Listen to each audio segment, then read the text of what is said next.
God, but I also pray to myself. For all the things he didn't fix, I had to fix them myself. For some, it's kind of blasphemous, but only because you haven't witnessed this sort of enlightenment to see for yourself, to believe in yourself. Change the topic real well from getting money, but my mind too deep compared to my pockets. What's logic? Everybody dies, everybody lives right after they die. That's why I shed no tears, real quotables. Every 16 should be a meme. I live what you see in your sleep, and I live when I start to dream. But I ain't kicking knowledge, just some thoughts that I was thinking while I was drawing some dollars and strippers dancing for me. See, success come to those who move once and think twice. Won't shares, not shares, need a slice, not a like, no attention. So my ambition, share light, no Illuminati. Yet this kid was so bright, so I sacrifice popularity and strife for respect. Watching my peers trade their souls for a check, whether SOUL or SOLE. Either way, so many lost they soul for 23. Wait, so much more from silly me. Old legend with speech impediment, keep before the keep. Niggas waking up to realize they're still asleep. Is you Jewish or African? You from Kemet or Middle East? Look, I'm just asking. You want answers, I want satisfaction, reparation, no taxes. Or at least to be able to push your ass through without being required to rap or shoot at baskets. Look, it's crazy when you can vision the casket. Way sooner than careers, no passion, no guidance. Just grandma prayers, no finance. See, they say legends, credibility was low, but my ability to finesse deserve a toast. So I'm sipping 1738 like mimosas. If you ain't realized yet, I'm much colder. Freezer burns when I hit them with the shoulder. The ones that say they do for the culture be the vultures. Compare me to the greats, not the jakes, not the fakes. I'm on color people time, so compare me to the late, man.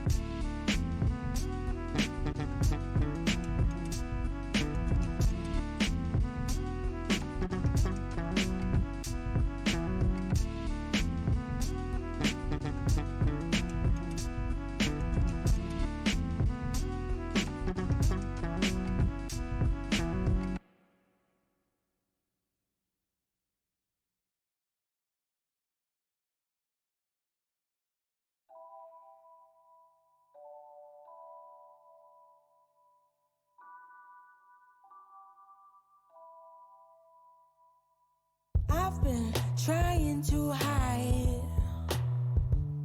for you're watching with your evil eye. Move from me with your bait disguise. Don't speak if it's gonna be lies. From times and way downtown, you know I've been about, I've been around. Yeah, I played the fool, I've been the clown. I see through you, 'cause my sight's profound. Imitation ain't flattering, but inspiration, that's a different thing. And while I own nothing, not even soul I bring, don't smile and then try bite me. Uptown, downtown, all around town to listen to the sound. Head in the clouds, 1 foot on the ground, it still gets around. I ain't in a rush, gonna push, let the big man do his thing. If you gotta force it, then you know it ain't happening.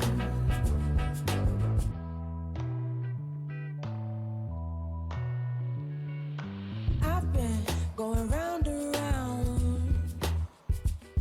in my head, still I can't work out this energy that you require. Can't come from me, no it shan't transpire. From time and way downtown, you know I get down, I get down.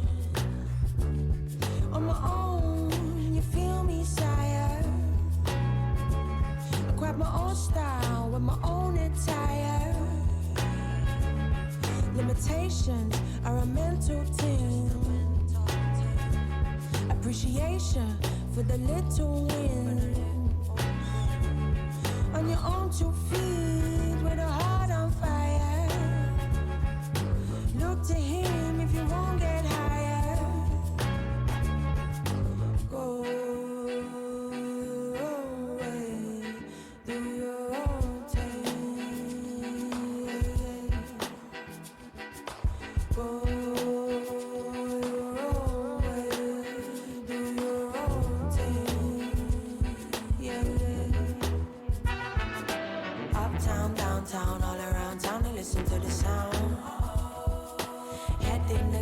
Hey, we on the fucking moon, baby. What up? How have we been? Jesus Christ. What am I doing with myself here? Oh, look at me. I'm hideous. My God. We're back, babies. It's been a while. It's been a while, but we're back. ULM on the defending champions tour here. Maroon Bowl. We just played a number 5 ranked team. And now we're playing a team that's number 5 again. And we love it. This is the college football playoff promotion relegation 3-tier big time stuff. You know what I'm saying? You know, you've watched, you've seen it before. If you haven't, you need anything answered, let me know. We used to have a channel command for Super 3. Gives you a little bit of an idea. It's not up to date. It's not up to date. If you want to see the most up to date one, I can show you. Or we can start the dynasty, and I can show you. We can all get reacquainted.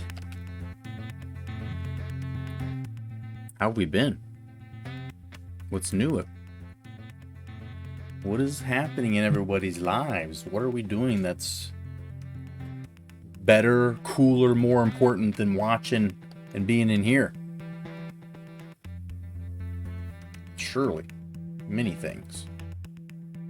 Surely there are many things. But while we're waiting, this authorizing school logos thing takes a hot minute. I don't know why. I don't know if it's because of some of the team builder teams that we have in there. I don't know why it does this. But we've been doing some stuff here. We've been doing some things. Let me cheers you and chongs you, as is custom.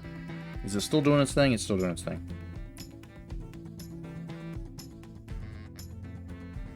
Still doing its thing.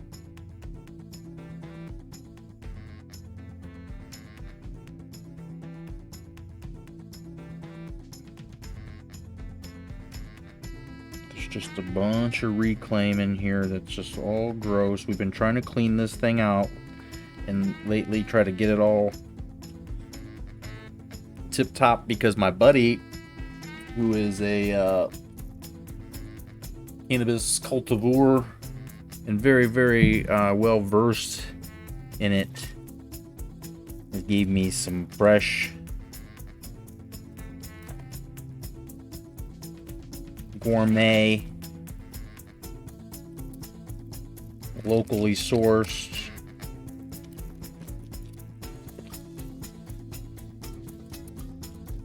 pure hash rosin shatter, and I don't know what to even do with it. He said this is 3 grams.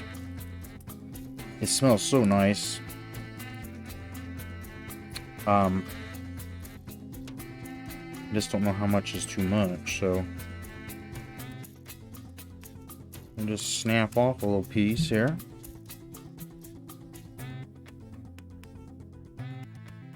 And heaven help us, we're gonna go beyond the moon, babies. I think he gave me some of this once before, and I don't even know what I did with it. I think I threw it away like an idiot.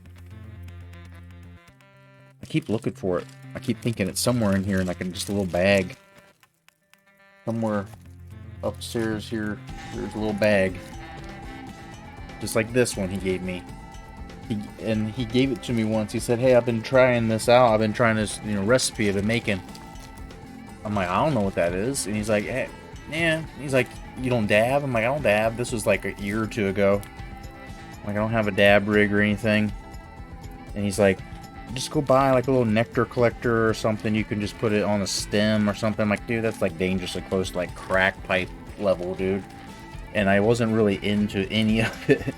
Anything to do with the fucking blowtorches and everything.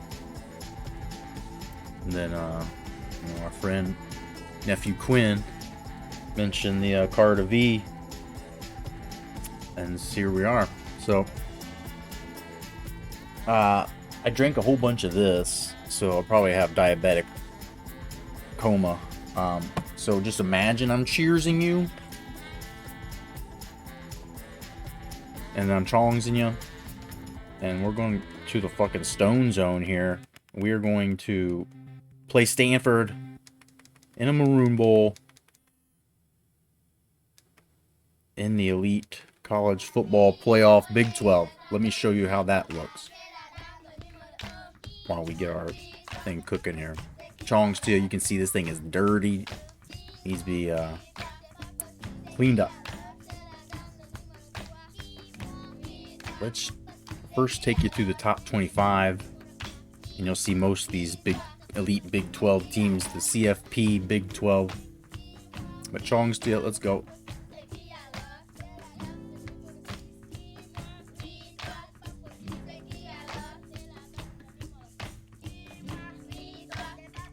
That is funky shit, dude.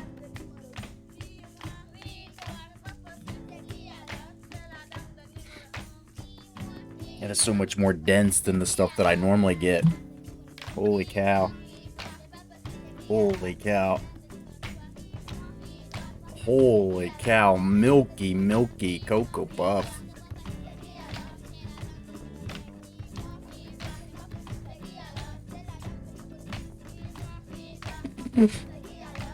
We in trouble, boys. We gonna lose this game and fucking defecate our pants. Let's go, baby. We're gonna cause a mess. As you see the Michigan game, we damn near did.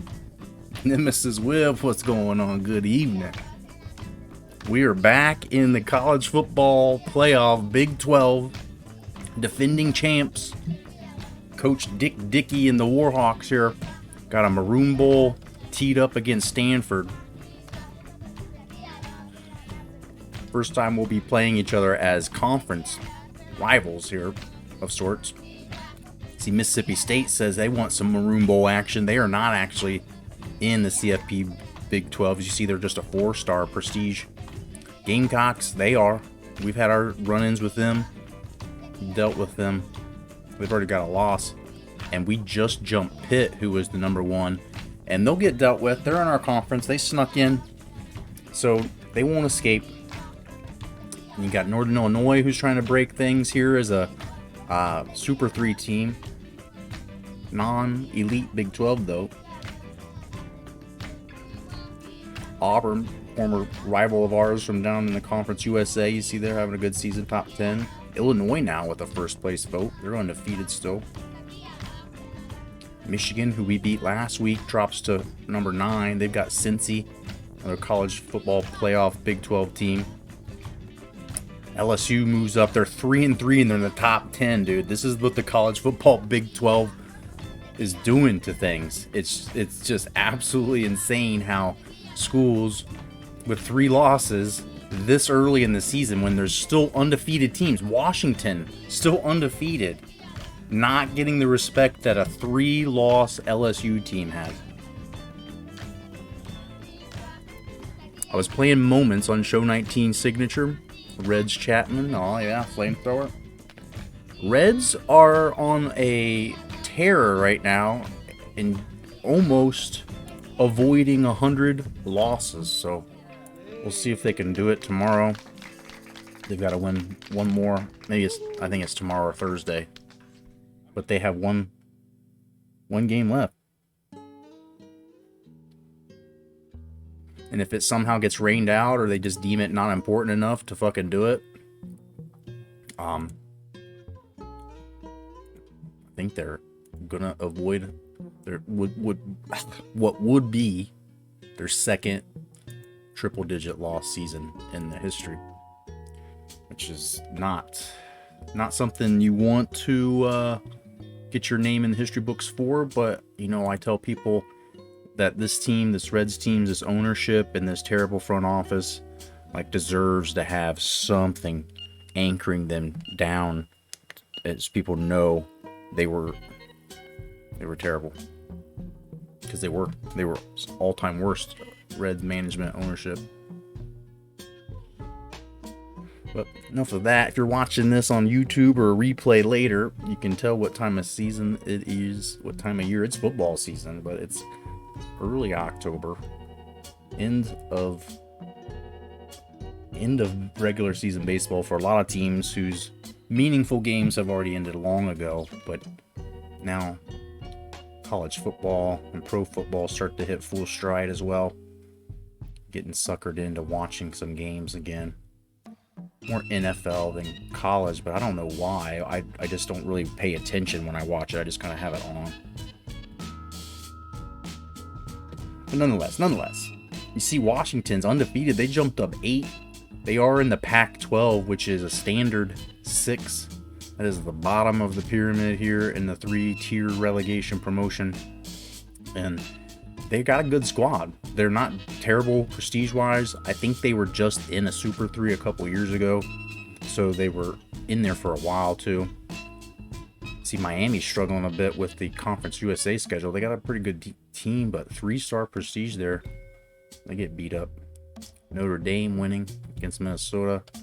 Navy, again, one of these Big 12 college football Premier League here teams that has a losing season record so far, but they're still top 15.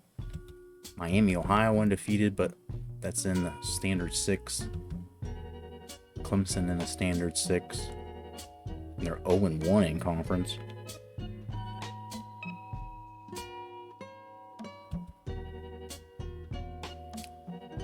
Nebraska, who's snuck in based on prestige and historic and recent performance, gets into the top tier to begin this first season of college football Premier League, and they're not a bad team by any counts, but again, they're 2-3, and they have them in the top 18. I guess 2-2 North Carolina's in there as well, but and then Air Force coming out of a standard 6 Mountain West. Mountain West, one of the toughest conferences it's had in a while, as they've got a few teams thrown back in, expanded a bit. Ohio State, who's had a rough go in the Super Big 12, Elite Big 12 college football Premier League, whatever you want to call it, this top tier, this top rung, they are a losing record, but 21st ranked still. And then Georgia, who's in, Conference USA, Super 3, respectable. They've got Mississippi State coming up next week. They're 5-1, a 95 overall team. One of those teams that earlier in the season would have got our vote as possible wrecker of the system here. Some of these teams end up sneaking into the top, championship games. We've seen some wild ones. But so far, everything is holding up. Indiana's still undefeated here. They're in a Super 3, so that means something.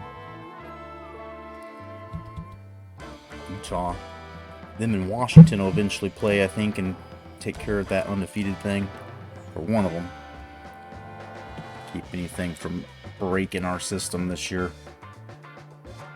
We only worry, that's the only concern, is that, with the Super 3 and the extra challenging schedule, conference schedule, that there ends up being situations where everybody beats each other up, and then some other team that's a undefeated non-power team gets in. That's kind of like real life. I mean, like a Boise State of previous years, or the UCF, there's an argument that they did.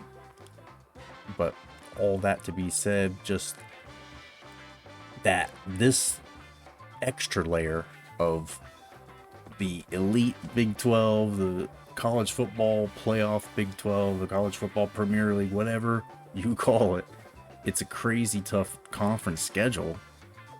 And I think if you stay undefeated, you're never, ever got to worry, right? But even a one-loss team, probably pretty safe. Conference champ, whoever the conference champ is, probably going to get into the Natty. I can't see any real scenarios. I guess if a 9-4 team somehow is in the conference championship or something, and they win, they might even still get in to the Natty. I don't know. We'll see. Keep watching. We'll see. And so here's the conference, Big 12, Elite Big 12, Super Big 12, CFP B12. We're in the driver's seat so far. Just got to keep winning. Got Stanford here, so if they beat us, they would be probably on top of the heap. LSU's already taken some bumps. Arizona's 0-5. You can see which team will be the first one probably to get relegated out. Navy or Ohio State or Cincinnati might be one. Heck, there might be more than, because the plan was to take 3, possibly 4. And then we would take each year the top Super 3 conference winners and a 1 at large. Was going to be the plan, was a bottom 4 out. And then top 4 Super 3 conference champs. And if somehow there's an undefeated Standard 6 team, we'll take one of them. So there's that at large there, but that's the plan for now for promotion relegation. So 4 teams here. I'm thinking based on losses, Cincinnati, Michigan's got 1 loss less, so overall record will factor into it some, but conference record mostly. And then, yeah, I think it's 0-3 and 0-5. We might be looking at these 2, and whenever possible, I'll try to take 2 from each division, not all 4 from one. Maybe 3 from one if there's a real hard case for it. But there you go. Should see our boy here, Urbana, Ohio's finest, Trey McGee. He had a little bit of average game last week. He's still, a major part of the return game. So all-purpose yards still cranking up, but we'll see the current Heisman leading vote getter here, Nick Wood, had 4 touchdowns last week.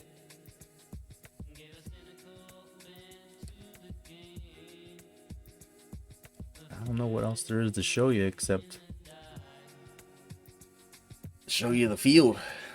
Get it out there. This one's a pretty good one, 97 versus 99, not a cakewalk. And we'll go all whites. It's been a while since we've gone icy white. Wait, I'm changing here.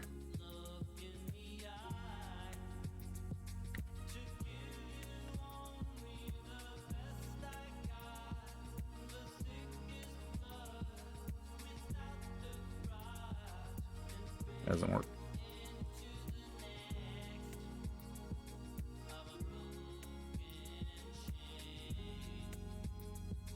Actually, I like this better. We used to do this all the time, so we'll do it again. White socks, black socks, the only question. Black socks just seem to fucking make it a little better. Matches the gloves, matches the trim on his shin strap. Get him head to toe in. Surprised Lakers played the starters in preseason game. Shit, I didn't realize they did. They must be a commitment, to taking this shit more seriously. They need to, right? It's a positive thing to see.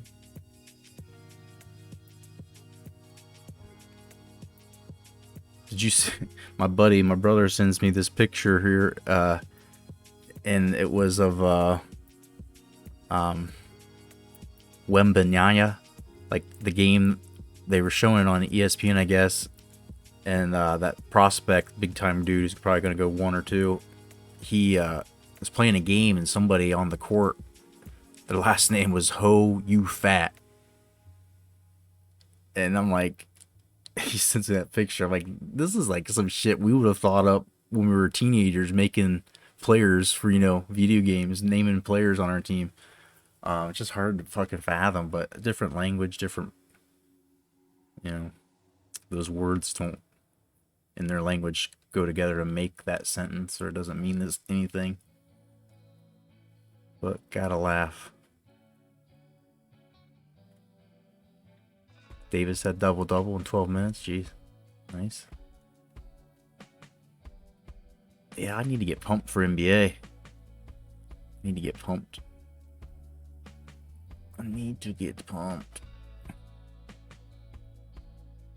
Zion played tonight. Holy shit. How long has it been since he's played? Here are the numbers early in the season. Passing yards, we're giving it up. Stanford giving up those rushing yards. Offensively, fourth best in yards overall and passing yards. We got 43.8 points a game. That's third in the country. Just the defense a little shaky. Some young guns. There's a safety out there who's probably wouldn't be starting most years, but he's earned his way. He's made us honor our decision to play him. And so we have continued to roll. And so for now, I'm going to cut the tunes, if you don't mind, while we get geared up here. I guess I should have did a quick sub sesh. Probably okay though. Maurice Morris, big 5-star tackles here. You'll see the halfback for Stanford's down. He would not be playing, it looks like. Receiver in the right end, big time players to keep an eye on. You see who we've got here. This is a repeating class from last year. Last year's Heisman Davidson there. Cam Elbert, who came into his own and erased the memory of Joe Cox. And Chris Curtis. This guy gets it done in the middle. He is a complete backer. You see that halfback, Stanford's big boy running back.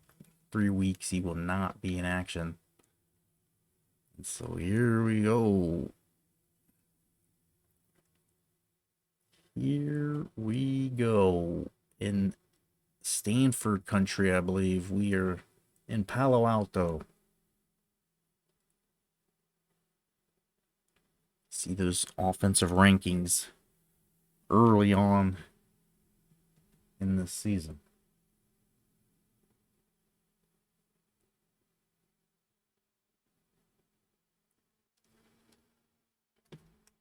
Both teams have 5 games under their belt at this point in the season.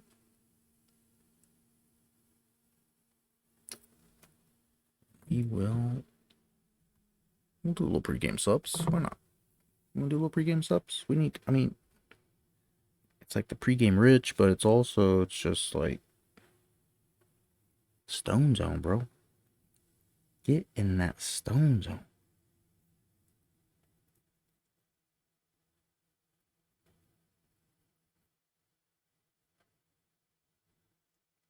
Nothing can hurt us. No Stanford, Cardinal, Tree, whatever previously insensitive mascot that they used to have.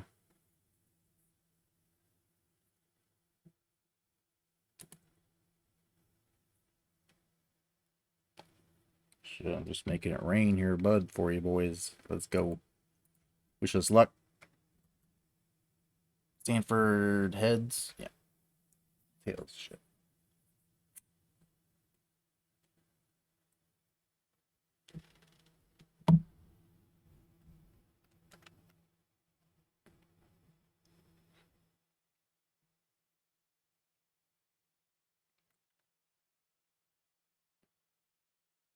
All right, let's get the adjustments here. You know the deal. Big hits down. I don't know if this quarterback is a big time runner, but they always end up being. And if you guys want to try to get 2 games in, I could try to sim parts of it. We'll see how it goes. I either am doing really well or doing really bad. We just want to send some of it. Oh, that's not a good start. That's not a good start. What the fuck was that, dude? What happened there? We talked about before too much violence in this country, not just in the hood, but within families. East Army doctor and wife charged with conspiring to give U.S. soldiers medical info to Russia. Jeez, bro. We're living in the fucking like full-blown espionage, like Red Scare age, man. Like people spying and shit, and like and get blacklisted. I mean, like the sanctions and stuff, pretty much already like Russian blacklisting. Intelligence officer busted attempting to sell info for crypto, dude. Man, the money ain't going. I mean, money ain't going to be worth shit if the Russians are able to hold their own in a war with us. There'll be nothing left of the world.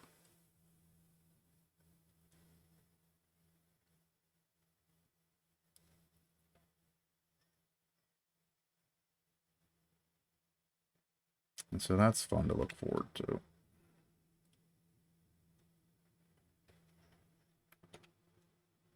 And Sadzinski runs that route perfectly. Elbert able to anticipate, dude. It's just playing with this team and having these Cadillacs, these absolute studs of studs after the teams we've been using in some online Dynasty games, man. It's like, yeah, dude. It sometimes does start to get a little easy. And not too easy. We just barely beat Michigan. We always try to make the challenge there by kind of tying a hand behind our back or something, you know. Playing games super late at night when we're tired. But the goal is to win. The goal is to win the 5 in a row Dynasty trophy. And then move on and play as many seasons, hopefully, as we can before next year's game comes out. And try to get as much of the 60 as we can. That is what we'd like to do. Yo, Alex, what's going on? Braves win the division. We're simply better. You know I'm rooting for you over New York. You know that. Reds are one game away from either going 100 losses or preventing. And so that's a little excitement, I guess. Kind of like spread drama at the end of the year. But I have not looked or cared about the Reds score for the last 3 months. And yet tonight and then the next game they play, I will be, monitoring. Maybe even have it on. Fuck, if I was in Cincinnati or close enough, I would go. I don't think it's in Cincy. I'm not sure where it's at.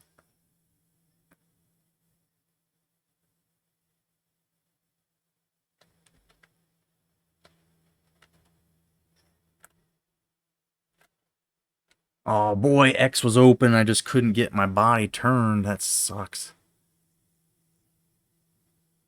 When you getting back on NBA 2K? Shit, we gotta finish that series, don't we? We're still in the playoffs. We can work that in here soon, especially with basketball starting to come back. So I've got a big time dilemma with trying to do the rest of the names and exporting the rosters. I can't believe I just kicked a field goal. Was I supposed to? Was it 4th down at least? Pitt gets knocked off by UConn. Yeah, that's why you weren't ranked number 1 anymore. National champs, the top dogs, the Warhawks, baby. And now Pitt is falling apart. Arizona, if they win that, will put a nice crease in Navy's season. But, so my dilemma with the college hoops and then roster edits and all that is that I'm going to be getting a PlayStation 5 pretty soon, like Christmas at the latest. And so I don't know if I want to do the college hoops roster edits because of I can just do the eras, and the eras on NBA 2K will be so much less work and actual more time playing the game and more like strategy, like talking to you in chat and asking like, should we sign, you know, should we sign this young Hakeem Olajuwon guy, or should we maybe draft, you know, next year and take, Ewing or something, like, we like there's all these things and the beauty of hindsight added on top of it, but like eras, dude, is just like all of that same thing I was trying to do, except we don't have college basketball. But I could play either the old season that I had with Florida International,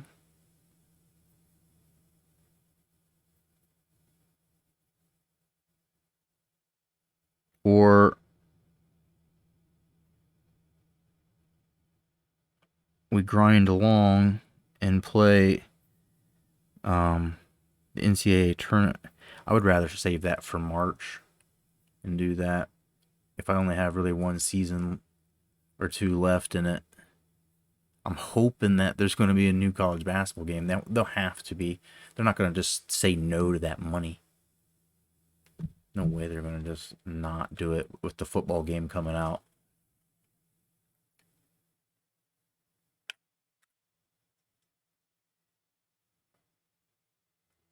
This kicker's got the big boot, baby. They didn't even want to touch it. They just let it go. My opinion, it's a shame Netflix or Hulu brought out that Jeffrey Dahmer documentary. Her victim families are outraged. You never like to hear that the victims' families feel like there was something that's insensitive or dragging them through it again. That's not cool at all. I don't know how they could avoid that shit. Oh my, what is happening there? All right, Nick Wood. Wait, didn't we just see that thing that said Nick Wood was hurt? Or Nick Wood's the Heisman candidate guy that's been playing instead of the 5-star that's hurt. Nice little luxury to have, I guess. So what are we doing? Are they going to run the ball on us? I think they're going to run it on us pretty consistently. Or try to. Mets have won the division 6 times. Braves have won the last 5 years. This is the first time they hit 100 wins in, 19 years? Jesus, what is happening?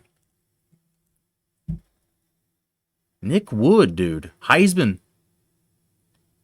Give it to him. This dude, he's dirty, dude. They removed the LGBT tag from... Yeah. That whole thing's like a whole other clusterfuck. I mean, like, he was homosexual, I guess. Kind. I mean, like, I don't know. But, like, it's what like, I don't know, in my head, in my heart, that's just not what the spirit of LGBT label is. Like, that label means, like, it's LGBT friendly generally, or, like, you know what I'm saying? Like, it's kind of abusing or using that somehow, like turning it into a pejorative thing.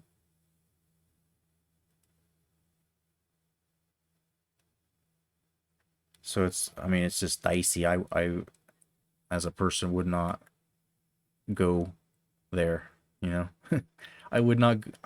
I would just tread around it is how I would deal with that. Dude, this guy, he just runs up to me, knocks the fuck out of my guy, and then turns around and kindly lays down. To be honest, it's disturbing even for strangers to hear about that. It just sometimes seems like it's almost glorifying a little bit, right?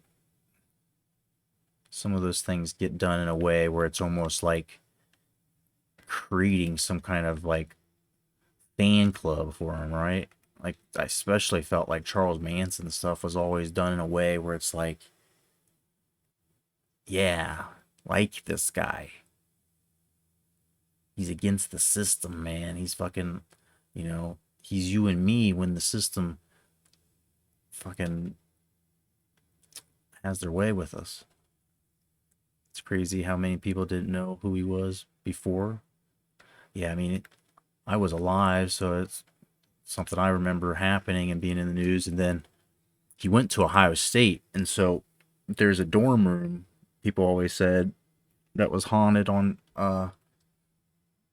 West Campus on the towers. Ohio State Towers dorms. I think they're still there. They weren't that old, but they were pretty like recently built when he was there. I think he went to school for 1 year at Ohio State. There we go, D. Come alive at the right time. Thank you. This dude's still averaging almost 12 a fucking carry.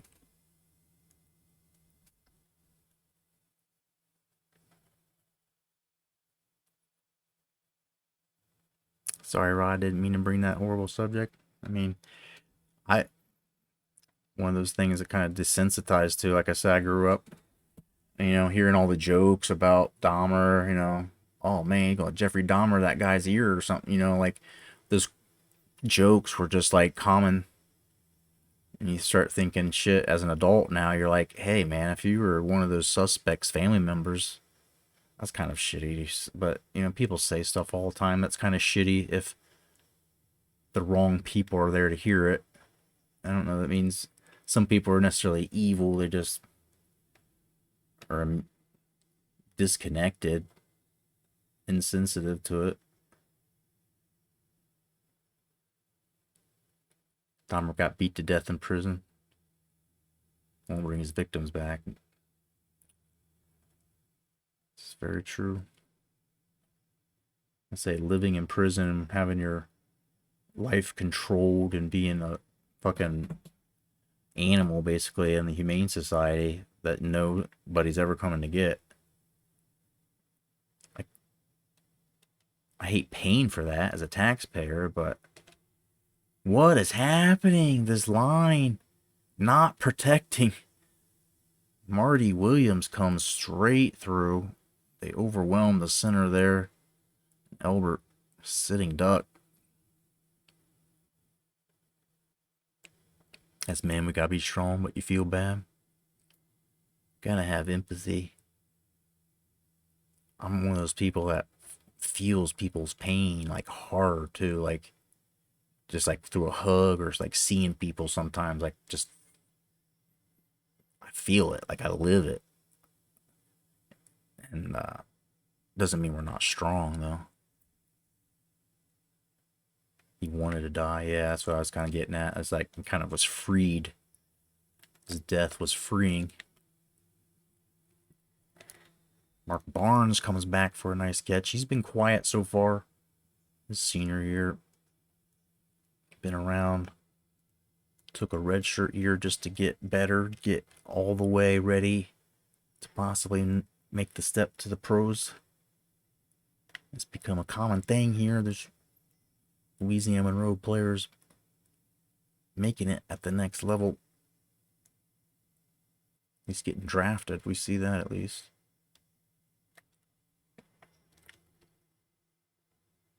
Albert, don't fumble. He's got enough wheels to be dangerous. He's got negative 0.3 yards per carry. Just flaunting those wheels. But this one's going to be a dogfight. We're taking field goals, man. This thing, is serious. Was he on death row? I don't know.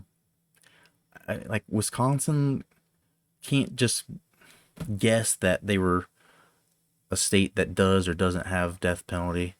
A lot of those states around the 60s and 70s stopped doing, so he might have been in Wisconsin sentenced to life just because of whatever.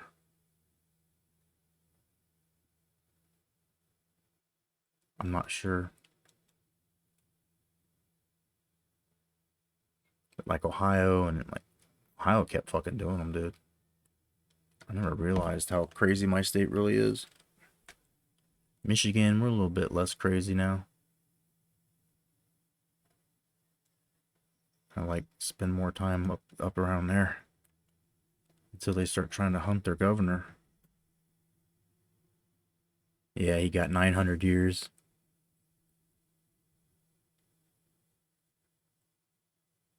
College game day on that bandwagon. First change location to App State.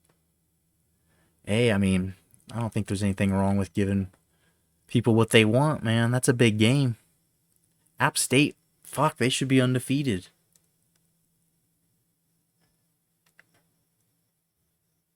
I'm just, for whatever reason, root for App State. I mean, Appalachia, man, it's where my family's from. My dad's got family that were from North Carolina. My mom's family's from straight West Virginia, Virginia border. And it's real shit, dude. It's in the blood. Mountain country down there. And then my family on both those sides go back to Scottish, which is hills country, hills people. So I think I'm App State, just like they beat Michigan, seals the deal that I was probably somehow connected to them, supposed to be connected. TCU blew out OU. Oh yeah. Yes, sir. Who would have thought that the Jayhawks would be ranked? Hey man, I'm here for it.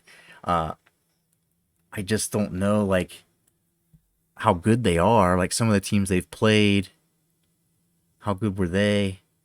It's still so early in the season. I'm having a hard time trying to tell who's real. Like UCLA. What is going on? Is this really like Chip Kelly's finally got it all figured out again? Getting them enough yogurts and smoothies and shit that their work-life balance is in good spot. The culture of the team, good spot. Oh, where's that going? Where's that? You son of a bitch, Albert, how did you do that? Where was that going? He floated too much? Is that me for... Man, it definitely floated. What the fuck, dude? That's big turnover here. Kansas head coach, a hot commodity.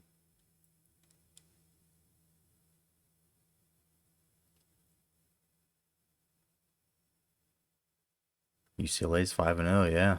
They got UC. Is this USC this week?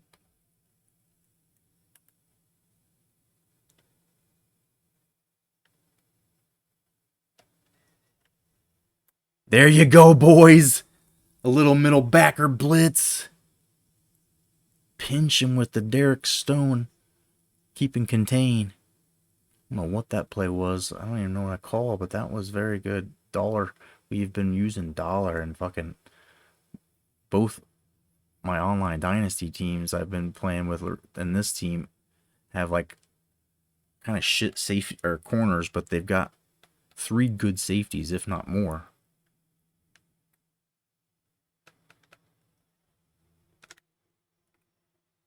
Nunez, this corner coming down hard, makes the tackle.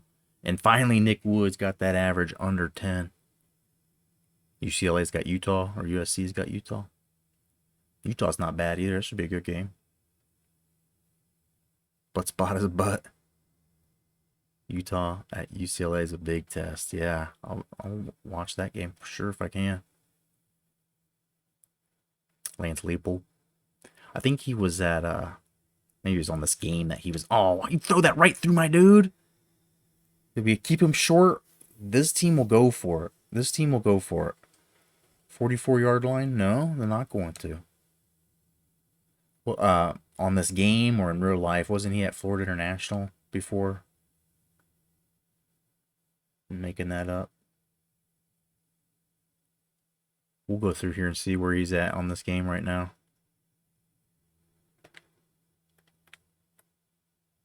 I'll go for a touchback. This one got all the makings of a black eye special. I think he was at Buffalo. Sounds about right.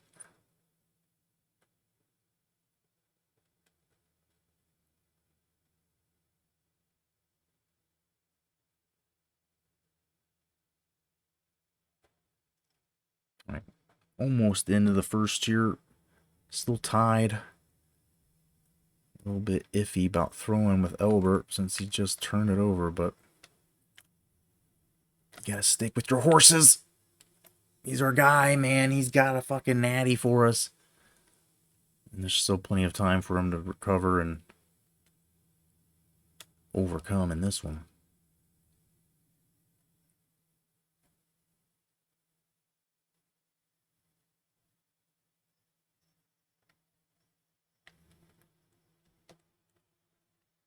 ADU finds 4, cutting back through the middle. And the first quarter ends 3-3.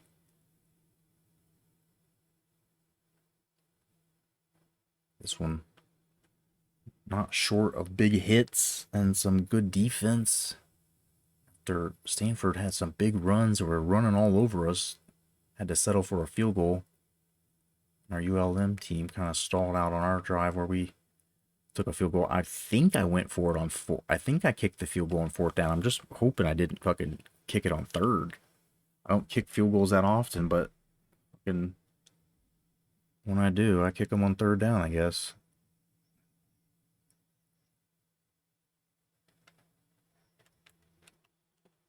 And there's KD getting the rest of that first down he started. Don't watch College Game Day. I watch Fox College, but might tune in for Kansas.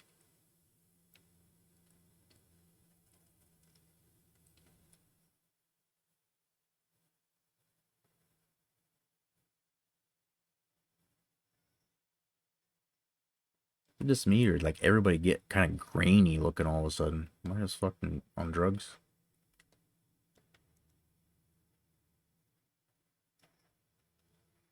Oh, Powell, block a man, please.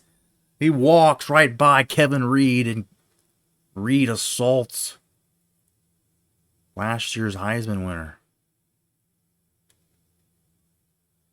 The reigning Heisman winner, I should say. Whatever adjective works for you. 2nd and 11.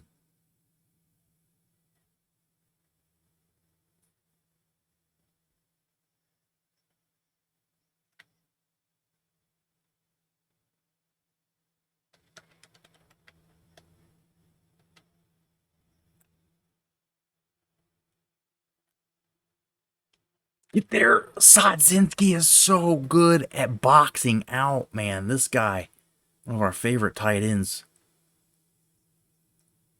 What a catch.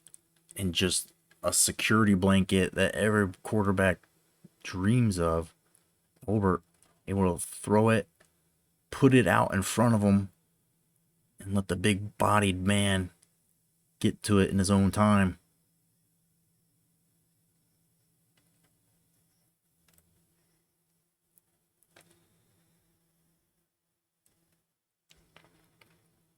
When you get a chance, the family watch Summer Rental with John Candy. All right. Definitely, let me write that shit down. Summer Rental. Let's take a little break here, first quarter. The best thing, and I don't know if I'm going to play any more online Dynasty before the new game comes out. The best thing about this game, like, you know, your coach has all of his upgrades. There's no point in trying to spam for yards, you know, like, I don't give a shit about recruits coming, like, you know, I'm going to get what I need. I already probably have Instacommit enough to have a pretty solid class. Like, we just can enjoy the game as a vehicle to talk about real sports or other stuff, and it becomes so much more like zen. I don't know, like, the game, like, I don't care. I have the longer quarters, so I'm never really feeling rushed for, like, time to, you know, score. And this hurry. It feels like you're at work, right? It's like hurry for what? I've been dragging my feet on doing some work for a month or two, and, like, these people are all going on vacation, and no one fucking cares. No one gives a shit. I'll get it done tomorrow. When they come back, it'll all be like, What's the difference? Like, plus people still owe me shit. Like they're dodging me, ducking me, and it's like, don't fucking hurry for nothing. Like, and that's what it feels like when you're trying to get those recruits, and you have to because it's online, right? You got other people you're trying to best. You have to, and it's just coming back to it and playing. It feels like, I used to say, Zen and the art of Power O left. And it was just me when you have the best offensive line and these dudes are just road graders, and you have one of the best running backs and one of the best fullbacks, and you've got one of the best tight ends. It's playing wide receiver, and you still have one of the best tight ends, and they're blocking, and it's just 5 yards, 8 yards, 5 yards, 10 yards, 20 yards, 4 yards, 4 yards, 4 yards, 4 yards, touchdown. Like, it's just like there's some kind of serial killer dominance, like, trigger that it ticks for me. It's like I fucking dominated and we just went about it workman style. No interceptions, no Cam Elbert selling out, shaving points, whatever the fuck he was doing.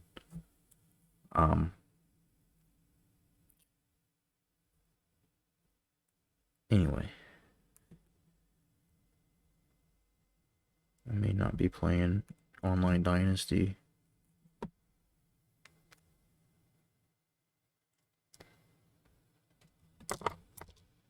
Just enjoy this because we also have such a short amount of time to get 40 fucking seasons in.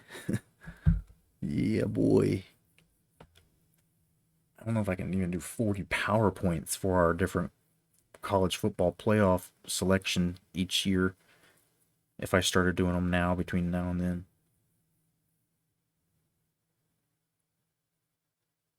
All right, so I got John Candy, Summer Rental. Watch this movie written down on this note card. We'll see if we can find it, if we have access to it somewhere. Middle Eastern family taken from their business. Oh, I saw that, I think. Yeah, from like Central Cali. Dude, it's fucking crazy. Hopefully not. Worst case scenario, maybe they went hiking and they'll be found. Something. Just hope that it's not somebody trying to be a terrorist in their own country. Somebody who's just racist and thinks everybody that's, skin's a little bit darker might be from, jihad or something. All right. I think it's time to get back on the field here. A little break. I'm trying to clean this, this dab rig. It's just ridiculously gross and sticky now, so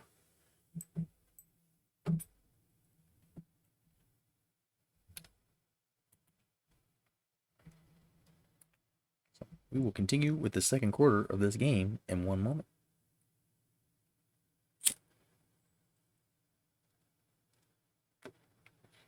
Be shocked if I didn't enjoy that movie. I feel like I've heard of it and maybe you've possibly seen it when I was younger. Like, that's John Candy movies. I saw a lot of them, but I was young, and so the names of the movies, Uncle Buck and like some of those are familiar. But like Trains, Planes, Automobiles, like some of those movies, I feel like my parents maybe let me only watch a little bit of because there was parts maybe I shouldn't.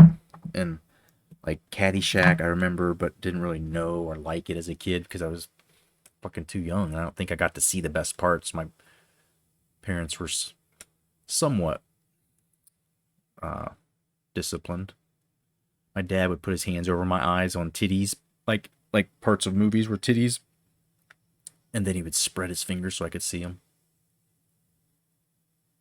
That was pretty cool. Picked. Oh, how do we get that through there? I was worried as soon as I threw that. Damn it. lucky Zach Jackson is a tall glass of water. Again, the luxuries of being a coach with numerous rings and being able to pick and get guys for your style, and like not just having to pick the one 5-star guy who has interest in you at the beginning of the season, but being able to say, I want this 5-star dude. I want the best wide receiver for size. I want the best run blocking center. Praying that 1-year-old baby girl wasn't harmed or taken. Yeah. Just pure evil for people to do something to a child.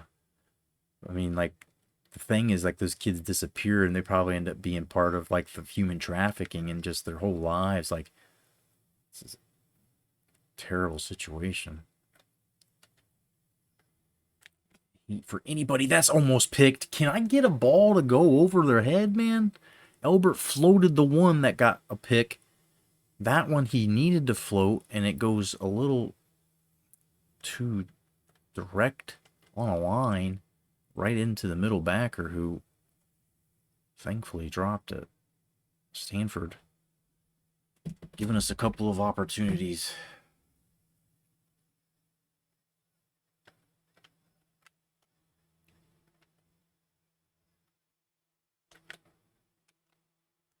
Sadzinski going upfield again.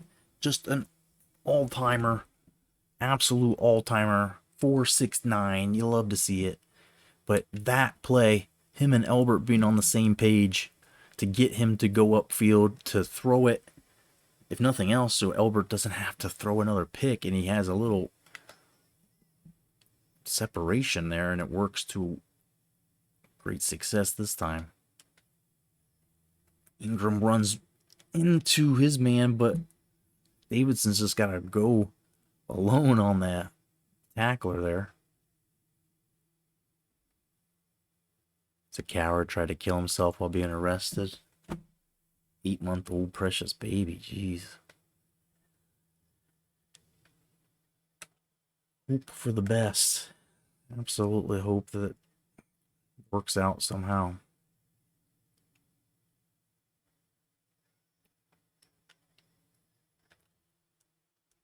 And KD finds the hole and he hits it.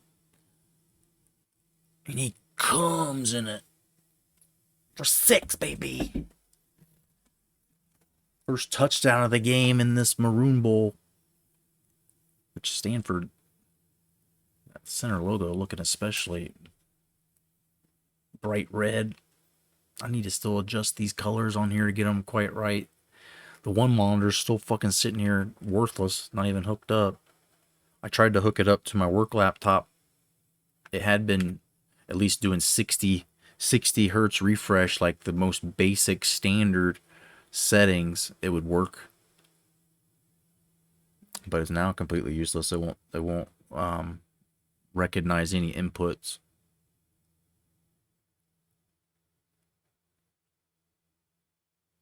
I'm happy you're going to watch Summer Rental, be ready to laugh.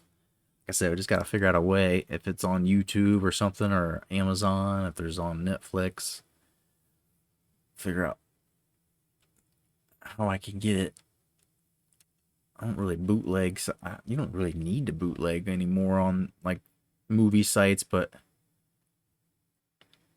pretty much anytime something bad happened to a computer, it was related to watching movies on those sites.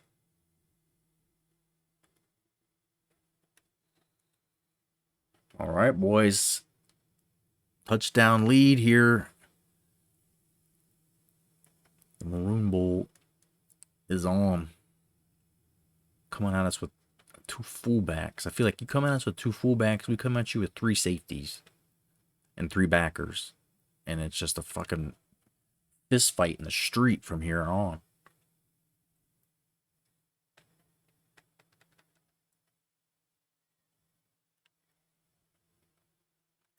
Fuck your face, Nick Wood. Derek Stone is playing the best game of his career. Wouldn't take much. He's not had many games that were great. But I think he might have gotten credit for that sack when 31 actually was the 31 was actually the guy.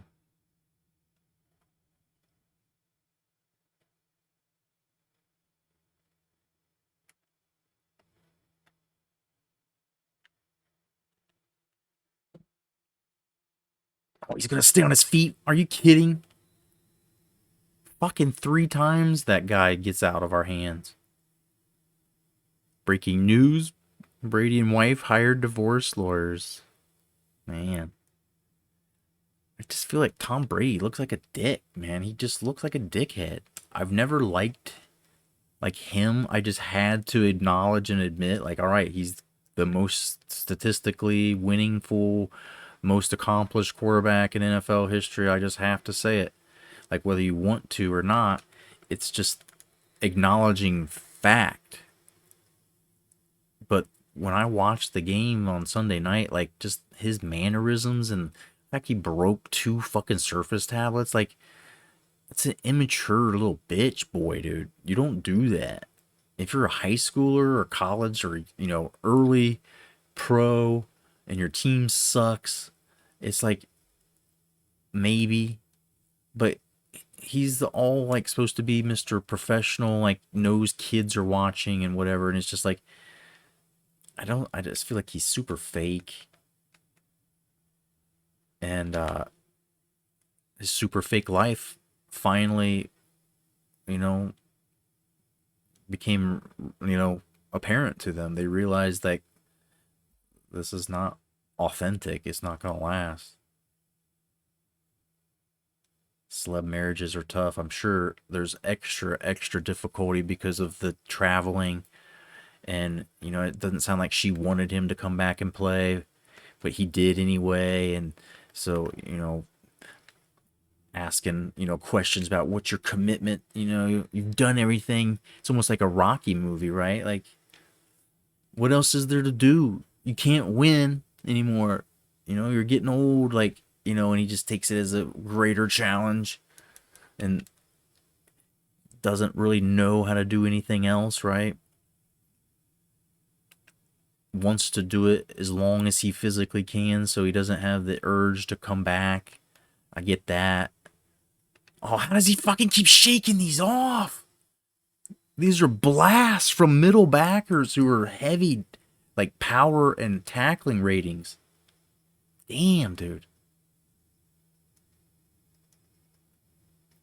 But yeah, the traveling and time apart and kids getting older and, you know, wanting to raise the kids different ways, wants the kids to live in different places than you want them to live. Like, I mean, there's all sorts of things that could start to get tricky that, you know, normal relationships don't ever have to really think about. I mean, we kind of do. Like, I want to move and go places and stuff, but it's like, you know, I don't, because the family wins out and where they want to live and where our other family members live.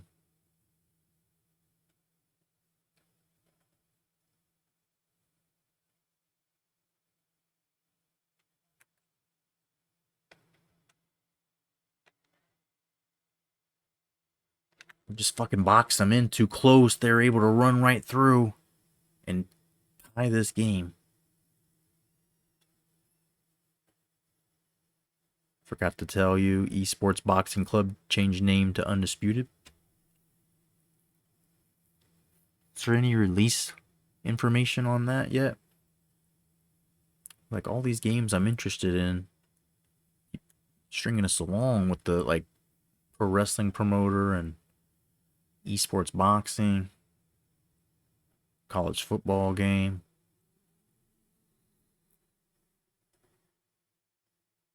So we at least know when the college football game is going to come out. I just don't have any idea what it's going to be, like, quality wise. Like, it's going to have some Madden current era elements, I know.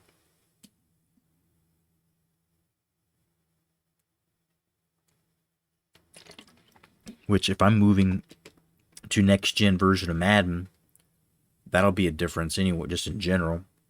Moving to PlayStation 5 Madden and then it being the college football, it'll still feel new to me because I haven't played Madden on next gen. So maybe I'll just keep my ignorance about it. Posted a full 1-round footage a few days ago.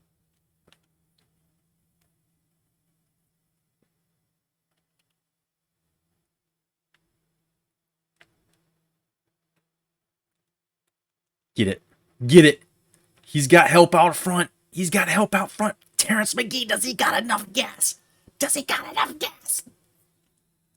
97 yards, and they're able to push him out at the 8. He had enough gas, but the Stanford guy, world-class speed to come and get the angle on him.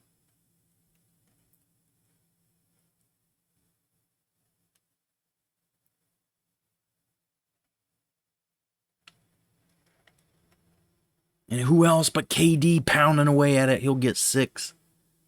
Wish 2K did the engine for NCAA 24.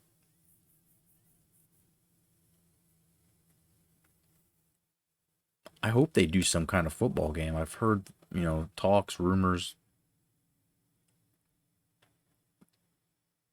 It's all based on when those contracts with the NFL, I think, come up, and I don't remember all those details.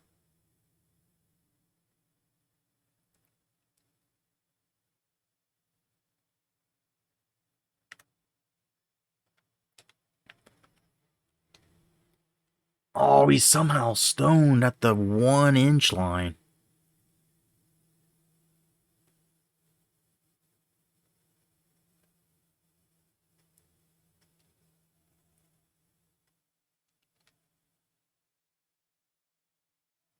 Bring in the sledgehammer here. Ingram.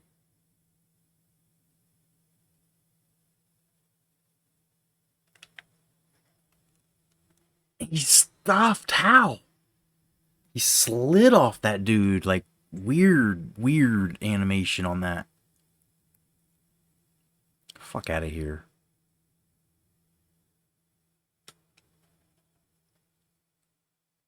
If I'd been playing the clock, I probably could have grinded it completely down.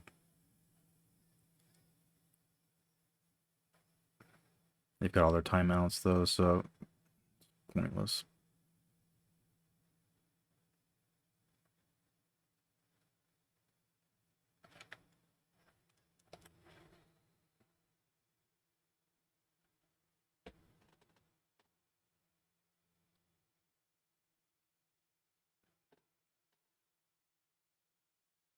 The reigning Heisman.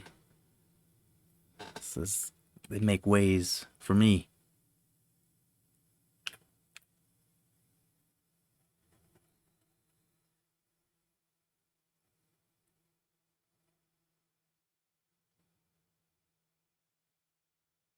In Arizona, still a lot of time, whole second half, but for right now, hold on to that lead. It has dwindled down. It was a little bigger. Navy trying to get back in that. Both those teams very much playing for their lives if they want to stay in the top tier of the college football playoff league here.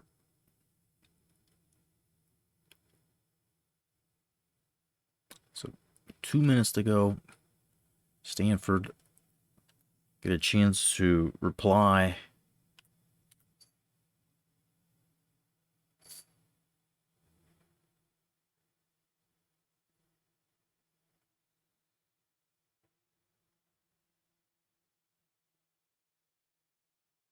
This one has been a freaking bloody nose for both teams. Just everything earned, every single down and distance, except for maybe some of those runs are early when Stanford was just taking yards from us. Those weren't really hard fought, but they ended up getting stuffed trying to get a touchdown and settling for 3 there. So it's been a struggle for both teams. Solid defenses. Oh boy, pick that for me. Kid. He's just looking up at the replay saying, what? Fucking ball is right there, dude.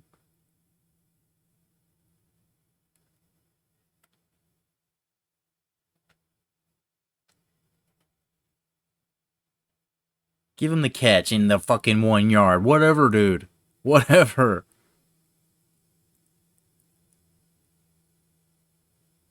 You're going to give him that anyway, even though he's out. You're going to give it to him.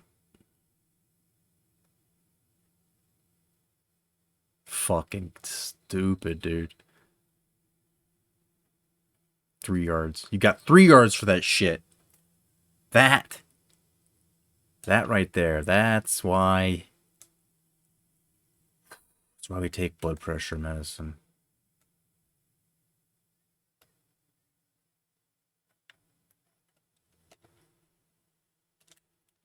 Curtis is just a little late getting there. Gray has a first down.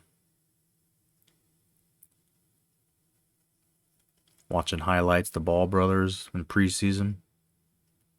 LeAngelo 0 for 3. Shooting air balls, huh? Preseason just started. Only a game or two into it, right?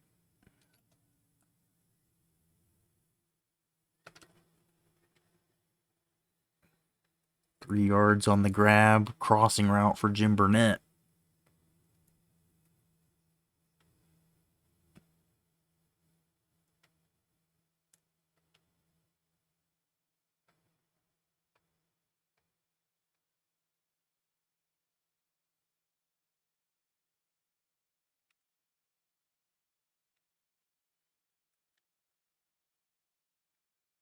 He's going to chuck that one. Doesn't like what he sees. Goddard. His first incomplete pass. Mike Brown's a hell of a coach. Sacramento blew out the Lakers. Preseason or not, blowout. Mike Brown's got some familiarity with the team as well. Able to strategize, game plan maybe a little better than some others could. Dude, what is happening? This defense getting chewed up regularly.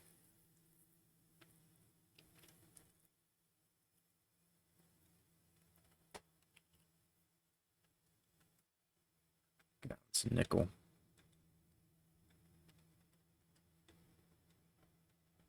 And I'm not going to get to it.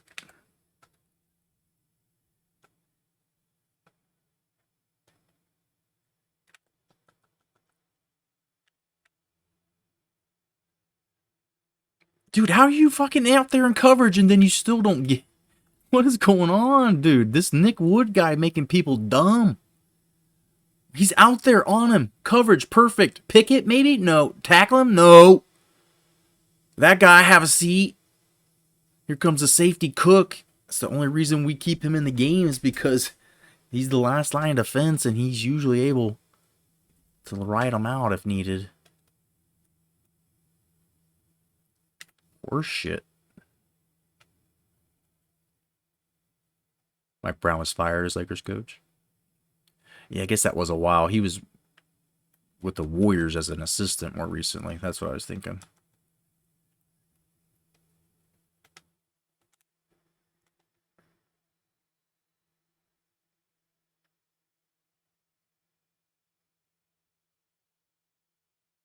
Sacramento's got a little run of hiring fired Lakers coaches.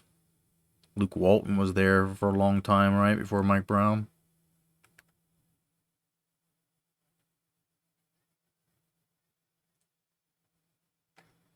Fucking heavy blitz coming. Let's go. And it goes right to the screen side. Damn it. How do we not get to the quarterback?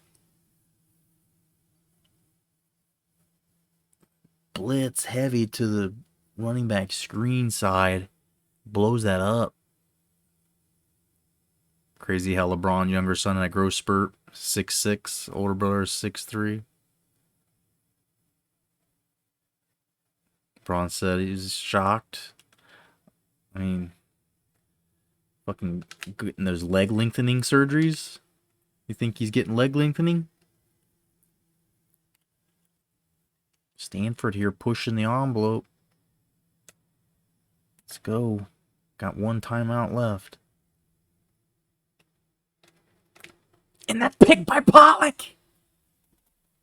Lauren Pollock, the safety, flying through the air to take 7 away, 6 away at least.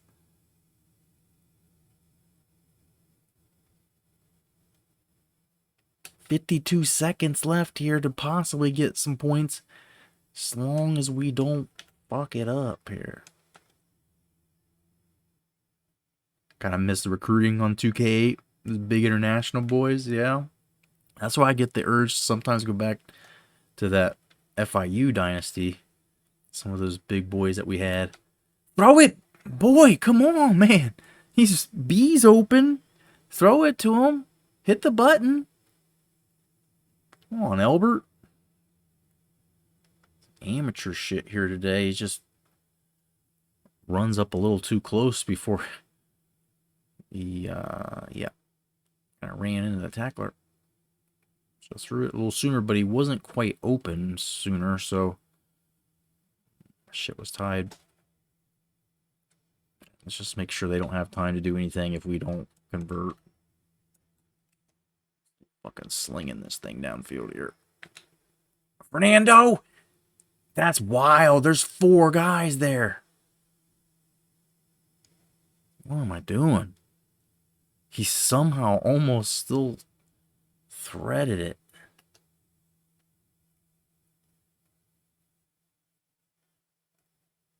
Let's recover 2.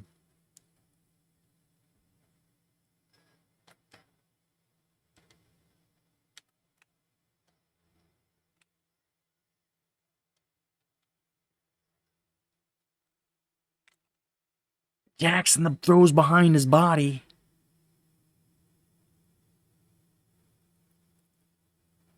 Did we get the ball at the half? Or did we? I think we got it to start. Derek Rose doing media day interviews with shirt off. He's a strange man. Ever since that forced group thing he made this girl do. And I don't know what that's all about. Should we go for this? We're way too back here. They've got no timeouts. Let's just fucking do this. We don't get to use our punter too often here. If we're going to play more user or less user games and more computer games, we should just cheese less to give the old computer a little chance maybe now and then.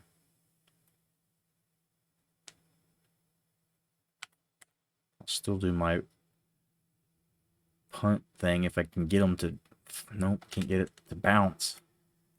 Get that bad boy to bounce, you get an extra 10 or 12 yards on it. That's the goal. Maybe even go out of bounds for you.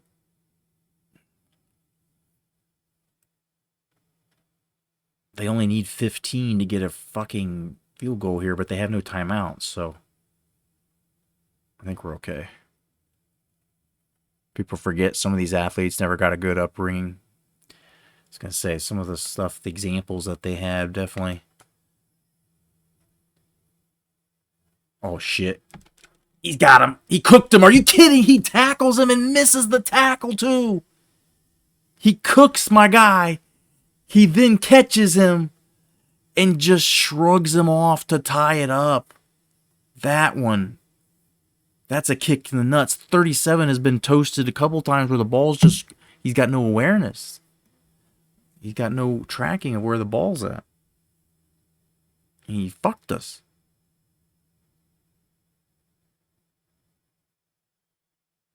They get money and become freaks or freakazoids. Yeah.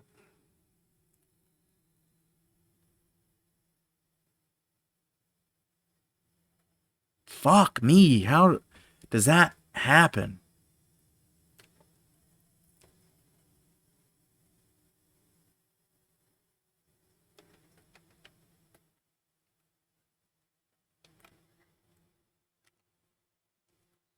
That's all we're going to see in the first half here, and this one's tied up. Stanford kicking the nuts to end the first half and tie this thing.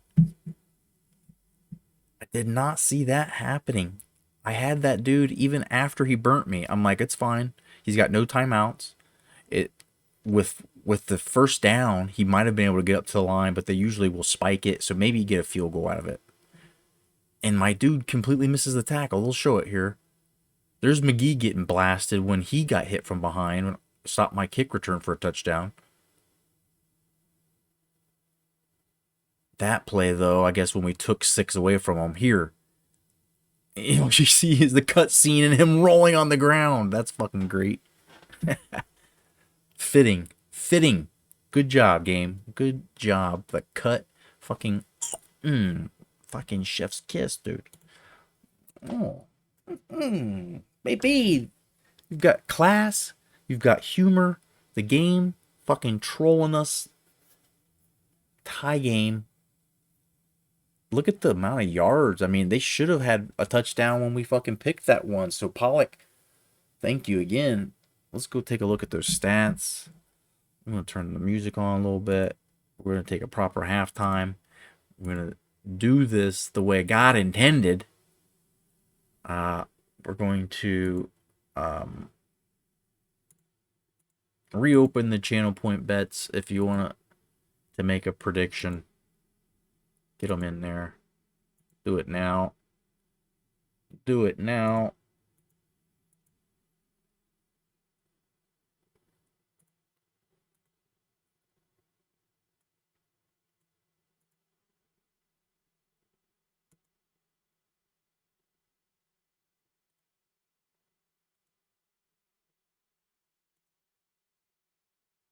I'm speechless.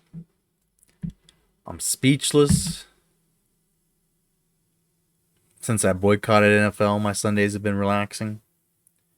After week 1 was bored. I watched Monday Night Football, Sunday Night Football, just doing other stuff while it was on or sleeping, working.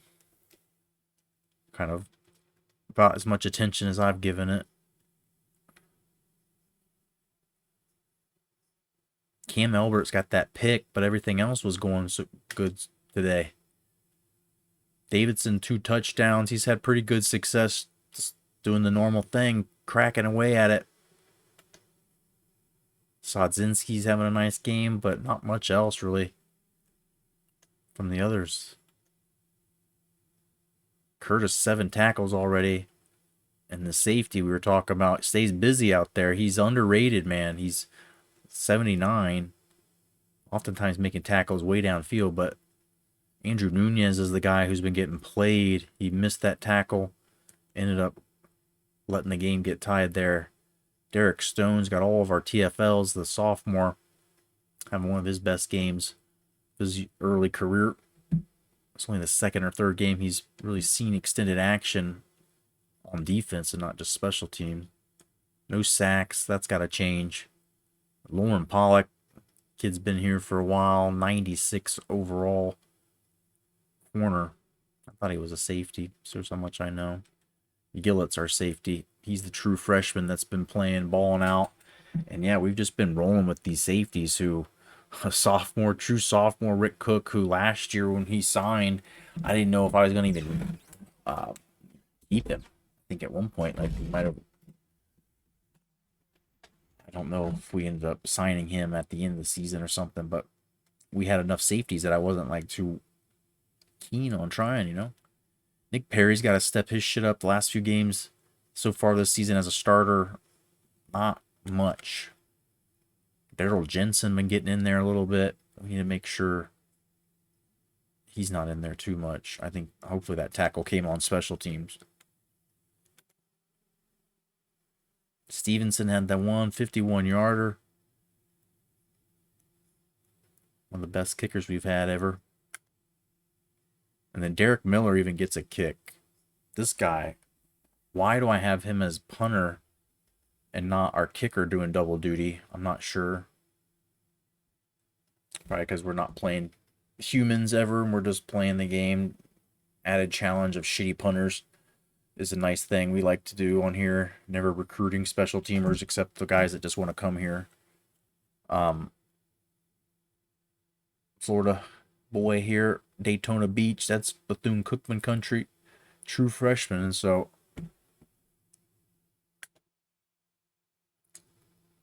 Terrence McGee or Trey McGee had that 96-yarder just short of a touchdown. And we're tied up. That's pretty much how it all went down. If you missed it, there's still time. It's tied up. There's still channel point predictions. You can act like it's just like the beginning of the stream again, like nothing ever even happened.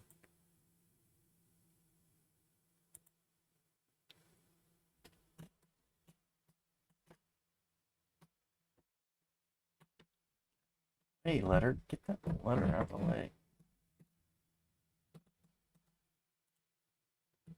We'll play the second half here in a second. I didn't realize the audio, you had no game audio this whole time? Jesus, dude.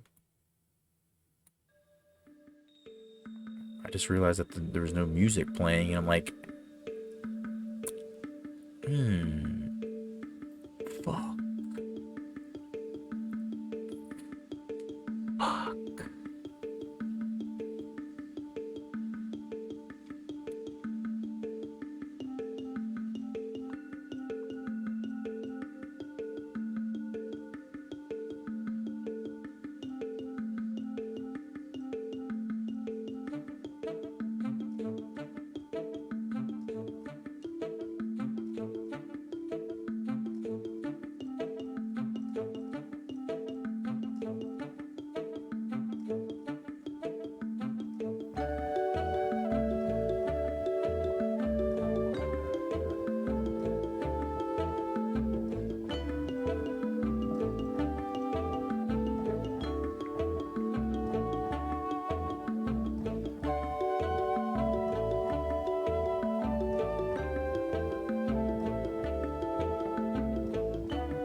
Songs to y'all. Here we go. This close game, 17-17. Take a little moment to process here and take a little supplements. Try to get back in mental state where you need to be in. Kind of come unravel a little bit towards the end, and so got to get that tightened up here.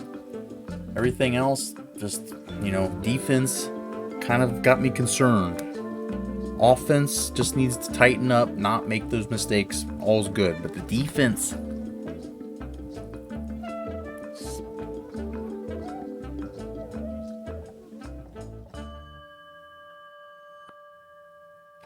trying to get it all milky again.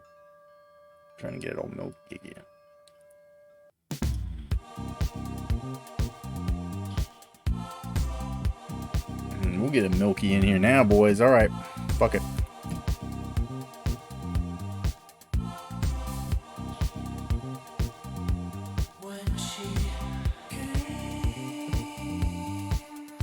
So get Milky on your own time.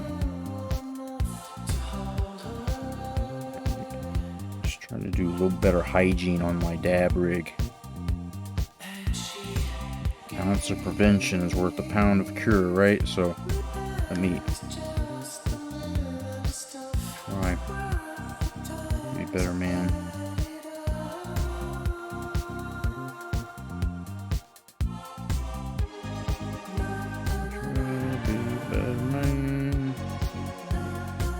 Can't find a better man. Can't find a better man. Alright.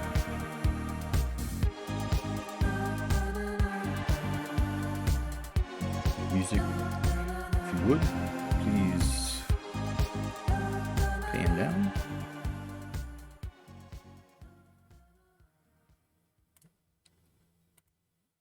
Alright. Here we go. There's still time to put your channel point bets in. Predict who will win. It's anybody's game. They get ball first. 17-17.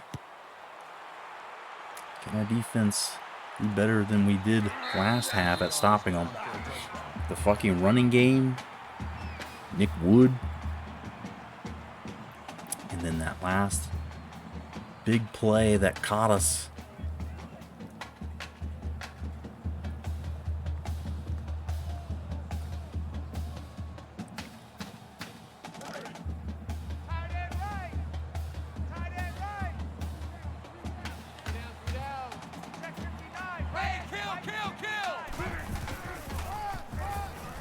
Hurt us again, a tackle. That's his 8th.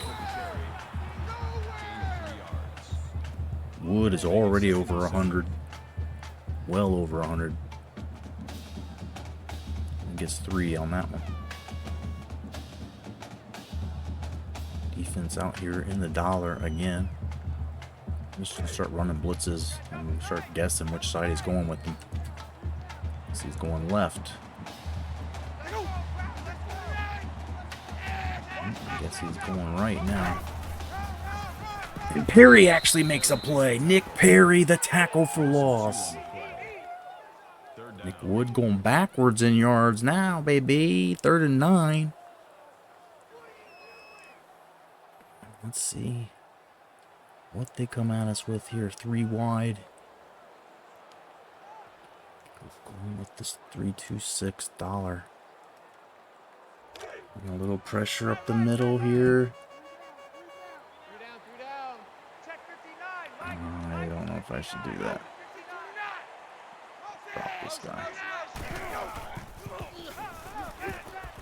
What is happening? It's Cunningham again. The defense sleeping. It's the same guy. It's Nunez, motherfucker.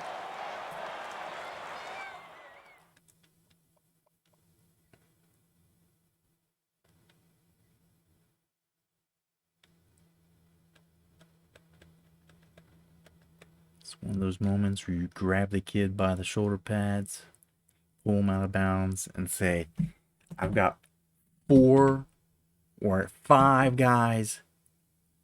More than that, really. You got safeties that maybe would want to play too, that will do this and do it better. We've got fucking Ray Waters at 99 speed sitting here. Nunez, 91 awareness, and he's doing this to us.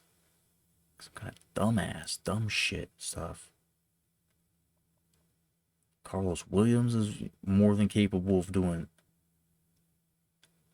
So what do we do here? Steven Johnson bump up. I like him being in this. Maybe Nunez and the nickel's a good.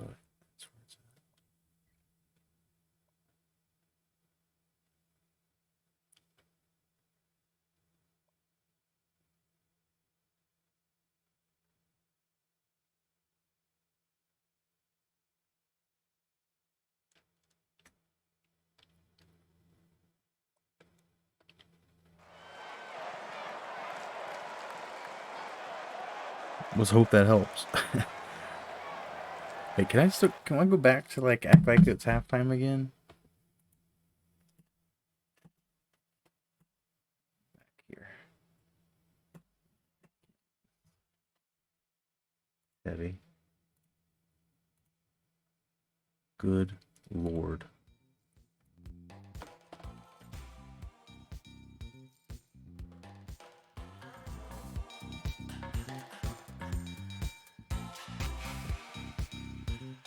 And we'll try this one more time.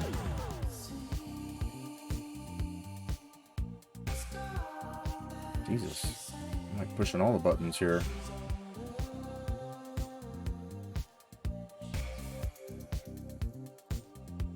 I don't mind that like that.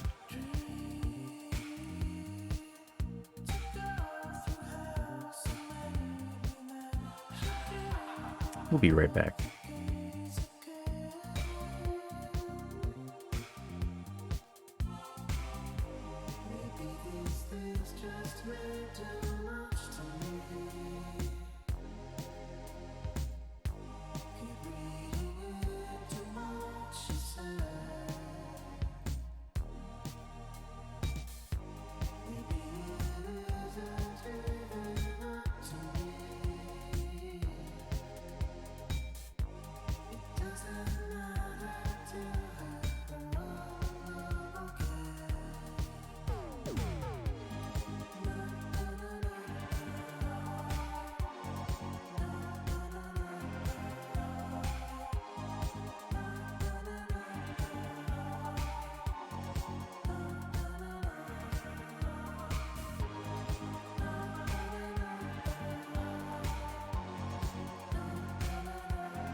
What did we do to this game that pissed them off so much?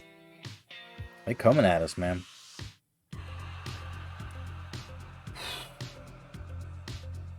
To the moon.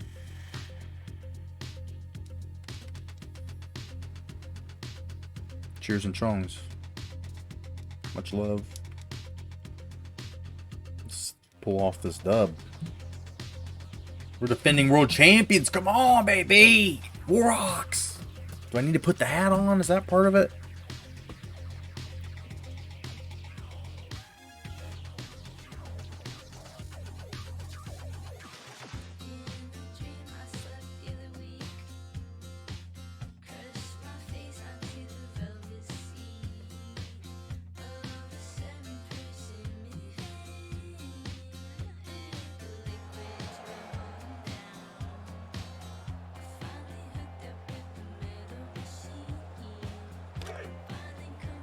My boy's fucking shatter rosin is fucking amazing.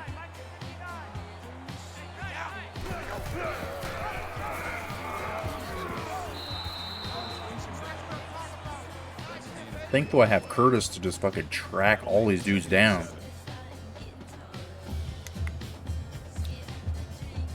San Antonio man that works in VR lab for Northeastern College. Yeah, I heard that he fucking hoaxed. And they said his motive was they think he wanted attention. For 10-year sentence, kids, that's just not worth it. Doesn't make sense.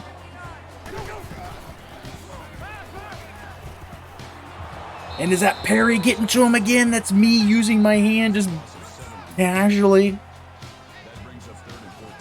I'm better on defense when I'm just like one-handing.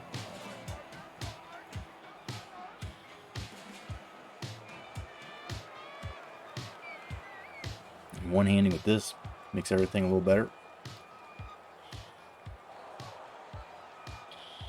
I'm gonna get this thing real good and clean so I can fully enjoy everything that's going on in there.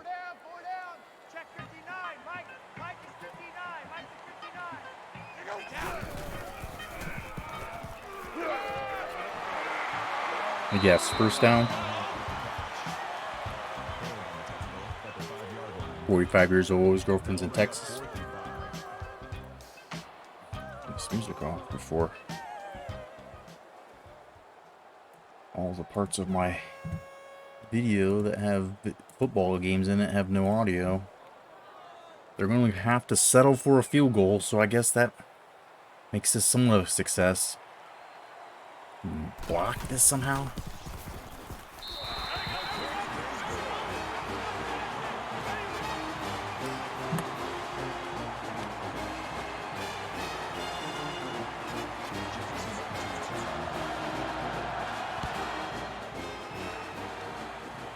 Let's go, McGee. Give us one of those big ones again. Give us one of those big ones again. Oh, yeah. A fucking 9-yard line. Stanford is on it right now. Momentum swing here. Home team, rowdy. You can hear them jumping around. We just got to do what we know we can do, which is run consistently, grind, peck, chip, chisel away, dude. No surrender, fucking. Both thugs are harmony, right? Who's on that?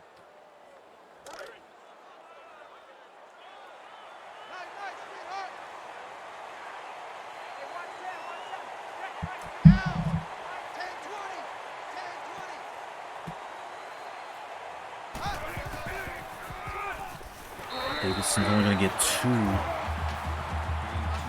3rd and 2 now. 69 yards. Nice.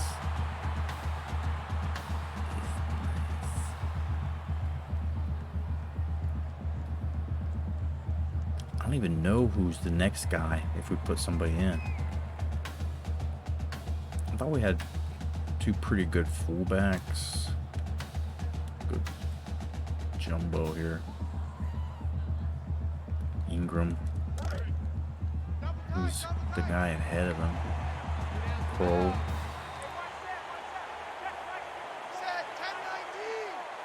Yep. Pretty nice hole to run through there. Poor guy will have all the attention cutting rocks. I mean, he supposedly faked like an injury and shit too. Like there's like his story didn't check out and like he fucking planted it and then wrote the letter saying it was somebody else, and then they found the letter on his computer. You're just kind of bad at it too, dude.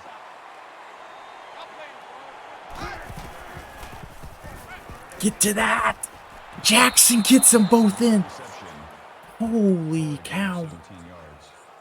Close. I don't know. I don't know if he got it in. We'll never know.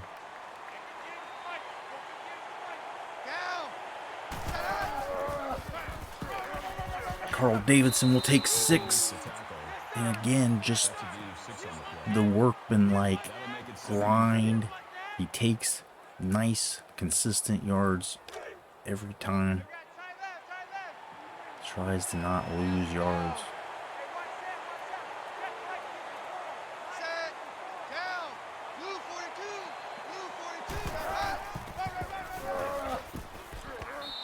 42, 7 yards, and they just start to get bigger and bigger until maybe he breaks one.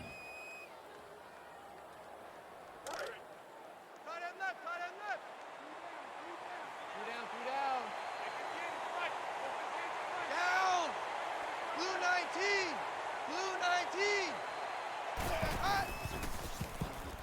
Sodzinski's gonna make the most out of that. We'll get 9 somehow. Damn, with a trucking, absolute car crash. But he's the train in that, and he's pushing the pile forward. My goodness. Man left, man left. Sodzinski, the legend, continues to grow. Watch 32, set, Oklahoma.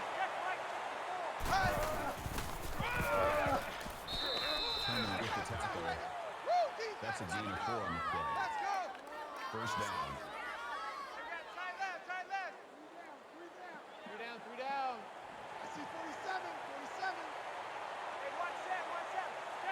Set, blue 14. Davidson, I ran that wrong. Need to get just a little more outside, not get caught up in there. He was holding his hand. I don't know if he's all right. What's his status there? We've got a nice little backup if it happens, but Davidson's been getting banged up. Just been using him so much. Taking a beating. And there's our boy, the Roulette. Jerome gets crunched. Gain of 6 on the play. That makes it 3rd and 3.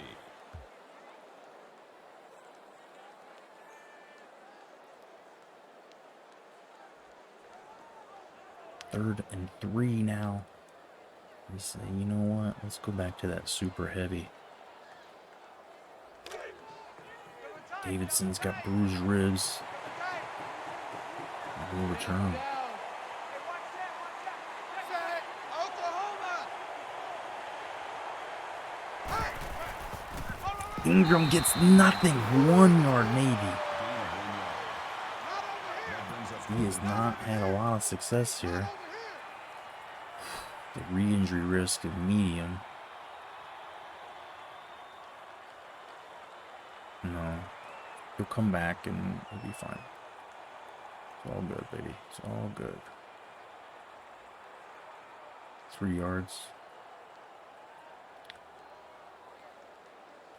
3 yards. Should we go for the field goal? Set, Oklahoma. Hey, hold it there. Check. Keep us protected here. Give me a chance. Give Roulette a chance to make the catch. That one through traffic was chances less than good. First and goal. And a little luck that he splits the zone.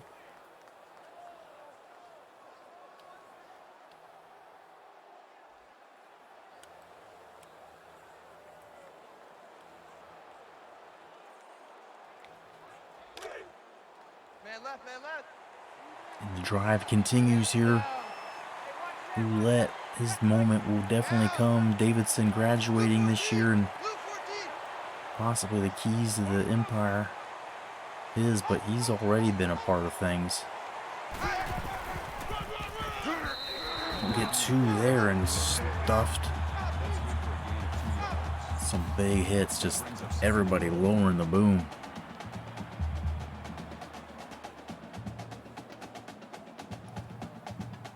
Six yards away from taking the lead.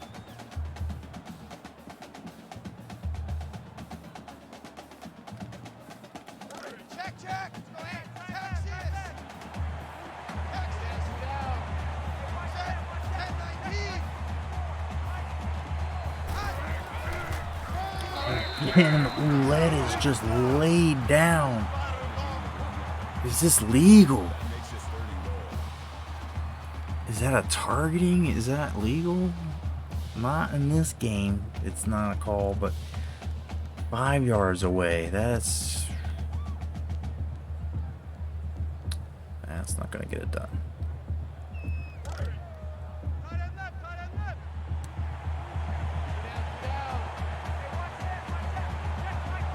Let's see if we can do a little trickery here.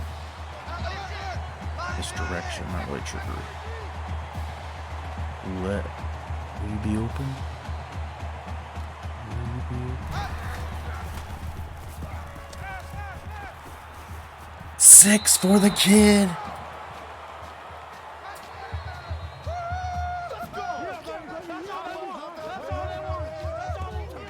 Albert, as he gets hit, sends it.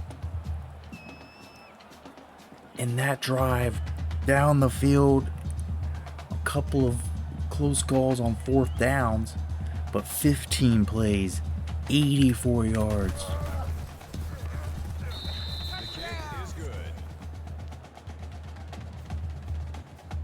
And done at a medium pace.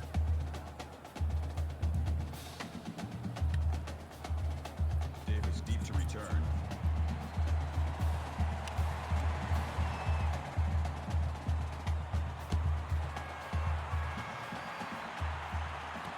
He's going to take it out.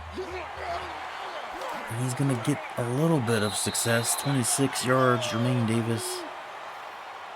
See Carl Davidson, who's got those ribs, took a series off, and now Roulette, possibly the hero of the game, in relief.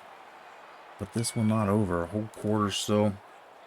And you've seen Stanford score in little time. They might have something to say before this one's over.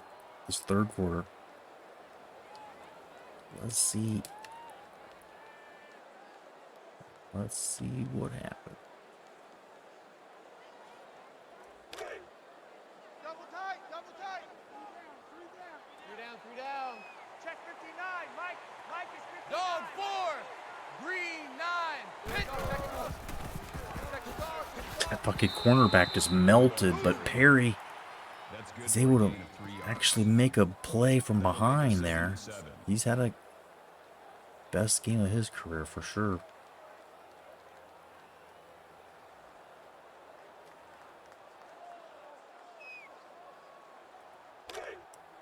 Check tight right. Pull it out there. Check the outs out there.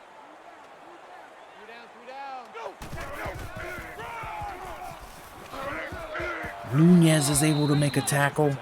He seems to maybe be a little better from the corner because his awareness, his play recognition, he's not really a run stopper, but he's able to at least react.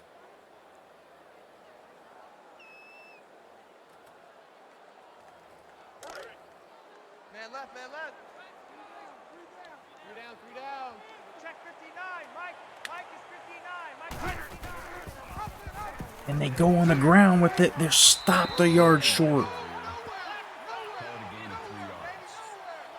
That'll bring up 4th and 1. You've seen that average yards per carry shrink all day for Nick Wood. It's still pretty impressive, but it's gone down to much more reasonable and acceptable, maybe.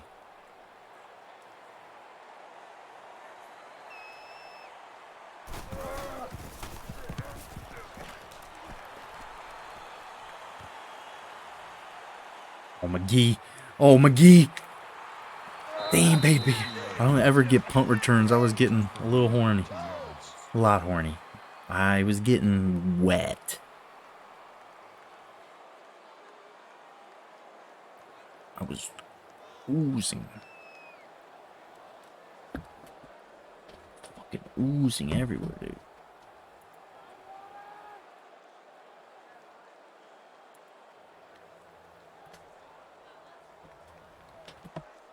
And so the lead here with the 4th quarter starting, force them a punt. The first of the game, I think, from Stanford. Maybe. Am I wrong?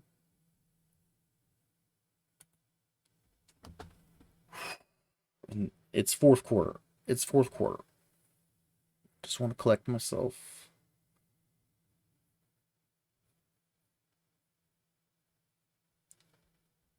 Just tell ourselves what we need to hear.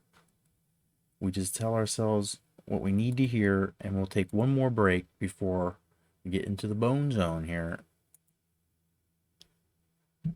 Fourth quarter, smash the foreskins, smash them in the chat. This is where we just start smashing the 4 buttons on your keypads with whatever body part you like the most, or parts you don't like the most. Whatever part you feel might be the dirtiest. Whatever part. Let's go ahead and try to smash the 4. Try to smash the 4 at this time. Try to smash that 4. Alright. I can only imagine what I look like when I'm not looking on this screen. And I have the, because I still only have one screen, so I keep going to the websites and shit, doing stuff. Oh, dude, I don't know what I look like. I don't think I'm doing anything weird, but I probably am. I'm probably like cross-eyed and shit, because you see me, but I'm not actually looking at you right now. Like, I'm trying to get our music back. This is fourth quarter. I'm thinking about maybe playing another game. I'm thinking about maybe even playing another game. We'll see who we play. We'll let who we play be the decider.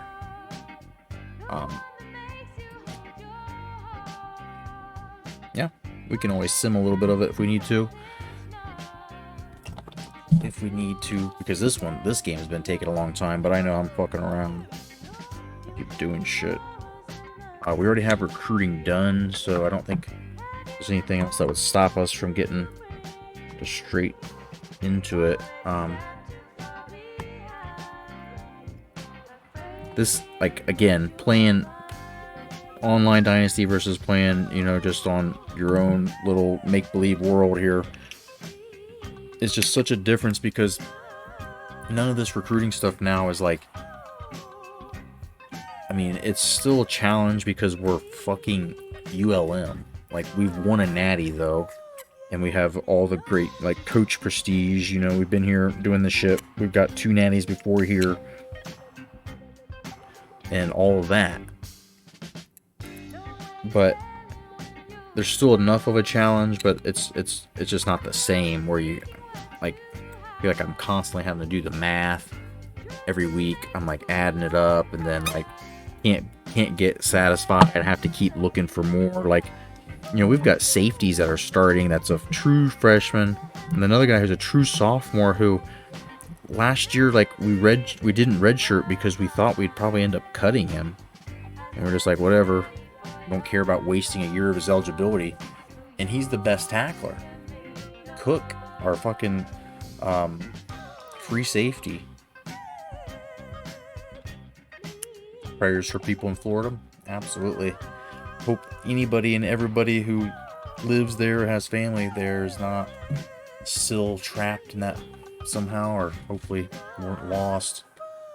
Just this earth, things changing on the earth, getting wild, and it's really just where we're building houses. We're building houses in places that we didn't before. Things are overpopulated and over density, and like the keys have rules about they can only cram so much stuff in, and that minimizes how much total damage and destruction in life can be.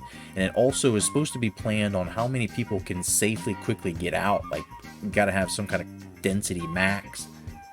And like, they weren't doing that. There was some law somebody had just recently argued or fought inside of like the state Supreme Court, and it changed that. So developers in some of those places like Port Charlotte have been putting shit in places that were supposed to be like natural flood buffers, places that were going to flood, but they quickly drain, and that's the area you want between the ocean and the land. Like, and then like people were just building shit because people are like, it's beautiful, it's right on the water, I'm looking, you know, and they'll kind of like artificially prop up the land to make it work. And it would work in theory if there wasn't some kind of global, like, top 10 on record hurricane hitting the mainland. Like, I really, really, really hope all of our Florida people are still, you know, with us.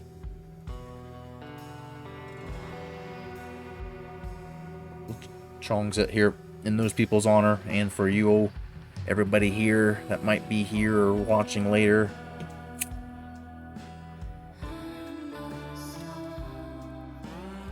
Here we go. Fourth quarter. Things are looking good so far. We got the ball. We're up by 4. I like what's happening. Let's see if we can keep it up. Shall we?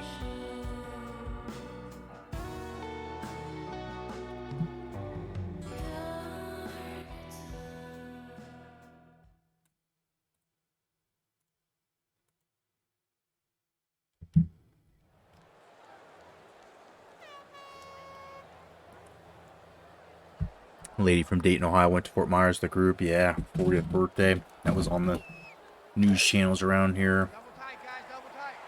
Terrible shit, man. Here we go. Davidson will take 8. He's back. Gain of 9 on the play. That makes it Just what Stanford was probably not wanting to see.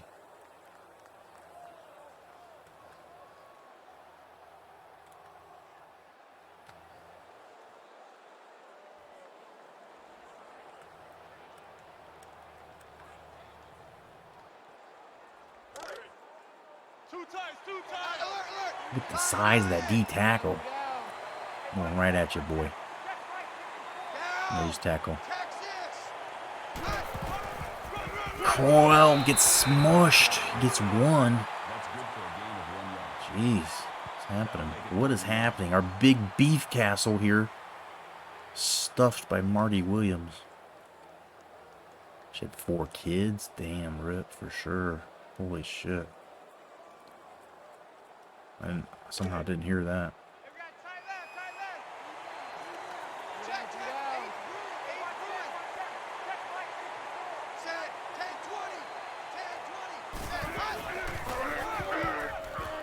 10, 20. Davidson goes for 7 and a first down.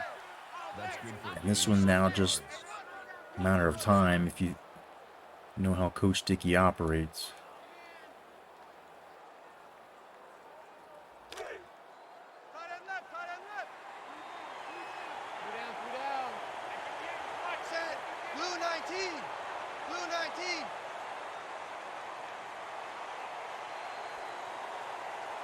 Hey, check. Hey, X, go. Set. Blue 19. Cut. Davidson goes for 8, just right up the middle. gain of 8 yards. That makes it 2nd and 2.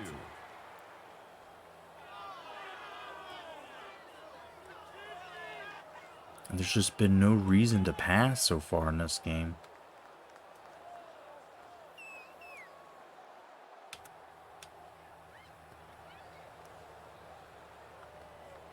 We got double tight.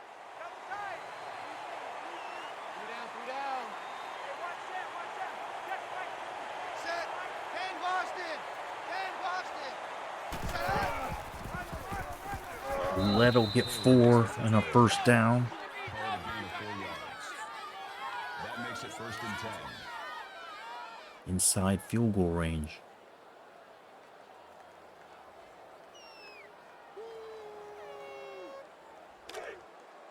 Double tight. Two down. Hey, watch that. Set. 10-19.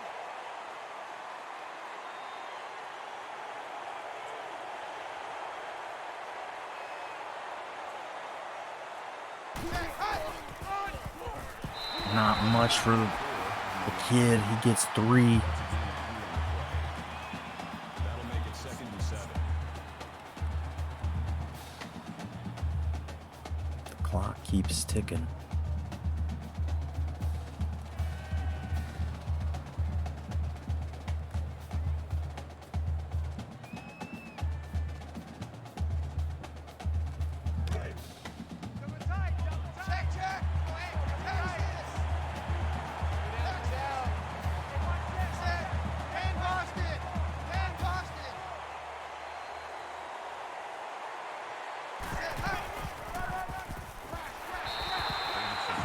Get 3, but reasonable 3rd and 4 now. So you can just run the ball 2 times here. Chances of them being able to stop us 2 times. Can't be good, right?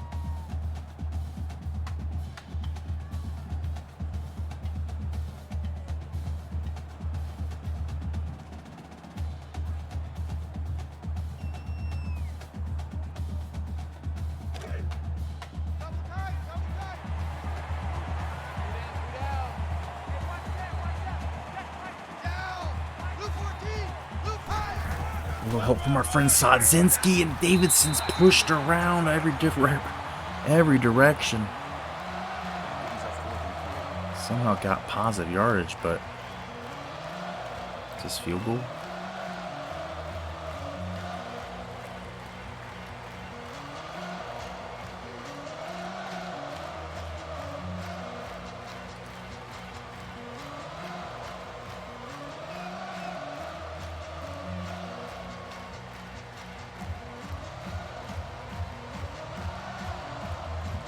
If they actually gave me the plays, I won. Never did actually find it.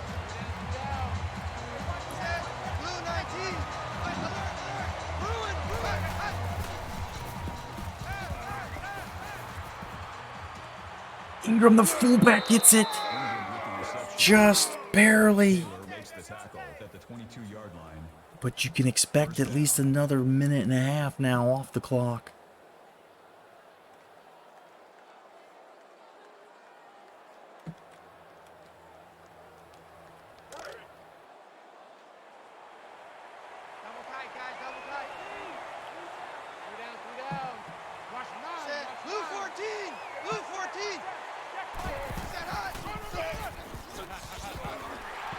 And the lead blocker didn't stick around. Davidson's rugged down for a 2-yard gain at most.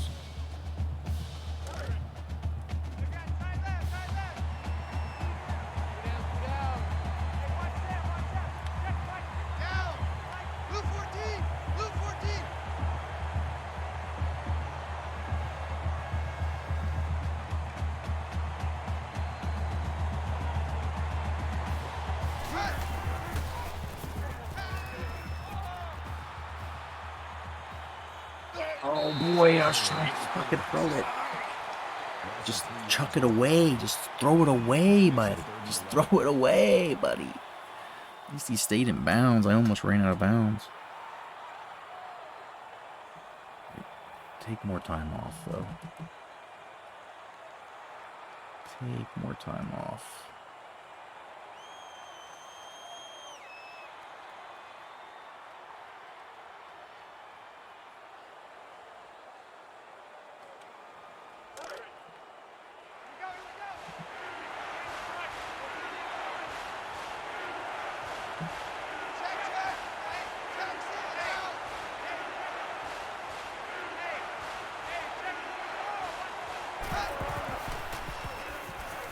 Fernando!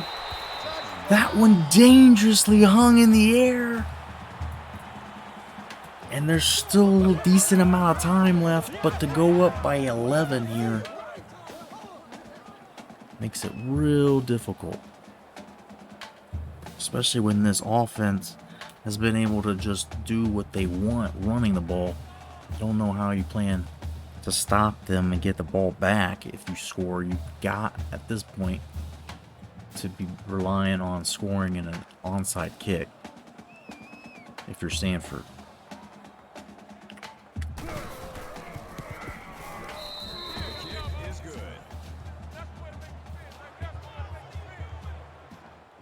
And Arizona does indeed finish the deal. They put it on them. Navy in some big trouble. Both those teams might be in your first group of relegated. Super elite college football playoff, Big 12.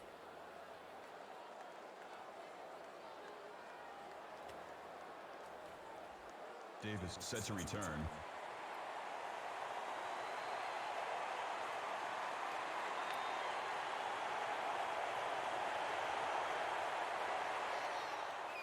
That one on the wrong side of the field.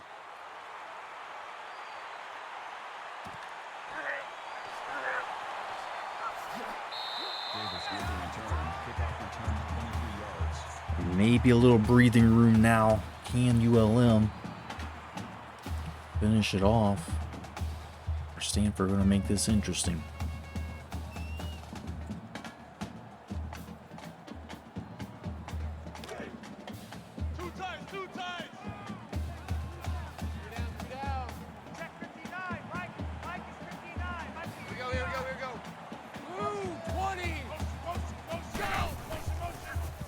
They're still running the ball, but shit.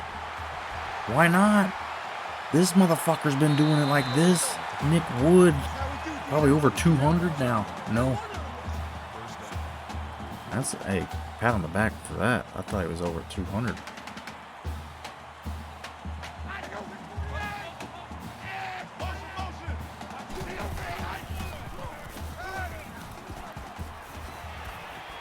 Nunez had a chance to fucking redeem himself, and he just does that. That makes it 2nd and 10.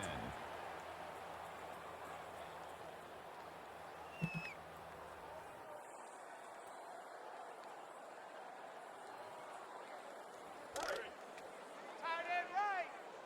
Tight end right. 3 down. Check 59. Mike. Check. Alert. Motion.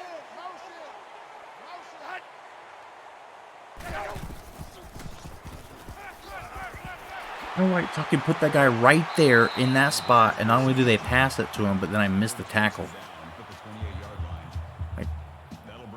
I fucking knew what I was expecting.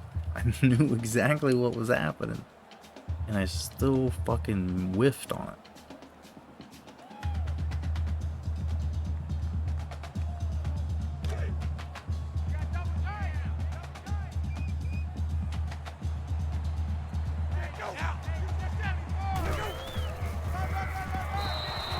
Run commit, and they're all over it.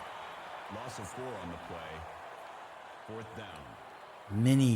Many men back there, and they're not gonna go for it. They're not gonna go for it, or they are gonna go for it. I mean, they're not gonna go for the field goals. I'm stunned a little. Fuck, I didn't get my defense picked. Shit. Here we go. Tight right. It's gotta be a pass, dude. 3 down. Check 59.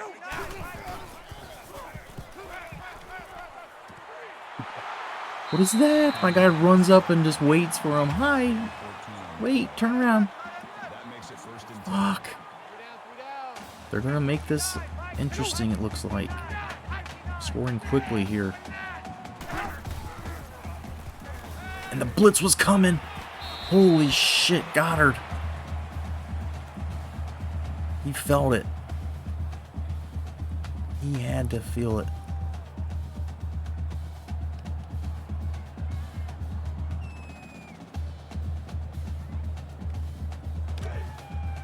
Tight right. 4 down. Check 59. Right. Switch. 794. And they're running the ball. They dumb? What are they doing? That's a gain of 4 on the play. That'll bring up 3rd and 6. Trying to be surprising. Maybe, I don't know. Catch us off guard. Keep us honest.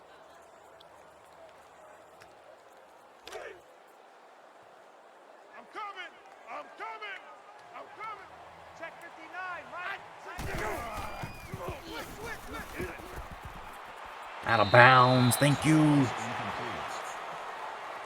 the intended receiver on the play. That'll make Watch it him 4th and review it. 6. Watch him review it and give it to him. You're fucking crazy.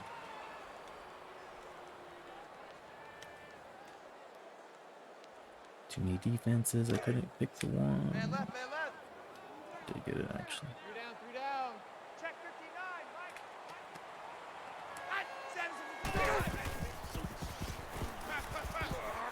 Blitz is coming and he's gonna get it. They probably are even a touchdown if they review it.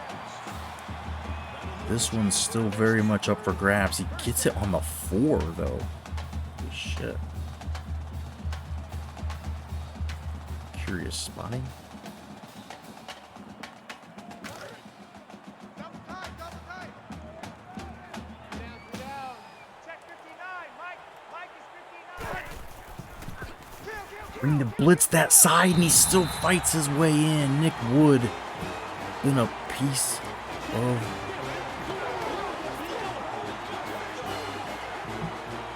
what's the hell, I guess. I don't know. He's been all over us today.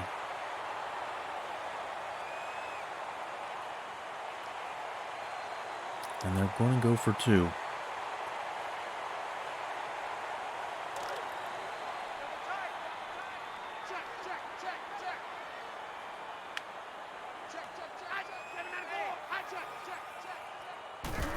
It's a pass, but the blitz is coming, and he gets it. Camouflage, dude. I can't see him in there. The fuck? Literally just lost track of him. And so this is interesting. All their timeouts still. Just 3 points. Onside would be the easiest way to get a chance back to tie this. But they've got to stop us now.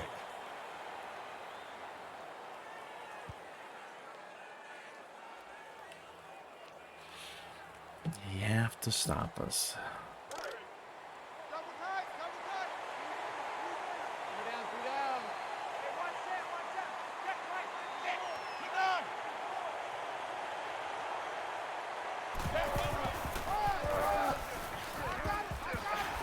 Get 5, but out of bounds. Stops the clock. Wow. Hey, guys, try left. 3 down. Hey, one set. Check right. Down. Saves them a fucking timeout somehow. I don't know what I was thinking. How I got so far out of bounds that like it's gonna get out of control quick. Here we go. Just the first down here. We should be in the clear.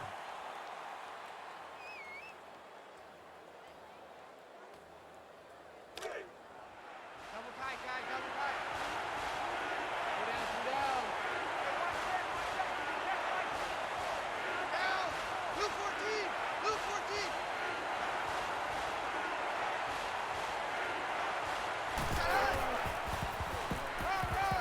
Davidson finds 8, and that's just soul crushing. You don't want that. You don't want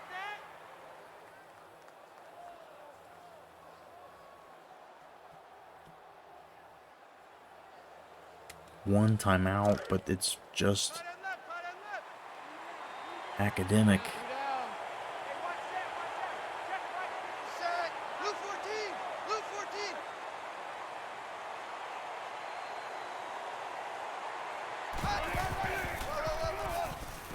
Look at this offensive line just mauling.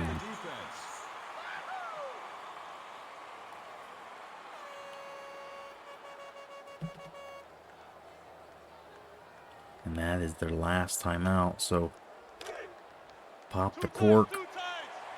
Pour the champagne. This Maroon Bowl.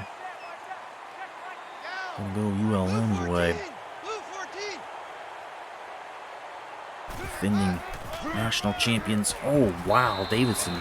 Try not to die here, bud. Gain of 4 on the play. 3rd down.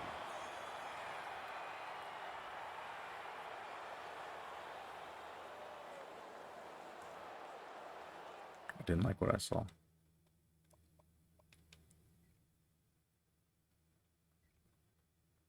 I did not like what I saw. He's got the best carrying on this. 99 break tackle. I never realized that. I think James Brown's got the best carry on this. Outside of Davidson. Joseph Fox, actually. Why would I try to bump him up, I guess? I don't know. Keep him from transferring, I guess. Give him some carries.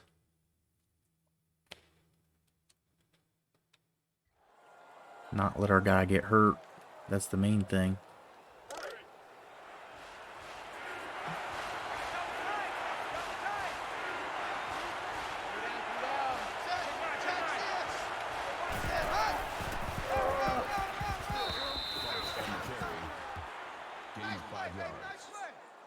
First down.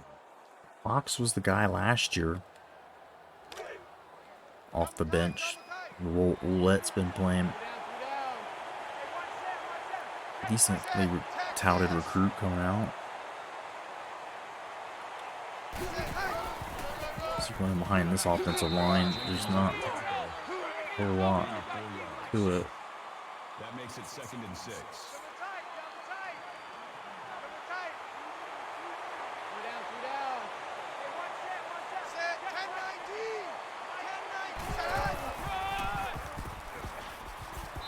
It's 6, son. Come on, it's yours. Call it a gain of 7 yards. That makes it 1st and goal.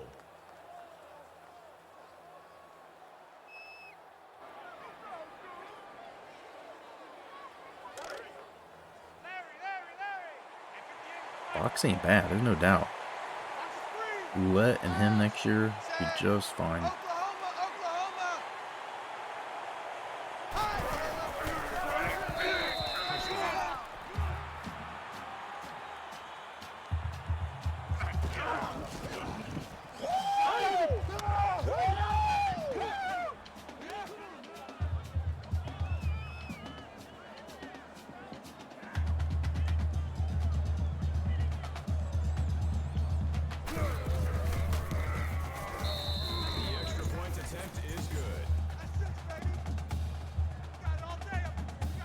And that one's just for making us go all the way out to California for this game.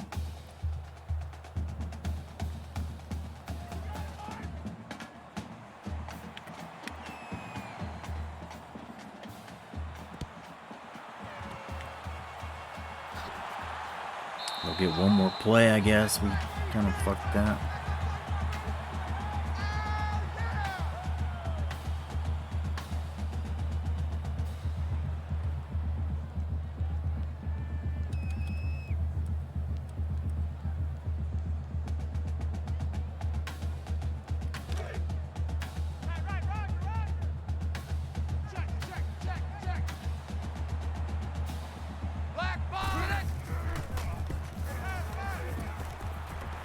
Get a pick.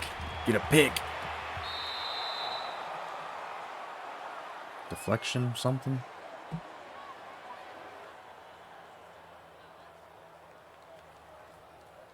And that's how it ends. A fucking upside down, winding road of a game, if you will.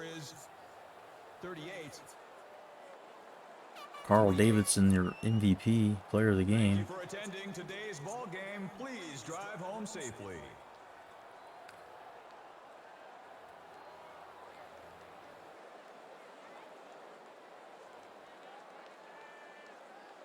Stanford, in the end, just couldn't keep it together for a full 4 quarters, and they had a couple of plays there that really kept them alive, kept them on life support, tied them back up.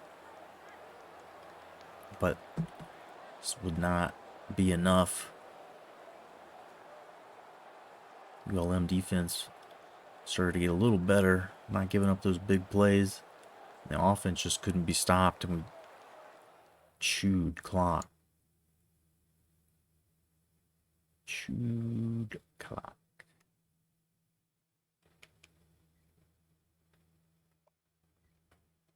38-28 is how it'll win. Elbert ends up with 2 touchdowns. Pretty ordinary day. Davidson, just normal business. 4.4 yards a carry for 32 attempts. Gets himself 2 touchdowns. Fox comes in, doesn't look too bad, and some mop-up time. Him and Ouellette going to be the men in charge next year. I think backfield will be just fine. He's still got these guys here, too. Crowell, Ingram. We've even thought about running, some 2 fullback backfields at times. So all sorts of options. Sodzinski, he's just a junior. He'll be back. Ouellette had that touchdown reception. Fernando had a big catch. Seal it. Ingram had a big first down with that catch. Curtis finishes with 10 tackles. Rick Cook not far behind. Tackles for loss for Stone. Nick Perry. Hale. 1 sack, and it's the left end. Nick Perry. 1 pick. Lauren Pollock made the Superman grab. Couple deflections there. Nunez seemed to do much better when we moved him to corner, which I think he played there last year maybe, so I don't know. That might be we need to do permanently on the depth chart.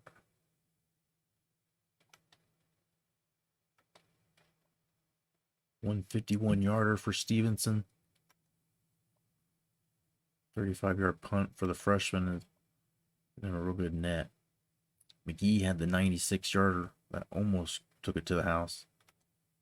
Yeah, decent punt return that had chances of breaking too, so fairly clean. Not too much to complain about.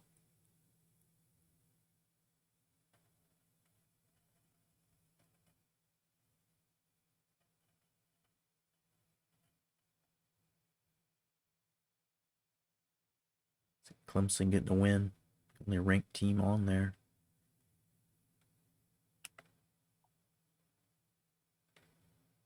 $27-minute time possession, more than doubling what they had it. Helps your chances. Nick Wood will have nightmares of that man. And he wasn't even supposed to be the starter.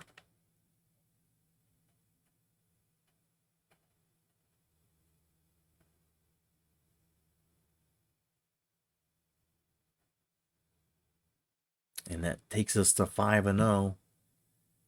And so let's advance and see what happens, what we have next week. Army, always a fun one at Army. It's been a while since Old Dickey and the App State Army. A little rivalry at times when they were playing in the ACC.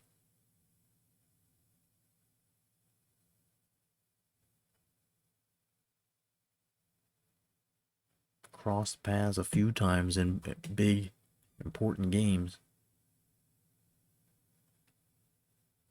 So let's see what we get here.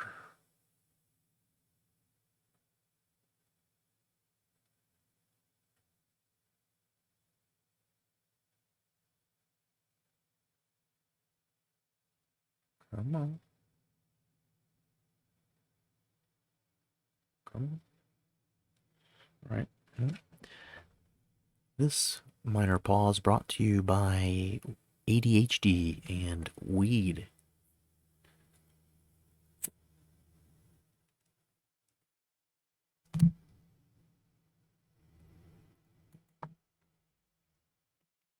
You got me.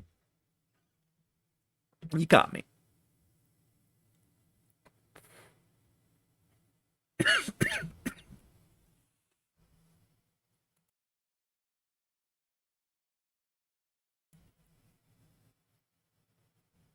I'm coughing. You caught me coughing. All right, so I don't even remember what's going on exactly with all these recruits, but looks like we got a bunch of left ends. A couple, at least two. We'll get back into recruiting and see. Look at all these tackles. What was I doing? What am I doing? We'll go check. Let's be paranoid about our offensive line. We've had to scramble and move guys around a couple times, but look at this, setting up for number 1 versus number 9. I like the way those colors behind the ULM looks good. I like it. I think we're going to play this game because of this. I should, like say no, let's not play this game, because then the next game I play, the thumbnail of it would be this beautiful rich mustardy, it's like ketchup and mustard with our logo a little bit and the yellow behind it. And Army is just one of those games, it's going to be a dogfight. Every time we played them in the ACC, seemed like they were just brutal games. And so, whatever. Why not? That last one was so much fun, right? Did you enjoy the last one? Was it nice? Did you likey? Just save just to make sure. Excuse me. Let us get into the business again. Did I save it? I was CD. Are you sure you want to? Yes. Saving? Yes. Yes. Yes. Appears to be done.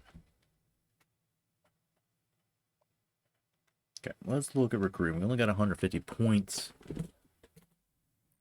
We usually like to keep those for schollies or scouting. Let's see what we have. We got ready for visits, so let's deal with that.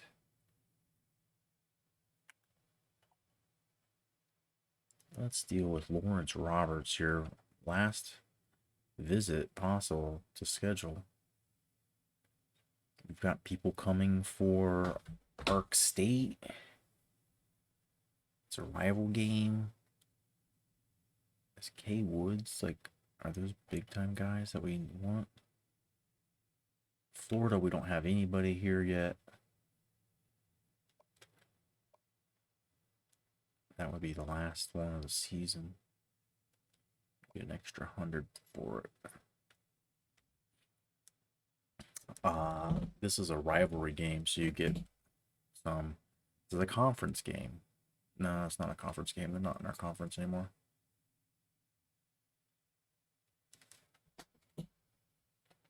Give me a second. Let me think about that one. Donnell Miller. Not sure what position he is.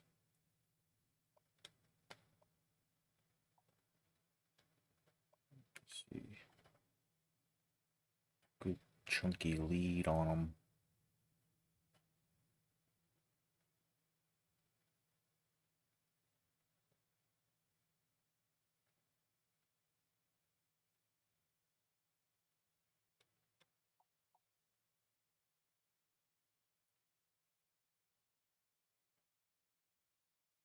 So if we gave him more points, we could probably lock him and just try to schedule early. That would be the thing to do, but that's not what we typically do.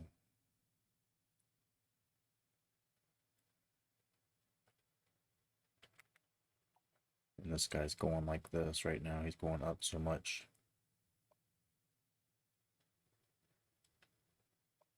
This is Nebraska game.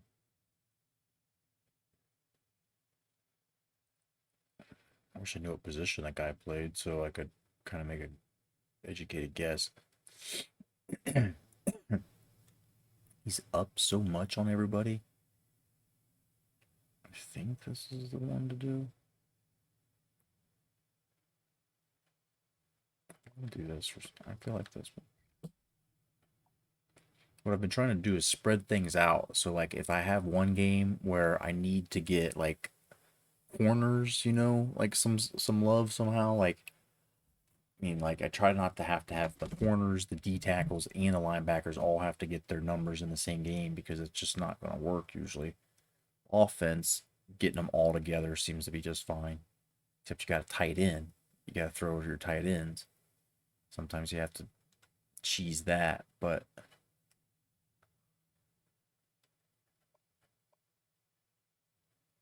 I really don't know what I was doing with some of these. So let's try to think through. What position is this dude? I just have no idea. I just don't know about these guys.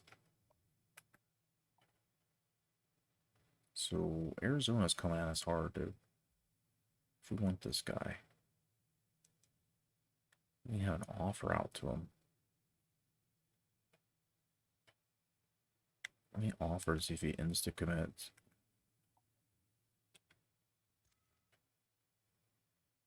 Oh, baby, he did. That's weird. It locked like that. I've never seen it go red. Committed to your team. Usually it shows. It's weird. Usually it shows your logo, your team.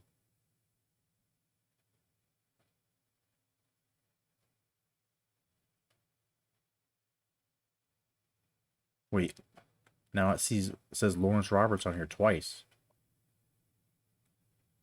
Dude, this is fucking bugged. It's bugging. You saw that, right? I'm not going crazy yet. That's not the reason to confirm it, is it? Let's see what happened.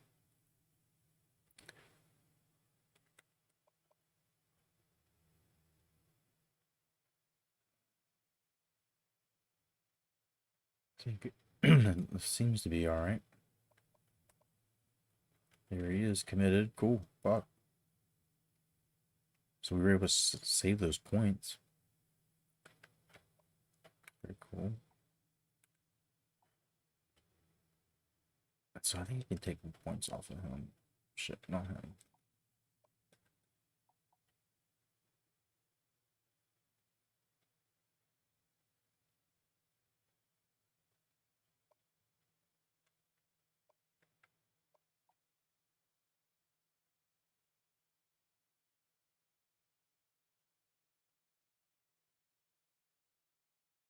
So this is gonna be a dogfight all season to get him.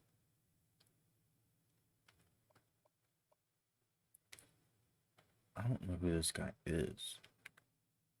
I don't know who any of these guys are. So this dude is maybe what, a juke move running back.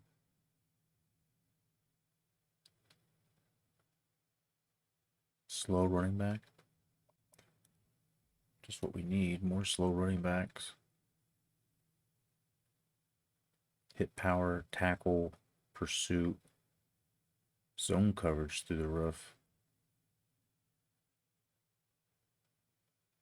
Just do maybe a wide receiver though. 5-star. What is this guy? He's a 5-star, but what is he? Safety? Stiff arm? Strength? Break tackle? Maybe he's a running back, yeah. Carrying shit, though.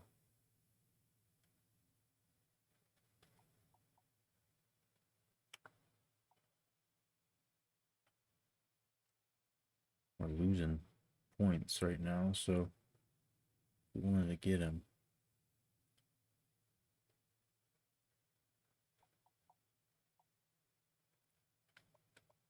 We could take maybe a little more off of him, but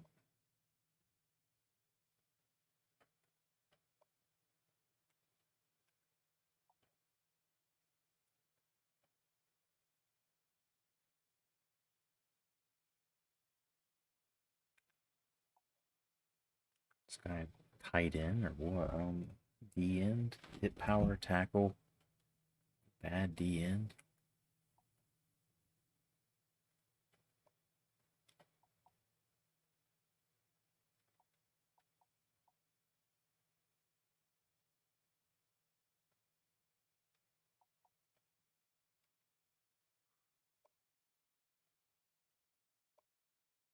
Not scouted, no scholarships. We got a shit ton of dudes without scholars. Scholars offered.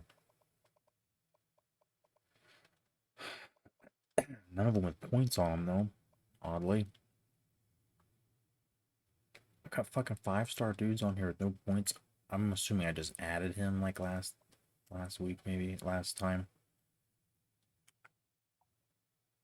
Because I'm clueless. This guy's going up decent.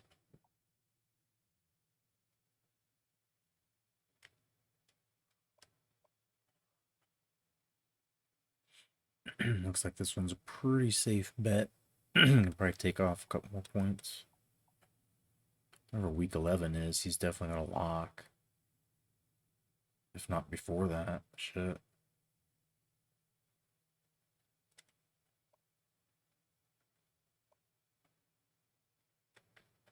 I don't know if this guy's even been scouted yet.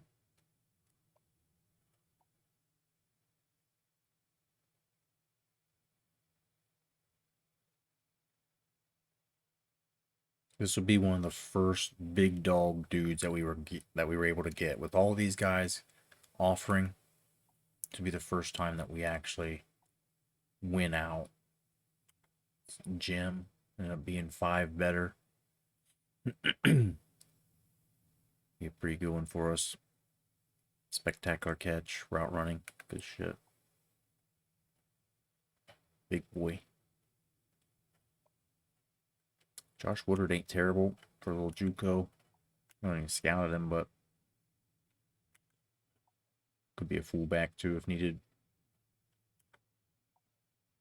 Not one that would run the ball, but. And then we've got all these dudes. I'm not sure what I'm doing with tackles. I know Irby insta-committed. Williams is looking pretty good, but we had our visit super early. Cincinnati's got a visit coming up real soon. The next probably biggest one that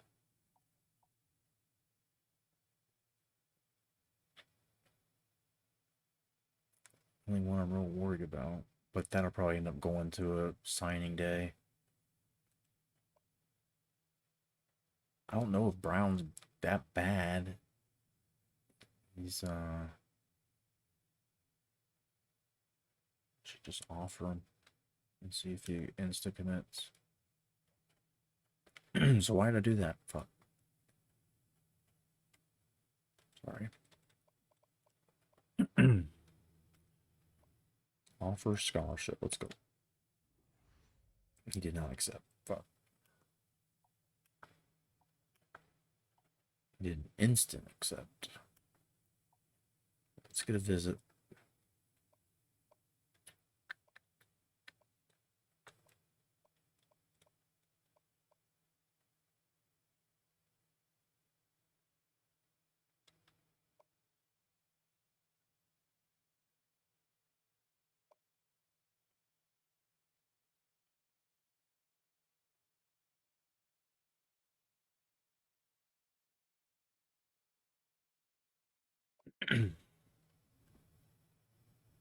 Let's spread this guy out.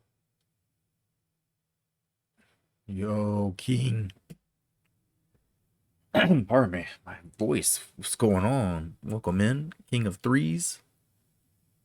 Is I getting that right? Let me know if I'm not. Welcome in. We're in year 20 of this dynasty here, and I'm doing some recruiting. I'm a little cannabis intoxicated, but it doesn't mean we can't do more. But trying to rationalize here. If you have any ideas, if we wanted to have this guy visit sooner, we're pretty good, but we're not putting any points on him, so we're not going up too much. I feel like if I have this visit before their visit, I might better lock it. So schedule this maybe before the 11th. Schedule this on the week 11. Schedule this on week 11. It goes up 100 if I do it then, but this is a rivalry game, so we'll get 100 for that, I think. And we'll easily dominate them, so Hey, I appreciate that follow. I mean, year 2 about to finish, actually. Hell yeah. What's going on, man? Year 20?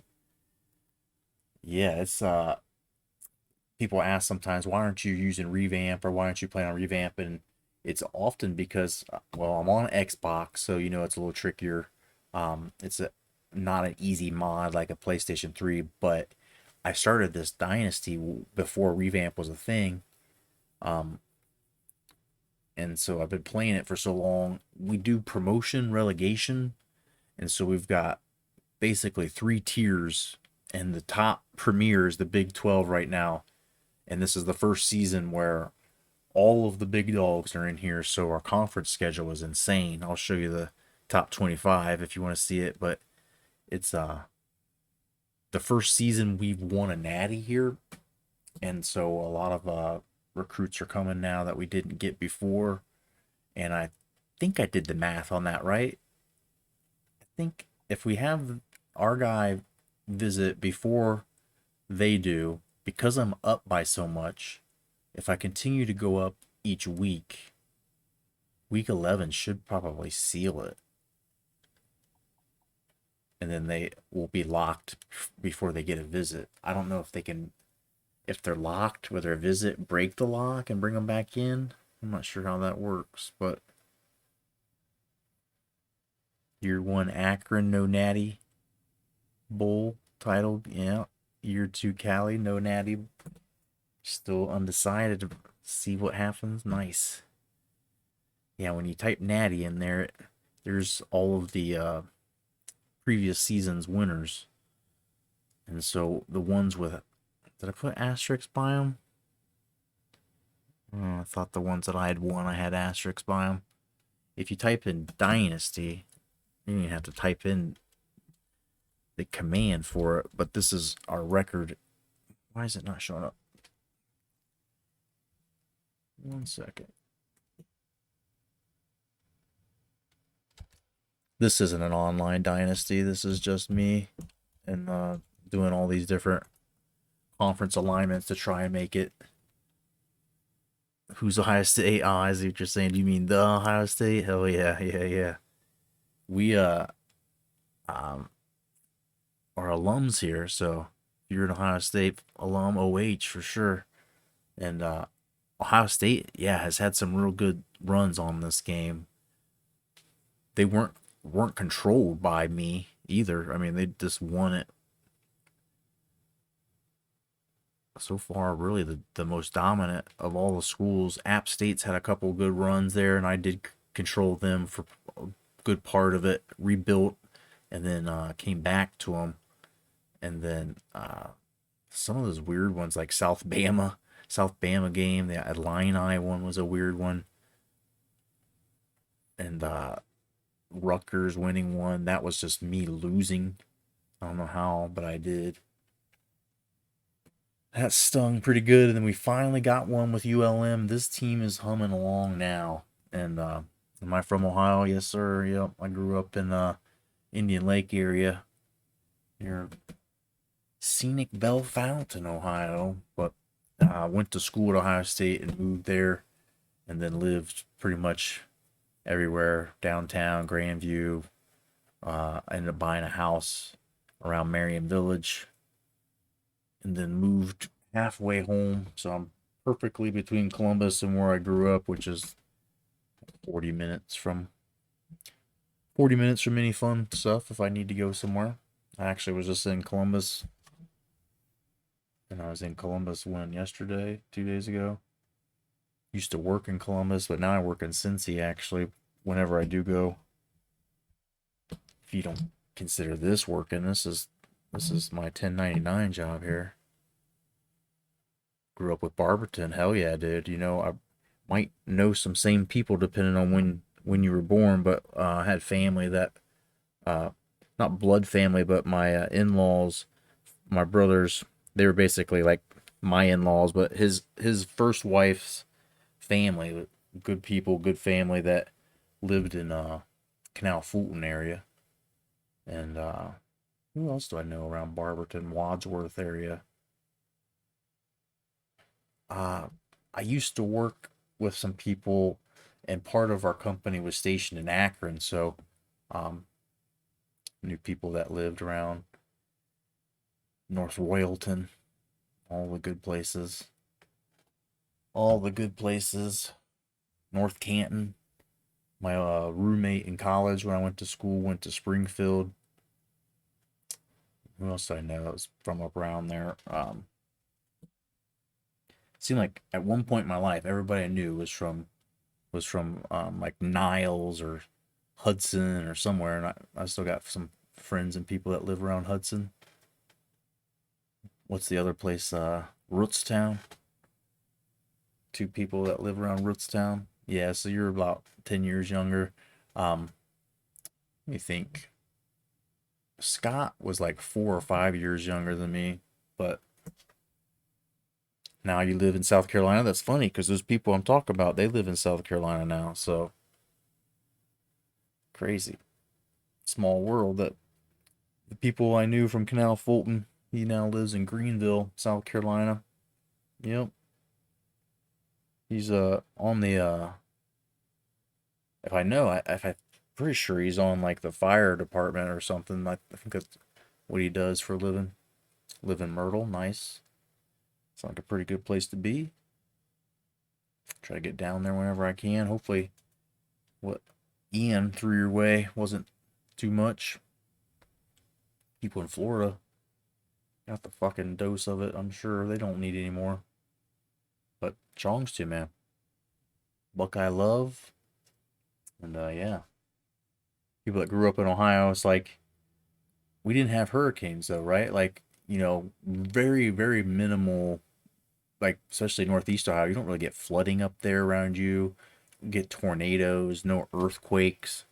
You know, we'll get tornadoes around here, but not where I live. Like we're pretty in a decent spot. Like but yeah, you get snow. That's your freaking natural disasters, some of the crazy snow and winter weather. But yeah, I mean, when you live in Ohio, that's really the only thing you complain about. It's just like the summers are hot, the winters are cold. Some years it goes right from one to the other in the same day. But then like we've had a pretty decent fall, I feel like this year. Nice, good, crisp days like today. Just fucking, this is the perfect for like doing whatever you want. There's nothing today wasn't good for. If you want to go outside and take a nap in the sun, you want to fucking go camping, you want to have a fire, you want to fucking, you could probably even swim if you really wanted to in certain parts where the sun was warm enough. You got a heated pool. Hey man, I appreciate you being in here. Nice to meet you. We do this, we try to do it every day. I got a Discord, and so most times I'm playing on it, and if I go in Discord, I'll usually tell you when I'm not going to.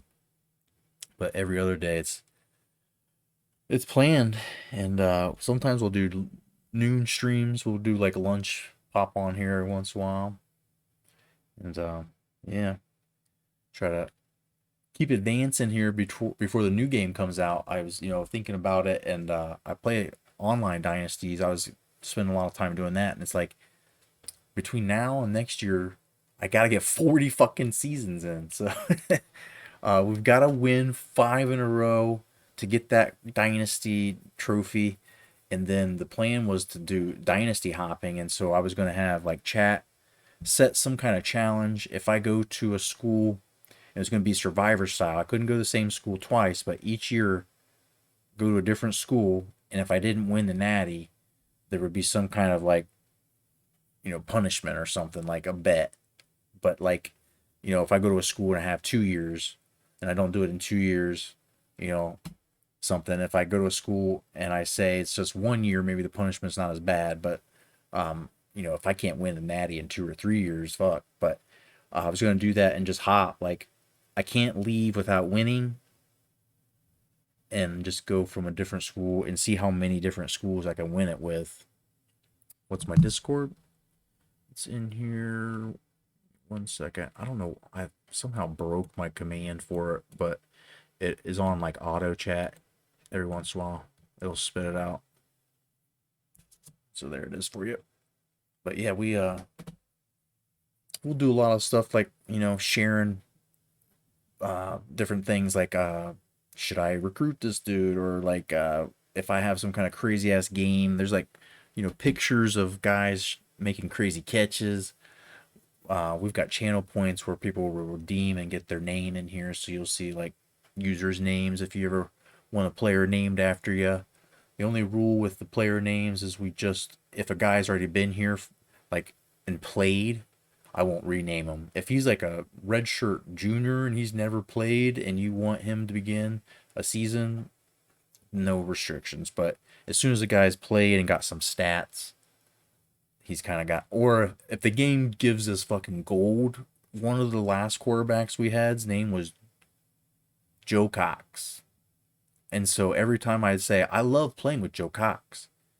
Joe Cox in my hands feels so good. Oh, I could just kiss Joe Cox.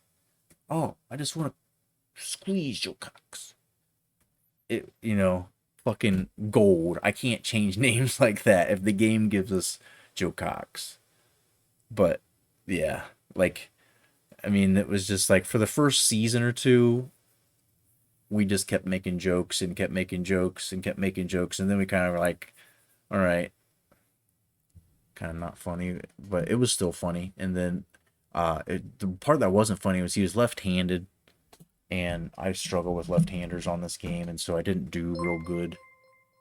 Yo, what? You come in here and start dropping subs too, bud? Thank you, man. Too kind. Appreciate that. But yeah, we do this. We try, like I said, plan on it every day, and then if we can't live up to that, we use Discord to kind of chat out our sadness that we won't be streaming work or something. Life. I seem to get sick a lot this time of year, like allergies and shit. Living in Ohio, how once the trees and things start going crazy, then kind of sometimes, even if you don't have allergies, like naturally, I just don't have allergy problems, but 1 or 2 times a year, like hell breaks loose in my face and my head, and I get like these allergy shiners. It just looks like somebody punched me. But hell yeah, appreciate that sub, man.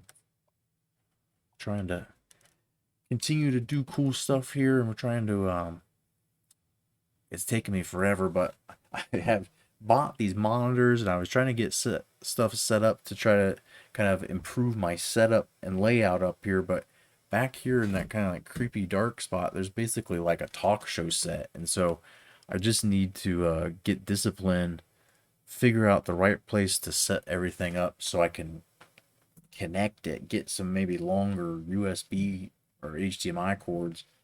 But I could be able to switch the scene and turn the lights on over there and have another camera that is basically set up where it's shooting at like I have a couch and a like leather recliner and a coffee table and a couple of old TV monitors that I could basically have it like a fucking Maury Povich show back there. But between my real job that I hate doing and has to take so much of my life trying to motivate myself to do, you don't end up getting a whole lot of that fun stuff done. But dude, look at this guy. We just found this dude last week and started throwing him on there. And good stuff's happening. I feel like Texas is going to have a nice visit and then jump into this. And this thing's going to go to... it's going to end up going to signing day. This dude, on the other hand, I could probably just go straight at. Put that 700 on him. This one's not good either. It's going to go all season long. Sam Fox, I think I've whittled down all the points I can on these guys. Ken Woods, what is going on? Why do I have 700 points on Ken Woods?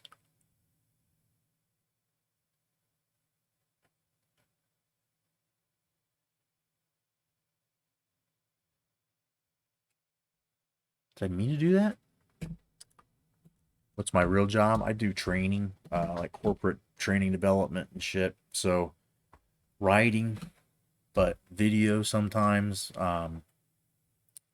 Lots of like web publishing, basically creating these crappy little self-contained courses and It's just really, like, in the grand scheme of it, really bad web publishing tools that are used to make required compliance training stuff. But yeah, if you ever see any banking training, you might see my face in it, or hear my voice in it, or see my writing, or God knows something else. But we're trying to do that less and less and do other stuff more. Trying to figure it all out here. Still got time to do something fun, I think, before I die. I just don't know what I'm doing with this guy. We're gonna get locked out. Why am I chasing him? Do I think I can still get this dude? He's not that good. I could just give this guy the points instead. I don't know what I'm doing. I don't know what I'm doing.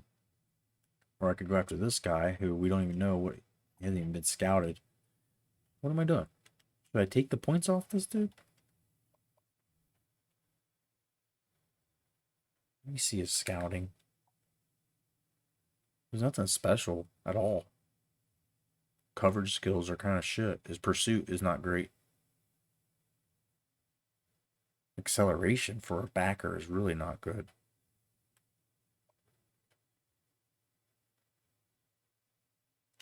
Yeah. Yeah. I mean, if I was trying to let him, like, lock and then unlock, it makes sense to take those points off. I have no clue what I was fucking doing. Why am I dumb, dude? We've been playing a lot of online dynasties, so going between the two, I think I've forgotten, like, what I was doing in different... Should I scout this guy? I don't need to scout him. He's a 5-star. I mean, what 5-star drops below a 70? But he's a 5-star. A redshirt him. You end up being a fucking stud before it's over. No doubt. Alright, so let's max. We won't quite max him out. We'll see what happens next week if that's going well. I think this dude's coasting towards it. It's just probably going to end up locking and going to signing. This guy's going to go to freaking signing day. We just took the points off him. I'll leave him on here with the idea that he locks and I can unlock him and we'll at least get a visit. Get some complimentary points out of him at the very least. This dude, I don't know. Should I check on him? Let's see. Tom Hayes looks pretty good. But he's... Dude, we're coasting on that one. Take all these points off. Holy shit, dude. That visit's definitely going to lock it. And so I have this superstition on here that if you take up too many off, he's almost like, well, now he's not showing me any love. Like, they'll jump in bed with one of these other teams sometimes. So keep a little points on, I think. Maybe just superstition. It could be superstition.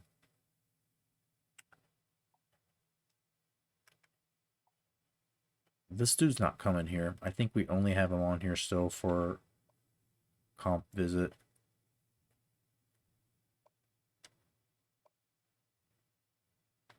I mean, the visit's going to be a pretty good one. We could jump back into that.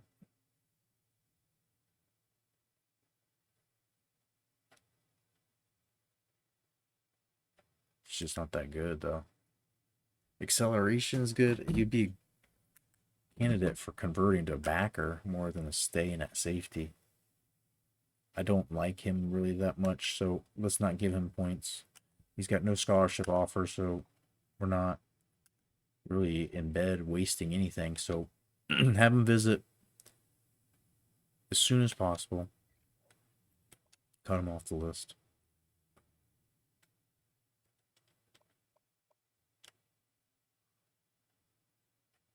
Punter. We always We always take any kicker or punter that comes here without us giving any points. Like, and so that dude's a good one. He's one of the actual good ones that's going to come here for free, or mostly for free. Michael Dodd, I think we got. Miller, I wonder if we could probably even take a few more points off if we needed to. This guy, we were trying to feed more points. We need to find more points. Probably need more points.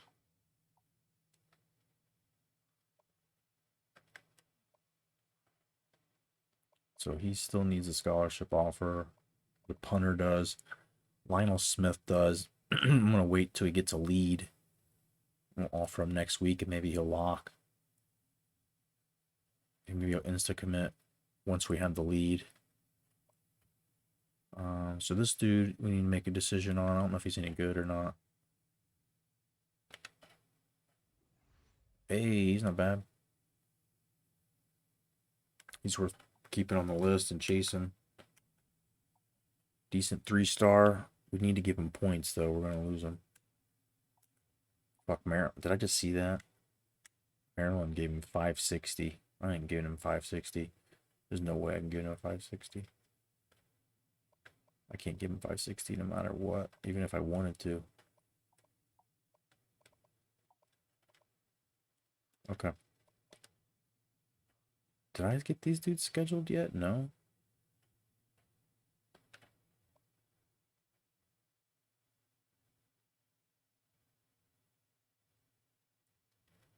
I don't know what this guy's position is.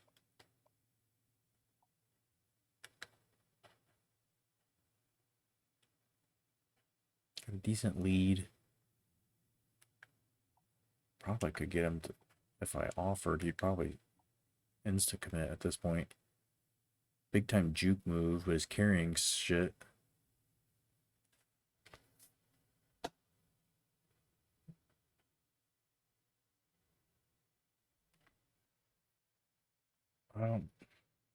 This is the time of night where my brain is just not ready for this. It's not. He's definitely not defense. His coverage, all that. He's offense. Catching could be a slow wide receiver. Possession receiver. That juke move, though, elusiveness, he's break tackle, trucking. I think he's just a fumble-prone running back.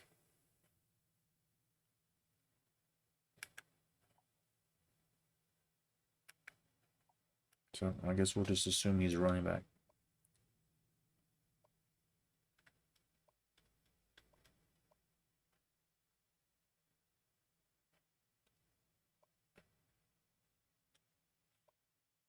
We'll have him come for the Nebraska game, I guess.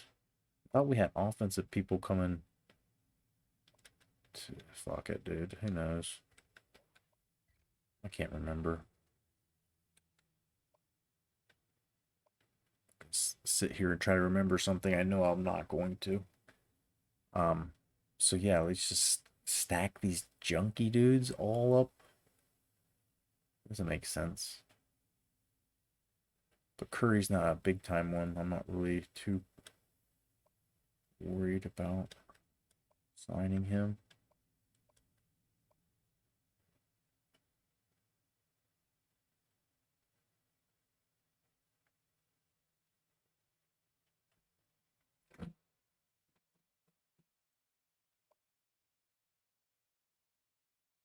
I'm going to have him come earlier so there's other tackles that can come to the games that he's not at. I guess that makes sense to me. Stack up the Arc State games with guys we don't really care too much about.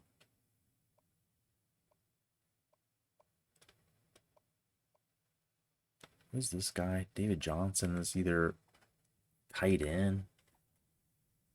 No. D end, D tackle.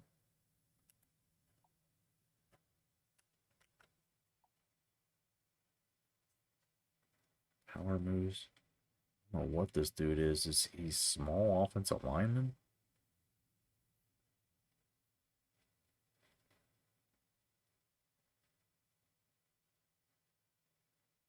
I haven't even scouted him.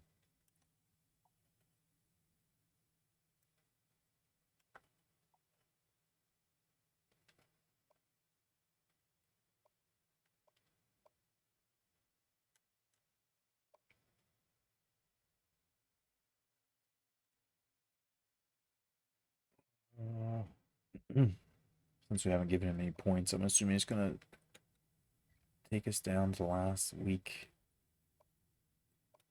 Let's see, get some player bonuses. Let's throw him in at Nebraska. Andy Turner.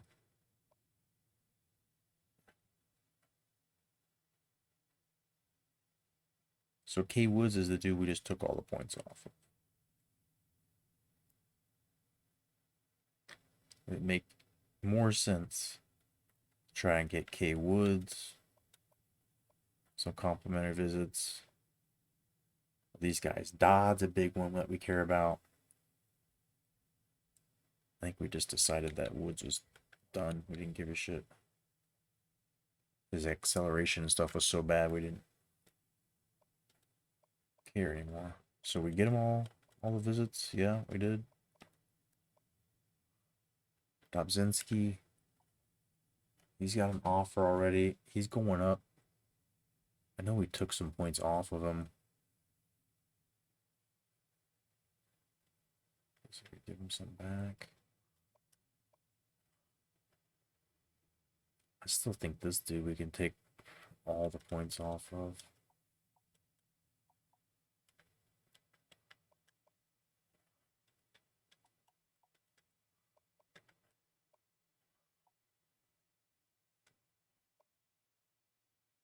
So Woodard, if we're not putting points on him, is gonna be gone. I don't know if I care. We do have a couple of guys at tight end, I think, redshirting, so this guy just gives more points.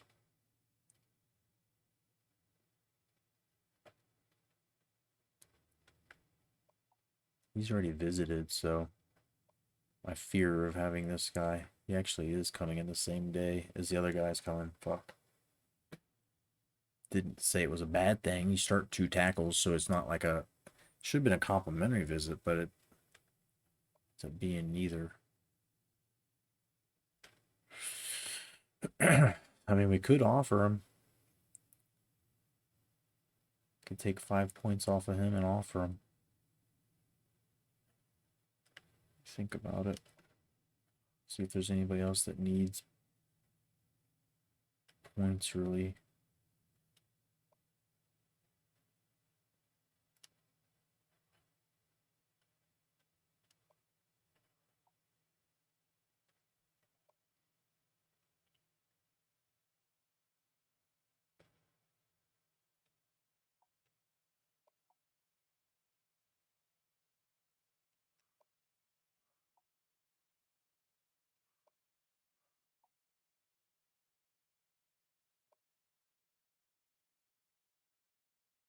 A guy on there for complimentary visits. It's Colbert too. He's 400 bonus. Josh Rogers. That was the guy we were going to have to start putting points on. I thought I did put points on. Point off of Hayes. Complimentary visit, dude, and he goes off the list. Donnell Miller needs a little more. Fuck, this dude was the guy we needed to put more points on.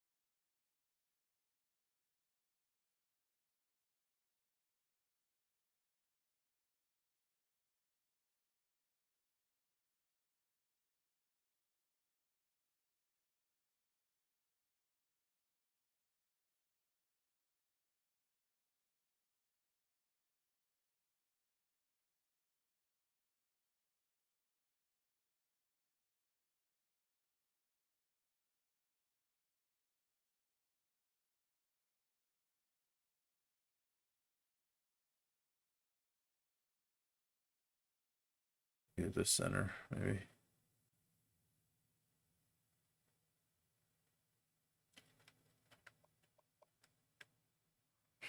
So yeah, I'm thinking take the points off that. I don't like this guy. I don't. He's a 5-star, I guess, but he's not super big.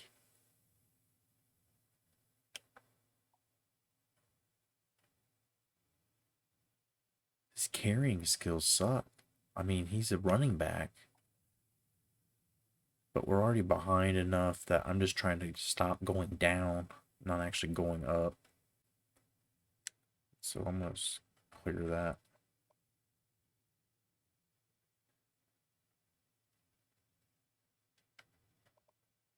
What we're trying to do is Eric Neal. Slow running back, is that what we're saying? Slow receiver. Don't really need that in our life. Give him a couple more just so we guarantee we lock it. The way I did my math on him trying to lock with that visit. My math to test out. Alright. Scholarships, anybody?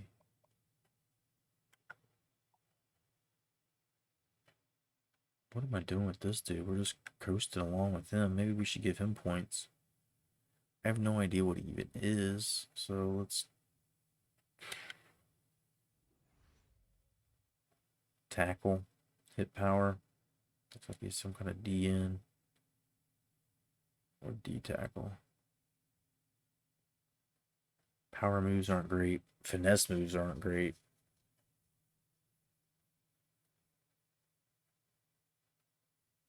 Hey, there we go. Year 2 Alabama wins a natty. Interesting. Did you start with any particular years of roster? Just start with the standard ones. David Johnson here. This guy, is he a tight end? What is he?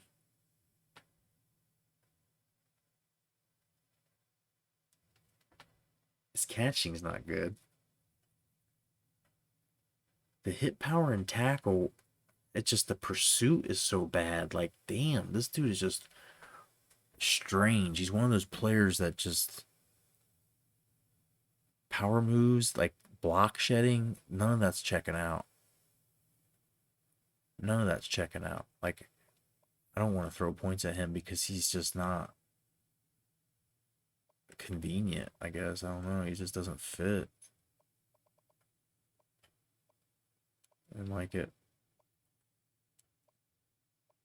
Alright, so I mean, I can give this guy an offer now, but I'd rather wait till we have the lead. Next week we have the lead with them. I'll give him the offer. Maybe wait even a week. So this fella here.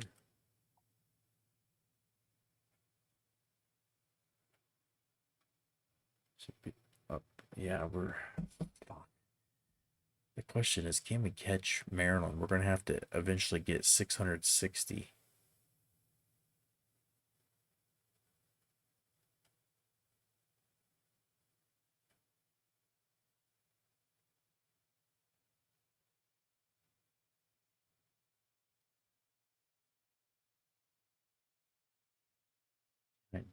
Can I do it? I don't know if I can do it. I think we can do it. I think we'll try. We'll see. We'll see. Next week, maybe those points come off. And if so, then we can scout all these fucking jobbers we have to see if any of them are actually legit.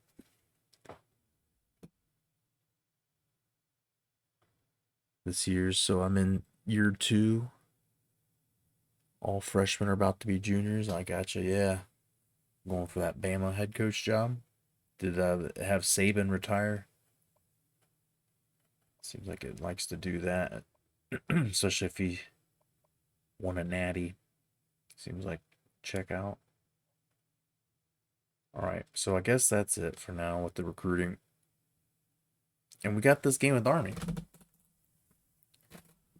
Got Kings in here. And so let's play this game. We were on the fence about whether we should play it. We wanted to play it. It seemed like worth playing. Army always gives us some fucking trouble. Back to the old days when we were in the ACC with App State. Long time ago, as the Don McLean song goes. But this is our crazy Big 12 that we're working with. This is our Premier League, basically. We've got 3 tiers of promotion, relegation, and so far, it's basically broken up as like geographically as possible. So all these schools that weren't close together, and then everything on the more eastern side. But I mean, this is a pretty solid crew of conference games. Everybody's 6-star. Arizona's struggling a bit, but 2 worst teams, Arizona and Nebraska. And then this over here is just a meat grinder. 1-4, 0-4. Ohio State's going to get relegated. Navy looking like they might get relegated. That team is looking weak now. Gotta look at it. Cincinnati not real great either. Getting beat up. Michigan 99. Pitt was the #1 team in the country for a while. I don't know how, but that got fixed. They're still undefeated in the conference though, and Army got this 97 offense we're gonna have to deal with.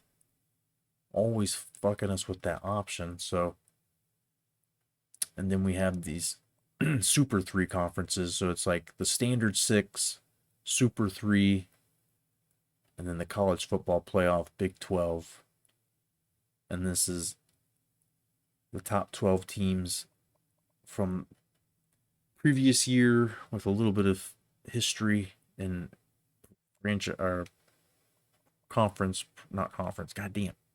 program prestige factored in. This is the first year, and then what will happen is we will take most likely the bottom 2 from each division. So right now, it's more likely going to be Cincy. I think Navy will get a win somewhere in their next 3 games, maybe. But looking like Cincy and Ohio State and Arizona and Nebraska are going to get dropped. And then it ends up being the Conference USA champion. This is the next tier. So whoever's the Conference USA champion will get in. Whoever the MAC champion is will get in. Whoever the American champion is will get in. And then an at-large, which, let's look at the top 25. We'll see who an at-large possibly could be. Let's see.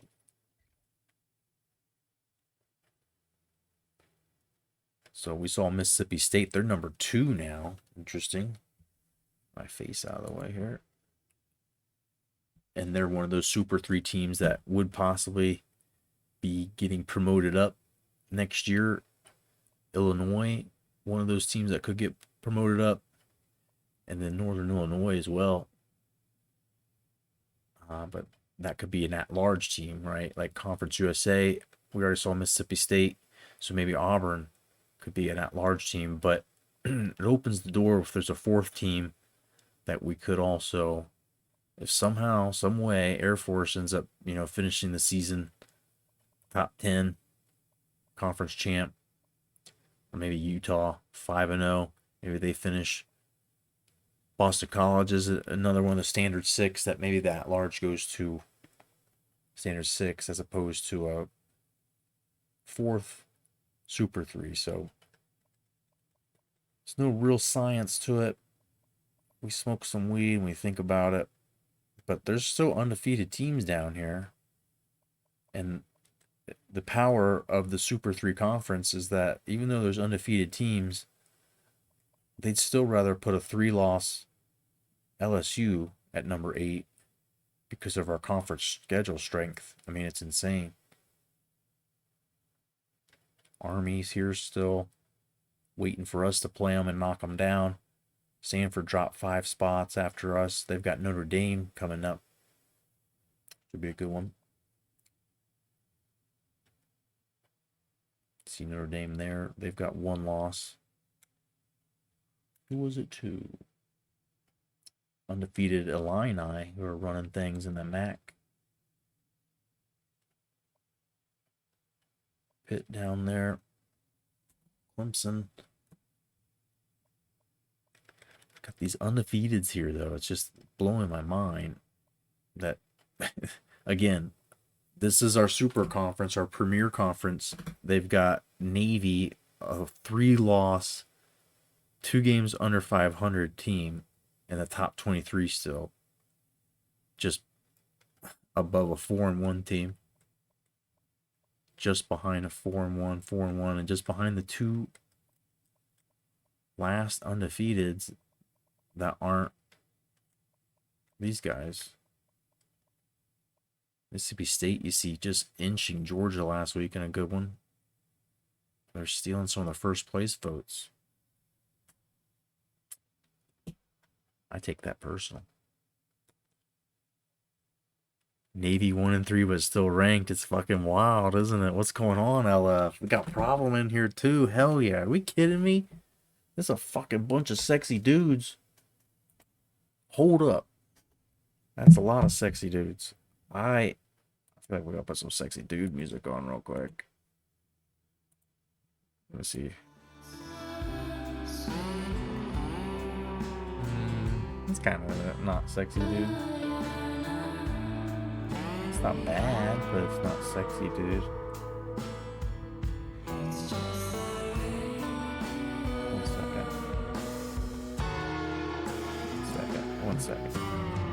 One second. Holy shit. Do I know how to use a computer? I don't know. Alright, sorry. But hell yeah, dude. It sounds sexy to me. It sounded sexy to you? I got this bad boy out. Look how dirty this is. But you're coming in at a very, very ideal time, my friend. Wish you were more physically actually close, because this was a new experience for me. This was a new experience for me. And I hope you both are doing very well. I hope all of you are doing well, but LF and Problem, haven't seen you, talked to you enough recently. Hope everything is going good. This cold press, fucking real deal, home, like, made it in his own kitchen with his fucking gourmet. This dude's a cultivar, man. He's been growing this shit for 30 years now, and he knows. He just knows. A lot of the guys that are growing in Michigan had him trimming back when it was just medicinal, and good stuff happens when you hang around those guys. He learned a lot, and holy shit, I got it stuck to me. Oh boy, we might be doing more of it tonight than we wanted to. Louisville lost to Illinois. Illinois is 3 in the country right now. This whole fucking, I'm not sure if you saw our little rundown of all the crazy things happening in our new, this is the first year, yeah, this is wax, this hash rosin, cold pressed hash rosin that he been cooking up with this year harvest he just bagged a couple weeks ago. And fuck, dude, it's sticky. I just ate a bunch of it. I didn't mean to, but it was on my hand. So a good friend Problem has a nice little dab tool of his own he likes to use.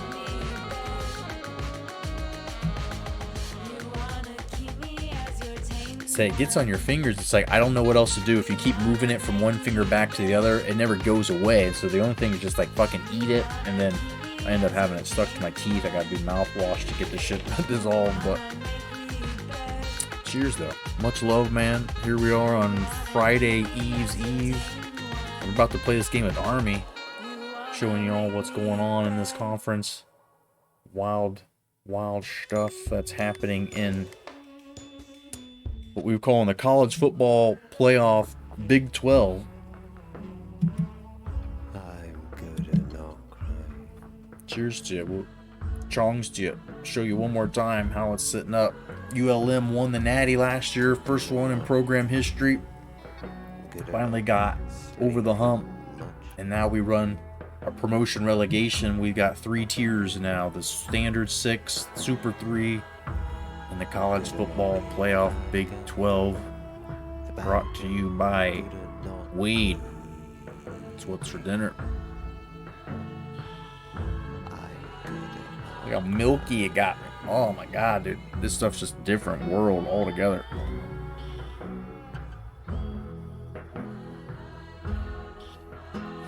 Just as low temp as possible. And the shit just like dense, man. I've never had concentrate or like something that's not flour have so much like actual potency, or not potency, but the mouthfeel of the smoke is like not like vapor. Old Dominion always does really well in this game.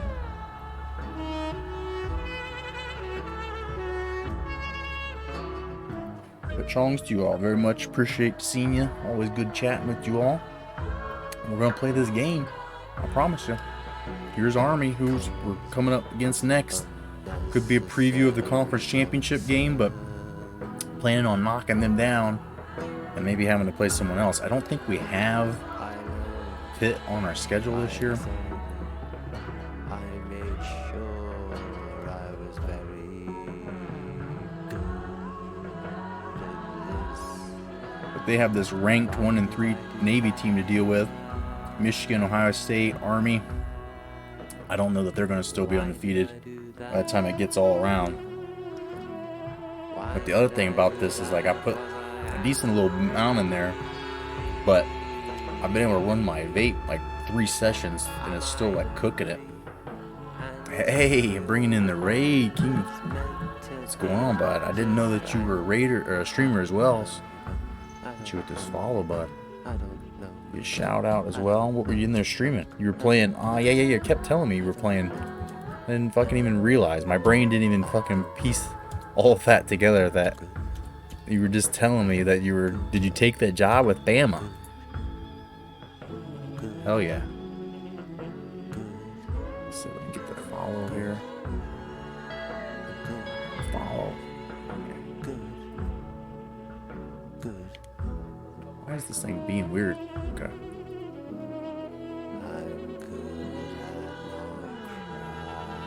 Hell yeah, appreciate that raid, appreciate that follow earlier, appreciate you hanging out. Cincinnati is 1 and 5.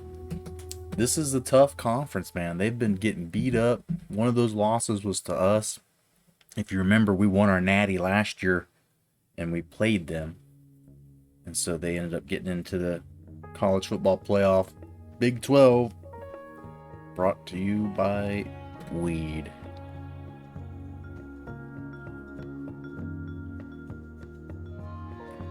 Surprised they aren't ranked. They probably were last week. Probably just were.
He's on at the half.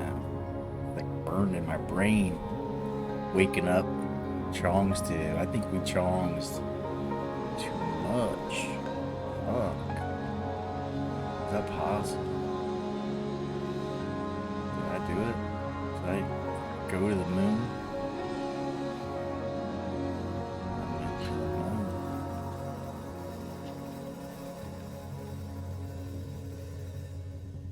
We just wasted 10 minutes of our lives, but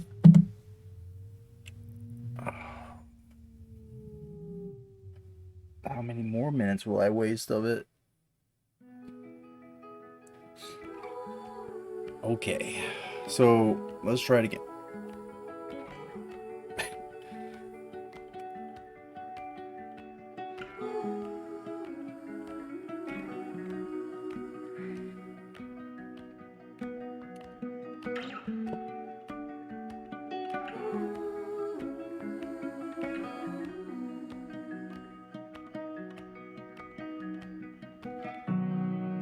How I did it. All that for what? They have no choices. Fucking zero choices.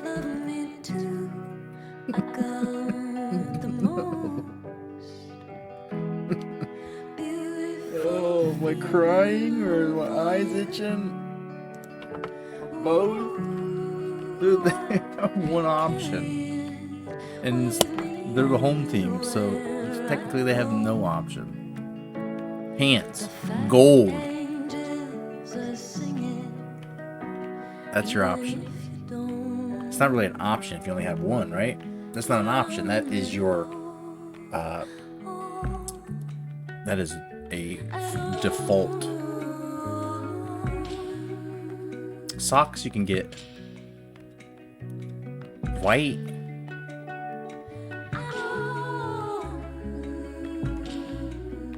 Just because I have to do something to change, I'm gonna do that. Like they even have the most limited. Dude, those are the best cleats. Oh, those are the best. Those cleats are pretty nice too. Not too bad. Matches what he's got going on with the gloves. Not too bad. Not too bad. I like that. Alright, that makes it worth it. Did that make it worth it? Kinda.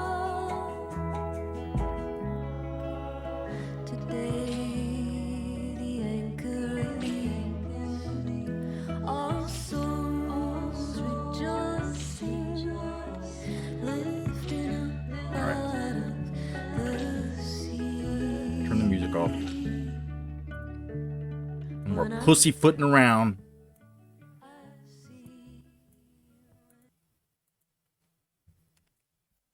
No more pussyfooting. That was a memo sent down from the boss.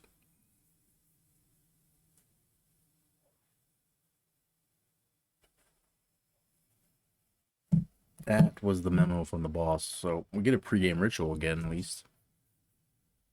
Turn off the cam too soon.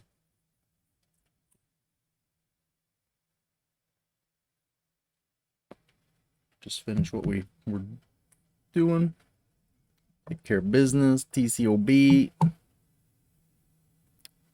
what we try to do. Aspirational, really, most of the time. But all right. We bring you college football playoff Big 12 action.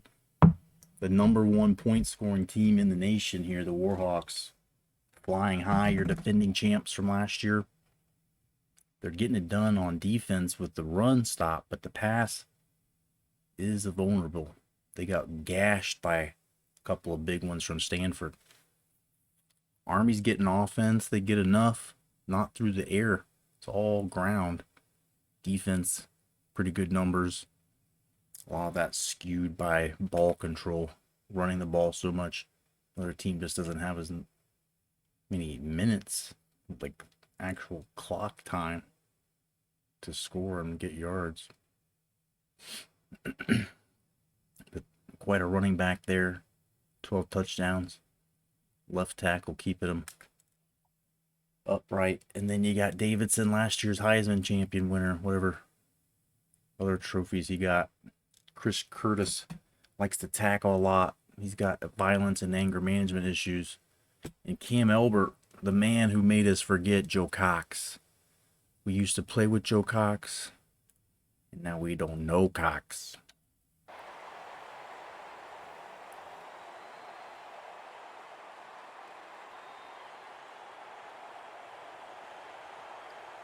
Chris Curtis is a thickie, dude. He's like almost D lineman size at this point. See the more eastern group of the Big 12 there. ULM's division. More of the Maroon Bowl. Shades of red. Old in-state rivals, LSU. And for now, Arizona, but their time seems to be borrowed here.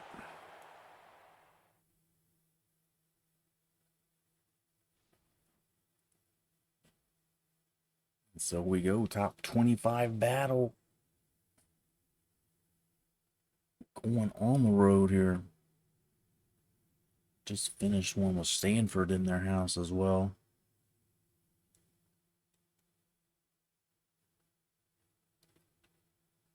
Wish there was audio there. There wasn't. There's no audio here. Come to you from Mitchie Stadium, the autumn colors on display. You see the loyal Army cadets in attendance on a brisk autumn day here. Louisiana. Temperatures not following the Warhawks on the road. So what are we playing here? What is an Army thing?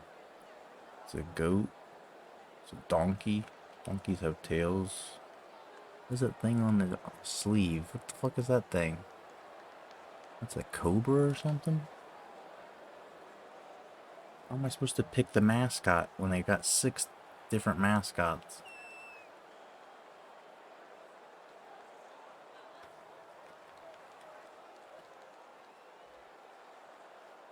Alright. Let's get this. Let's do this. You know their fucking QB's gotta run. Lots of QB running. Lots of QB running. But we will get offense first.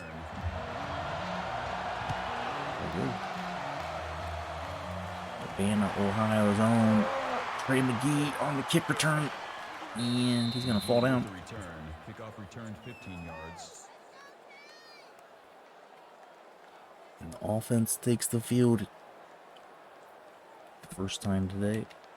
Let's see what the offensive coordinator says. He's got some pass plays to start. How about that? Man left, man left. I don't know about that.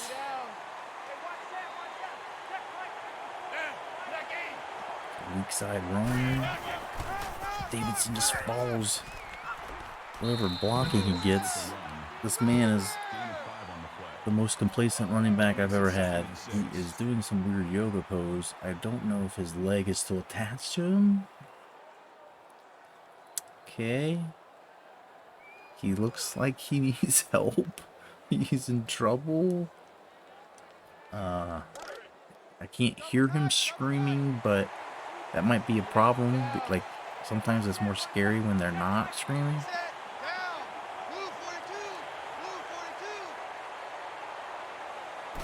Body's just completely in shock at that point.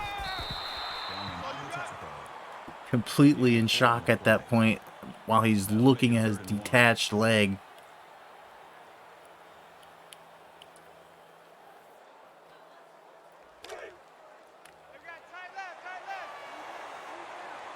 And he didn't even take a play off. Holy shit. Banging it for the first, and he's almost breaking it. last year's Heisman. You see the numbers, 4 yards per carry. You just times it by 1,000,000 and you eventually get 1,700 yards. Look at that fucking creepy look. This man. You gotta watch anything with holes. This man will try to put something in it. That's why he's a great running back. He just finds the holes.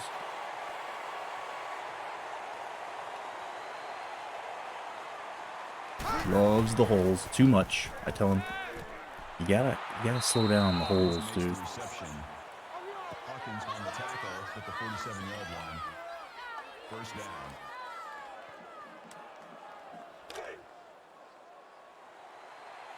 Double tight, guys, double tight. Three down. Rush nine. Sometimes he says, Coach, I love them holes. No hole there, really. That'll make it 2nd and 7. No hole.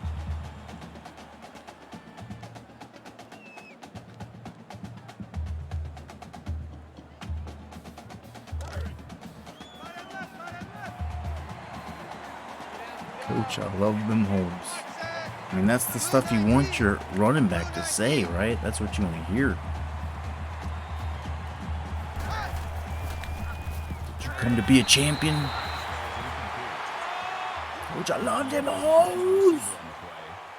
Somebody better fucking start making some holes here. Filling them holes on the pass line. This offense was built for road grading. They are not pass protectors, so I'm just asking for problems here. The Army defense is not really anything special.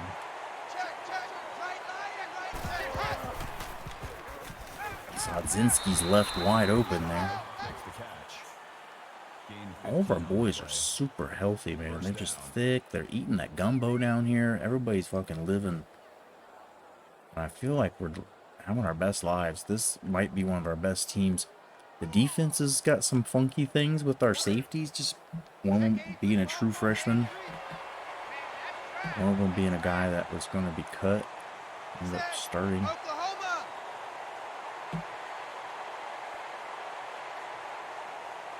And I think we're going to be able to finally do our 5 in a row. Maybe with this. Is this going to be the program that gets it over?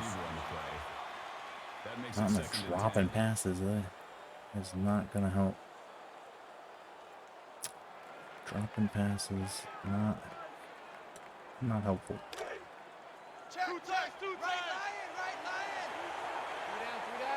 Damn, I hate when they run this Titan thing. I just trust him, offensive coordinator, letting him have some free reign.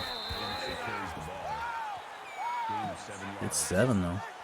That makes it 3rd and 3. Carl Davidson's best yards per carry so far. It's still early, but the trend is good. Just need 3. Just need 3. Just need 3.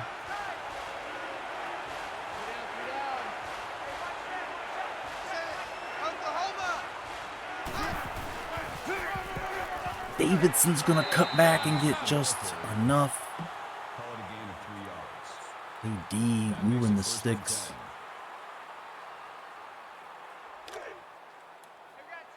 See Albert Ernest keep a little bit. He likes to be helpful. He likes to be a contributor. Just gonna have to hand off to his friend to get hit. Well read. This option has not had any traction or any success the last couple games.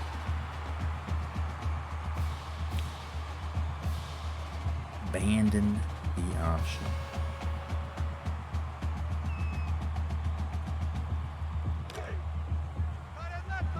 Hey, yo, what's going on, Draw? Welcome in, bud. On game 2 here tonight. We had a pretty good one with Stanford. We ended up coming out. I was feeling good, man. Army tempted me. So here we are. Still very early.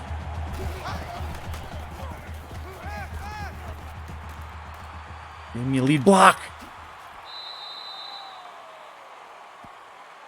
Albert going straight ahead, gets just short of the line to gain. 3rd and inches here. They're 3 for 3 on 3rd. All threes. That's lucky. That's lucky where I'm from. And there's 32 going through the middle. That makes it 1st and goal. Nice run straight ahead. Right on the precipice now of 6.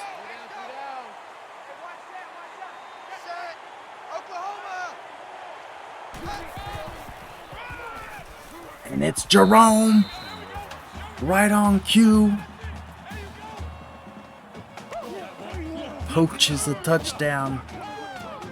Davidson needs a breather. Willette punches it in.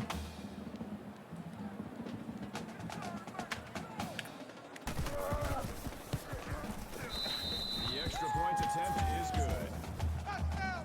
Just like that. Touchdown lead now. Pittsburgh gets back on the winning side of things. Nebraska gotta be watching their asses for relegation. Could be one and done for them in this top layer of the league. Have a confession to make in here? Please tell me you're my dad. Please tell me.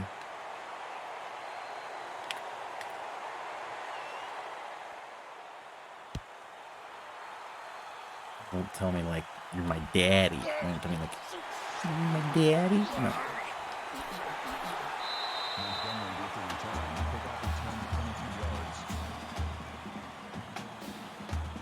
Once was Jerome for Halloween, blackface, and afro.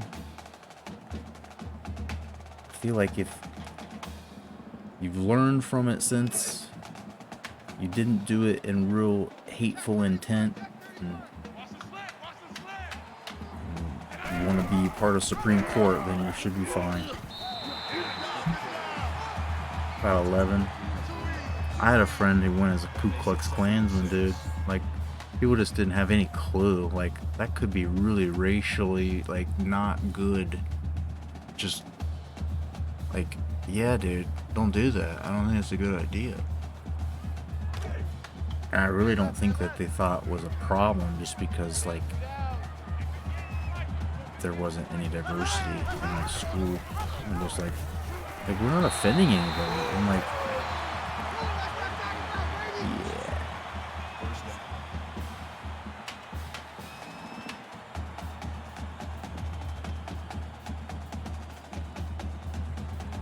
I'm not sure where that guy is now. I wonder if, I know he's been in prison a few times.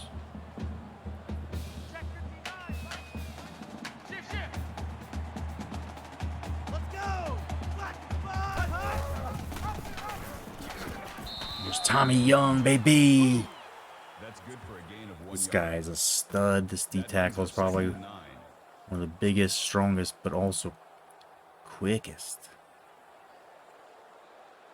Wait, you what? Yeah, not good, dude. I grew up in a town where there was just no diversity, and the kid wasn't like connecting the fact that pretending to be that was super bad, right?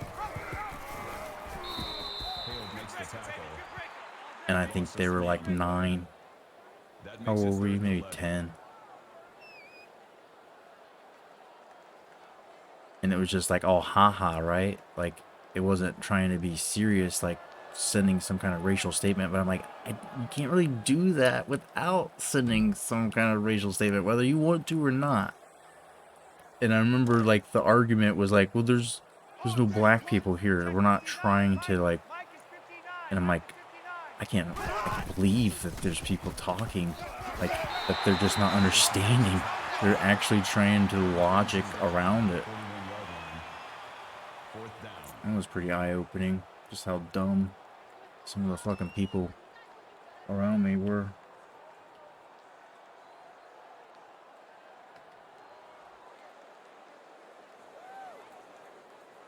It's like one thing if you're, I mean, like, it's just a whole other thing. Like, if you're actually trying to send the message, like, that's a different kind of conversation.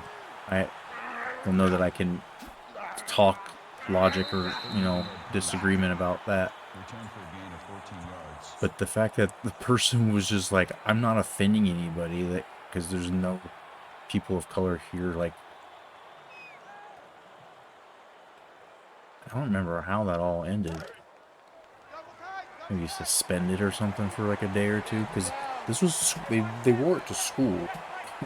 They wore it to school, and then like Halloween afterwards, like trick-or-treating where I live now, 2 hours away, Dylan Roof. Oh yeah, that's fucking absolutely whole other level of hate and stupid and evil.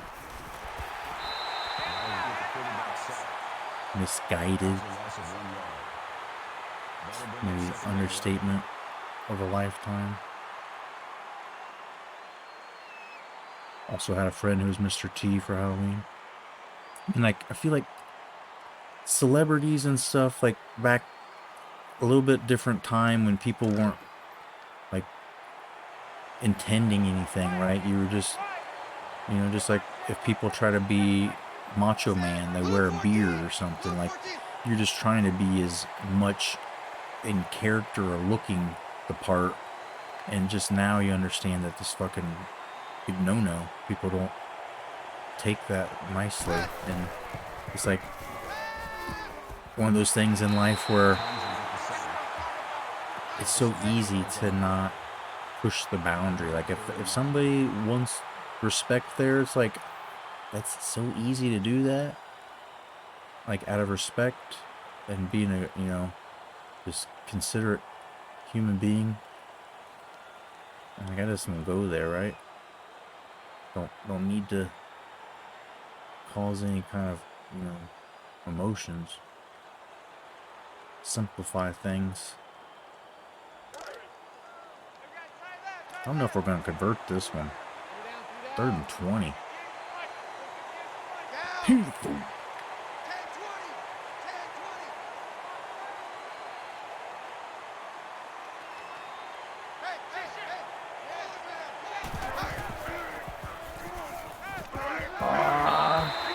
We got a little bit. Should we punt this? Should we punt this? That'll make it 4th and 6. Right there, kind of in that. It's not a big one to go for it. Still think the Mr. T thing was okay because I know how much my friend loved Mr. T, but I could also understand.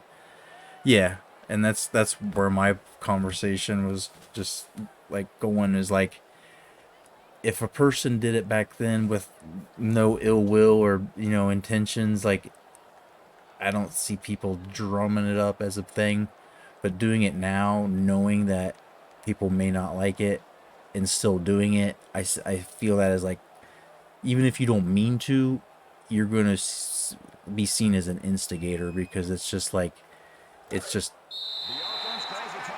don't, you know what I mean, have to go there, I guess is the point.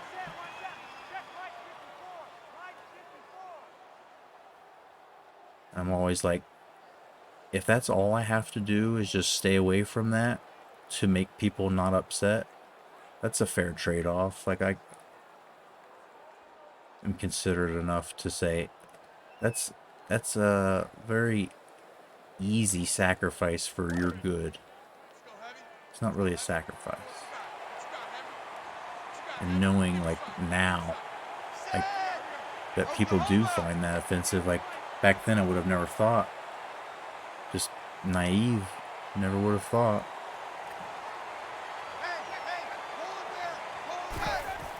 Fernando! And that's a big 4th down conversion. This dude is pretty much just 4 4th downs. He doesn't come in too often except when we go 5 wide. He runs the route that's most convenient to sling it to on a hot, quick route there. Yeah, the whole race relations stuff, like my take on it is I love people and I care about people enough that I'll probably piss you off accidentally somehow. I'm not going to try and piss you off on purpose. I like somehow will say something about your sports team or whatever that, I'll tread on some other sensitive ground. So like I'm not going to start going for the ones that immediately I know burn the bridges down. What about the Confederate flag? Fuck, dude. Everybody in my family has them in their garage, dude. It's fucking insane. Like, it's just not cool. Man left, man left. I should say everybody. My brother doesn't. My mom doesn't. But my sister, my dad, like, and my dad's not into it like that. Maybe he is. I don't know. I don't talk to him anymore.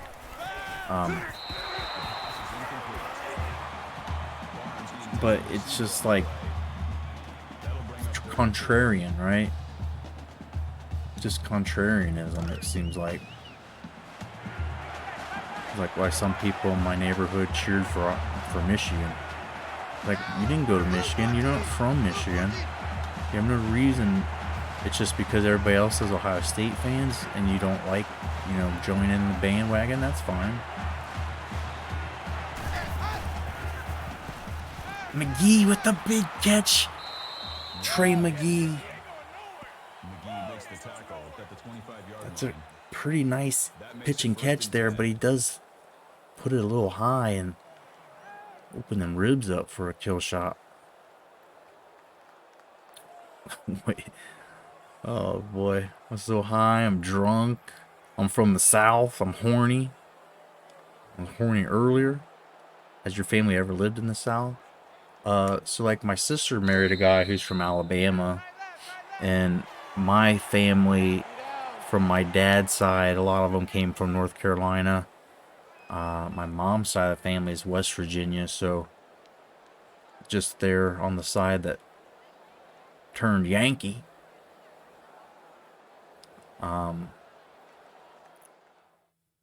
But most of my family on my dad's side came straight from Europe and came straight through Pennsylvania. They just kept moving further until they were in Ohio and got some land for fighting in some war, Revolutionary War, I think. Offense is humming. I'm about to hum on some fucking weed here real quick.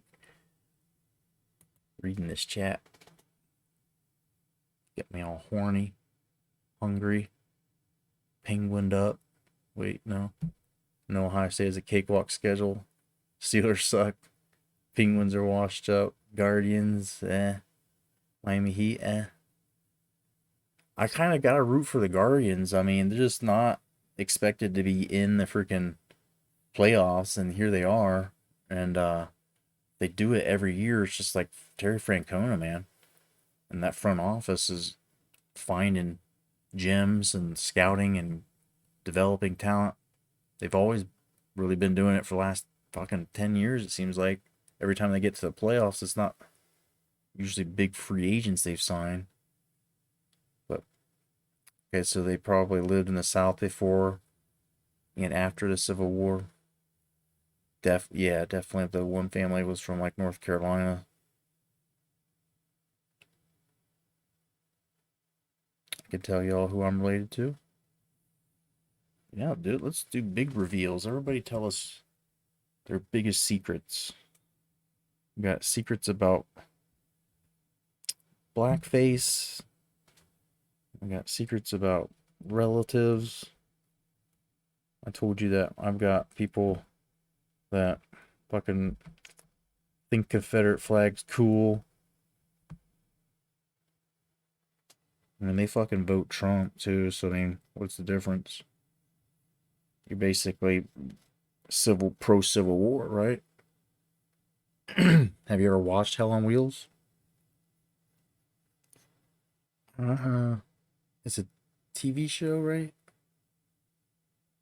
Great grandfather Jefferson Davis. Shit, dude, that's deep. Yeah. And like, so, I mean, so I guess my point is like, I grew up pretty naive to all that shit.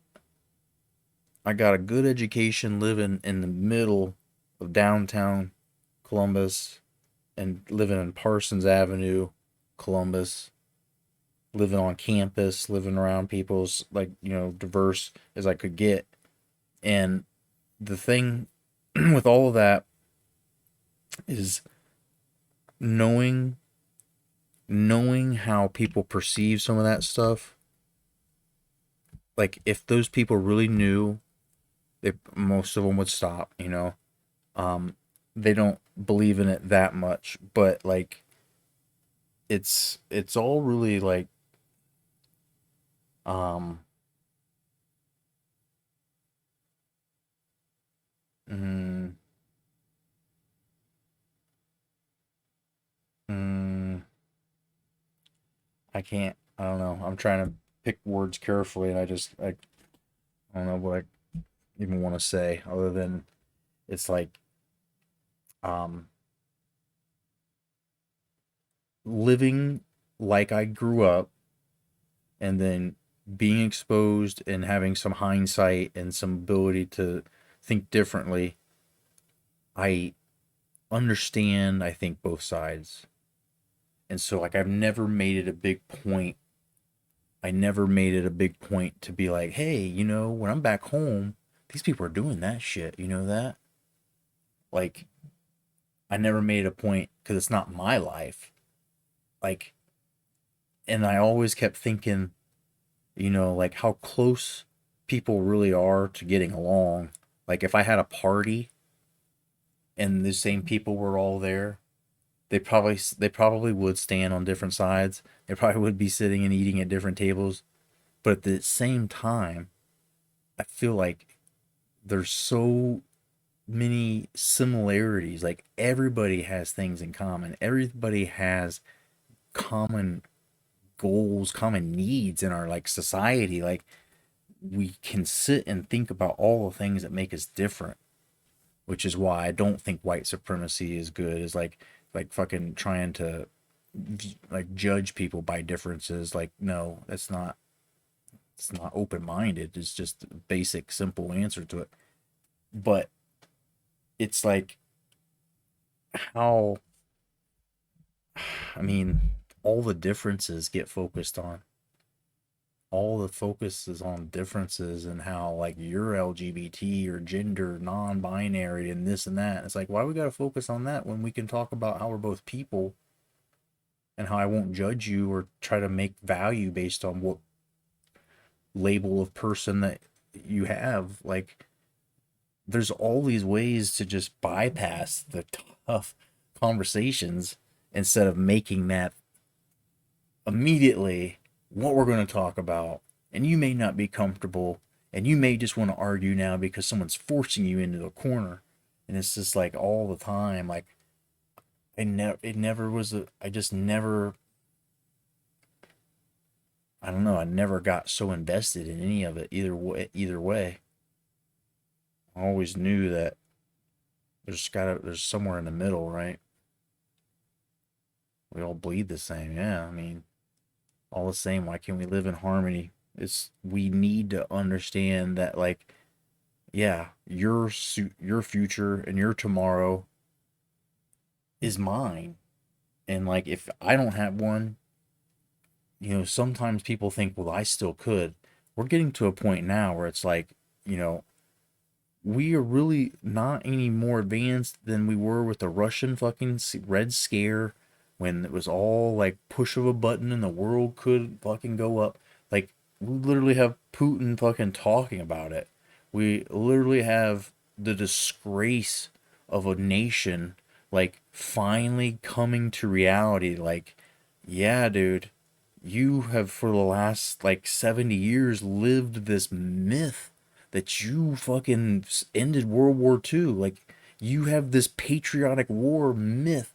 Like, we are literally on the brink of that whole fairy tale melting down, and this dude saying, fuck it. If my little world, fantasy world, doesn't exist, then it doesn't. nobody's world. Like we at this point in time should be recognizing how common our battles should be. And I know we have a lot of personal battles and battles that we have to fight to get to our rally point where we're meeting together to fight whatever enemy.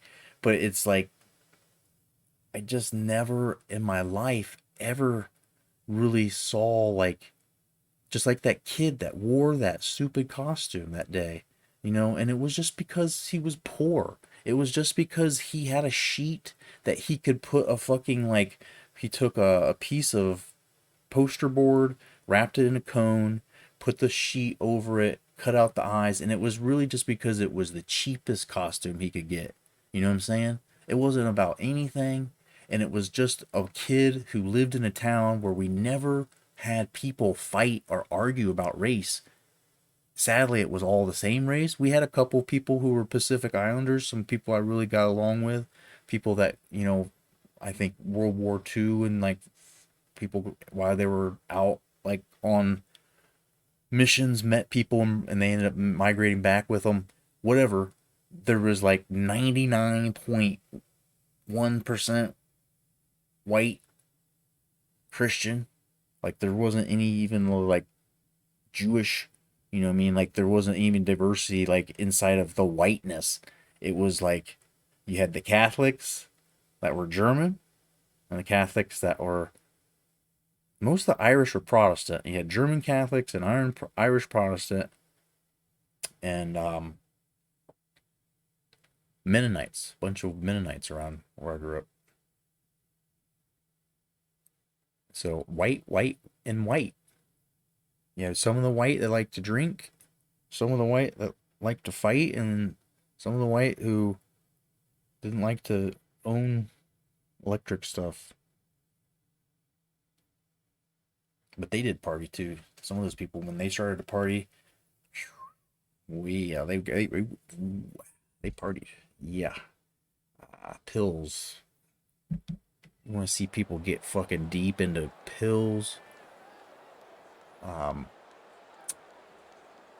to some of these little tiny church congregations that I grew up around. They're all in jail for heroin, or if they're still alive, the kids I grew up with.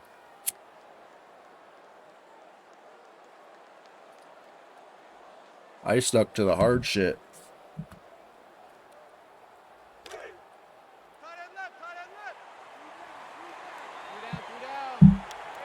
Oh. Alright. Turn the camera off. Delay of game. I'm trying to entertain you. I'm failing at everything. The game and the entertaining. Still first down.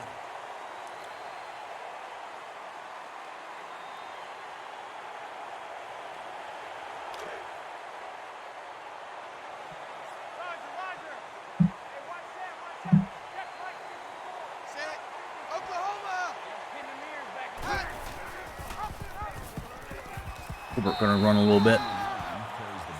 Don't know where you're going with that. I don't know where I was going with. I don't know what I was even last talking about.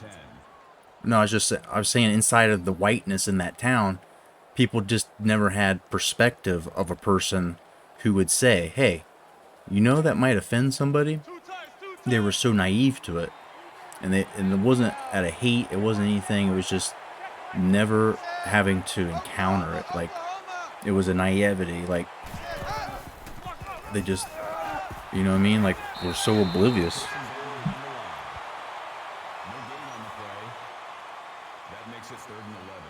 And the reason for wearing it was just because of, you know, poor. His parents didn't give him a costume. He had to make one. He had to figure something out.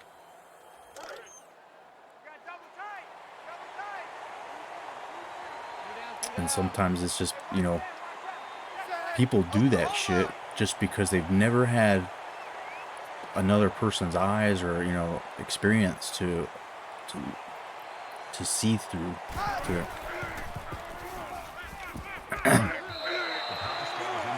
Expand their mind, you know what I mean? Start to think everybody thinks like you, and your biases are just everybody's like just a narrow tunnel vision. Do we boot this? I think we boot this. You know we're serious, man. We've been kicking field goals and shit.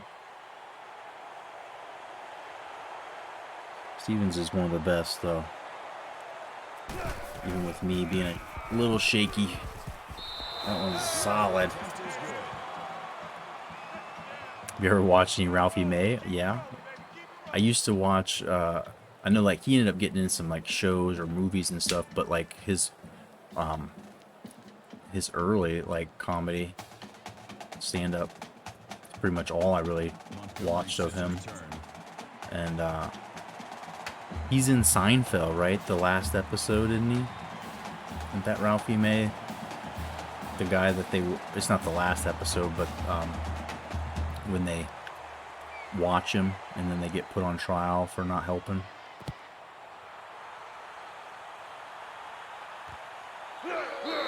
Is that Ralphie May? I might be wrong. I remember Ralphie May on one of those like Last Comic Standings or one of the, wasn't he on like one of the first seasons of those shows? I'm getting text messages, dude. It's our time. It's our time.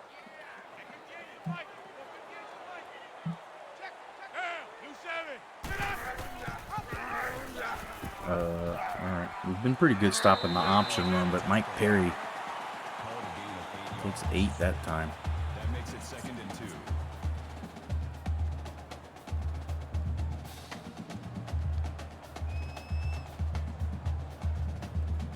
That's what I get for letting the computer pick my defense.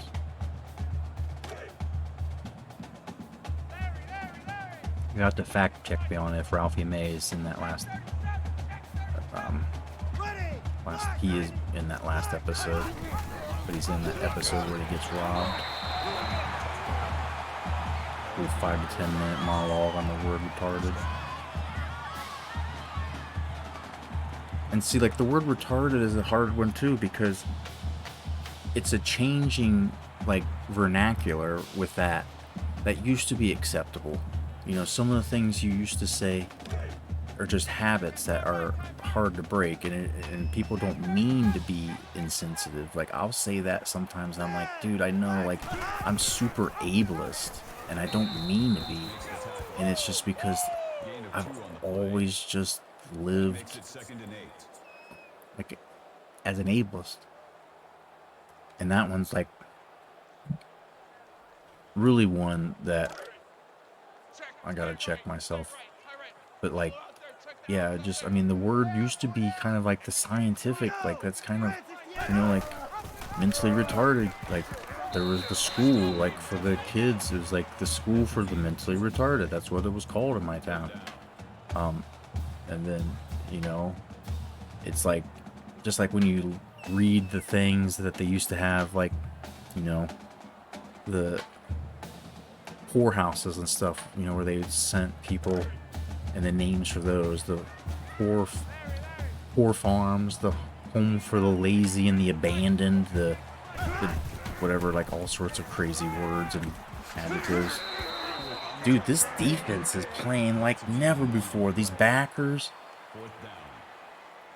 I'm like literally erect. I want to keep playing, but the whole movie Gran Torino was on that theme. Dude, there's so many movies I need to see. Like, I watched a lot of movies as a kid, and I've forgotten some of the classic ones. It's just watching them as a kid and not understanding the full storyline and plot.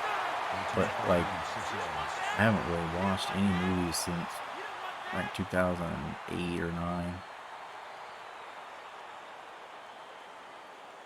And then I didn't really watch any movies after, like, 1996 through 2009, like, except if they were on TV or something. Man left, man left. 3 down. I saw Tron in the theater once, the remake.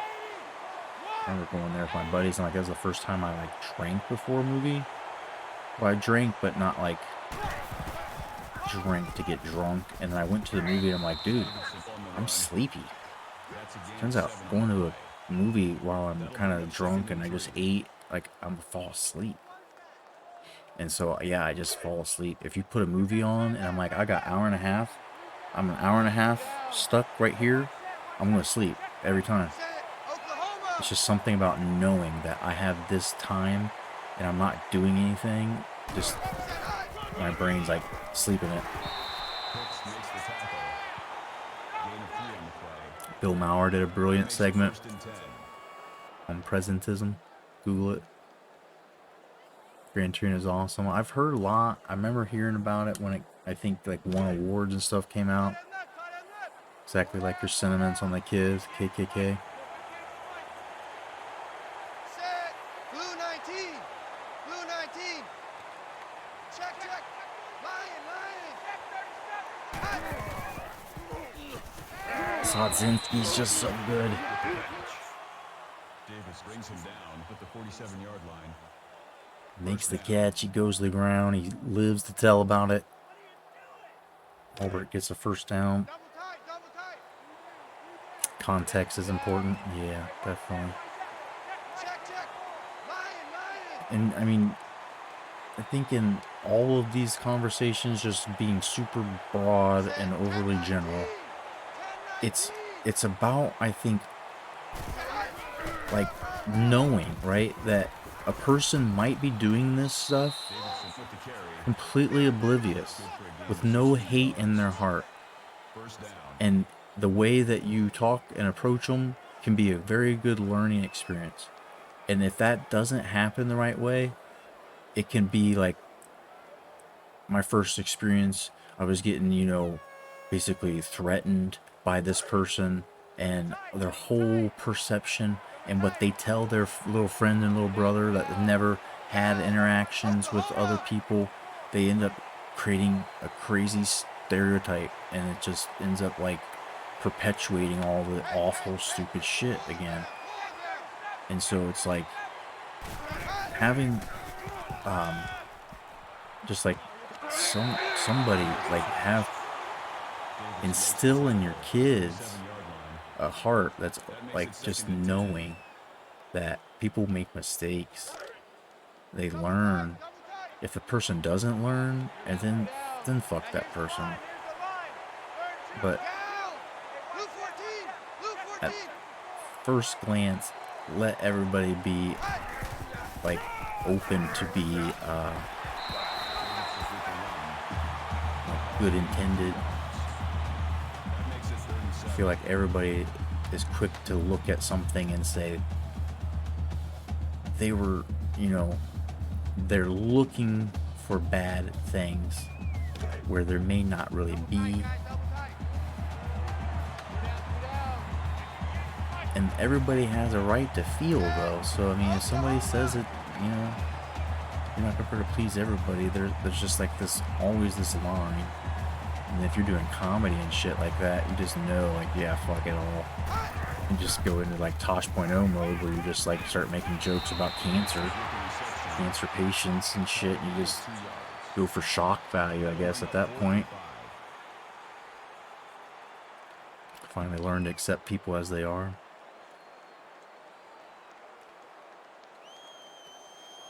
I think, you know, some more of my dad or some old man preaching shit would be like, just, like, accept that, yeah, like, accept people as they are, but also know and accept that every person as their own person.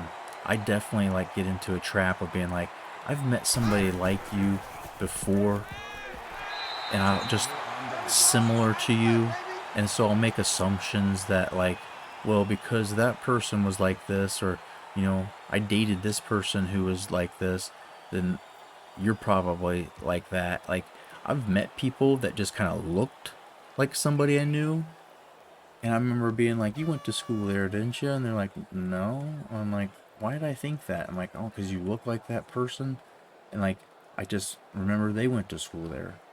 And these aren't even necessarily color, like, people color. This is not a color difference or like racial difference. These are people that are just like, I just saw a girl that went to college that, you know, I knew. and this person looked like it. So, you know, you assume that they were like a dance major because that person was. Like, it's just natural. The brain does that. You have to unwind it. You have to know, just don't make important decisions based on those things, because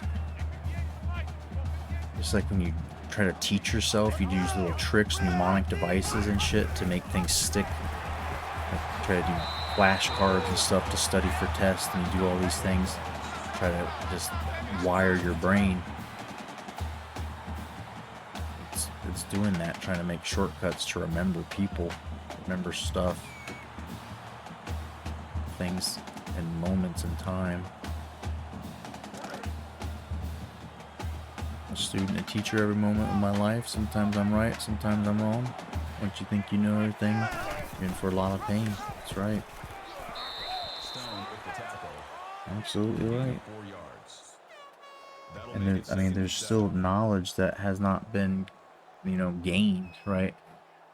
There's new things happening. There's new knowledge that still needs to be developed. Even when you have all the knowledge, one day passes and you'd be well behind again. Damn, dude, these guys are just trucking us now. Davis still gets 3 in the option. Marching ahead here. I can't believe I didn't go for that field goal. I guess getting sacked is kind of fucking just par for the course.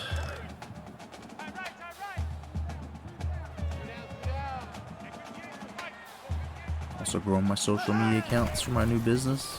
5 to 1,000. Damn, dude. Social media is crazy. Yeah, you must be fucking doing the work right. Doing it right. Doing it and doing it well. I think that's how the song goes. And did we just take them out of field goal range? Kinda. Almost.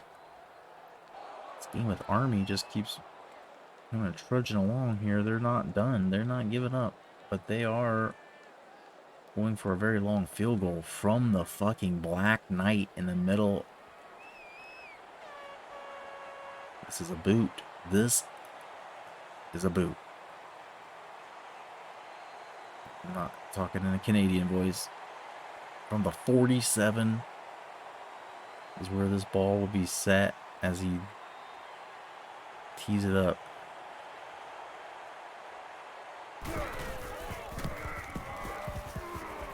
No, sir. A for effort. Looked like it had the distance, maybe. Representing Queens, she was raised out of Brooklyn. Doing it well. You know, and that song was controversial back then, remember? Remember all the controversy back on that song? How that was all done?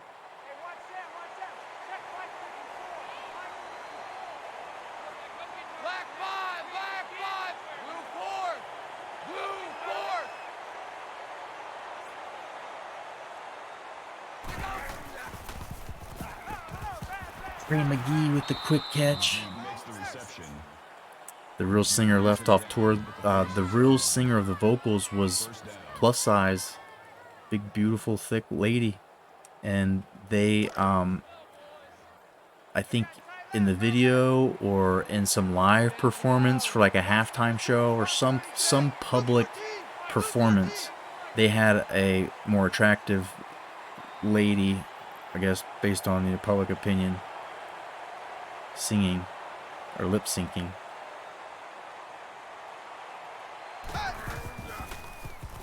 Oh, that's going deep. McGee over the shoulder. Albert says just dial it deep. This is what he's doing best. Throwing this thing right in the basket.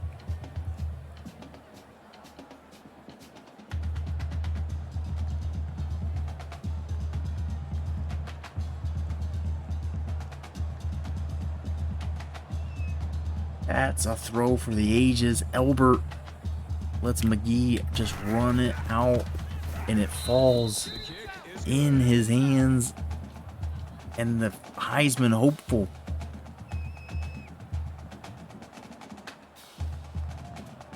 Maybe I'm wrong, but I just look at that as a business decision.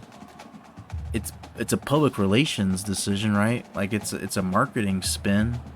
It's just like why when you put the people's faces that you pick on commercials, you know, aren't homeless people or somebody who's been in a fucking tragic accident. Like,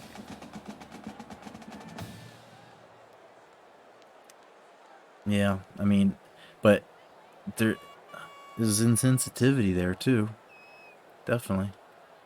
Especially if there's any attempts to cover it up, or I don't know exactly all the stories, but there might have been like a request that she sign an NDA or some shit to not ever, I don't know. And she was just like, fuck all that. I'll get my royalties from the record sales. And you guys can just, you know, be done with me. Be done with all of that bullshit.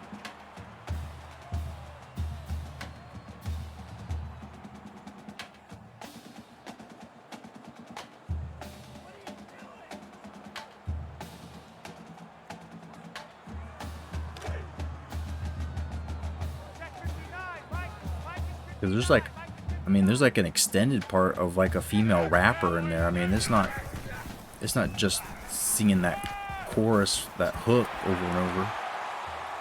Damn, dude, Pollock just gets... Mike Perry now has thrown 2 passes. They're both complete. Unless you sign a contract to be on the video. I'm not sure how all of it went. I was a kid too, but I just remember there being this, like, you know, scandal. And that there was, you know, this awareness that, you know, she's being kind of discriminated against for her looks, her size.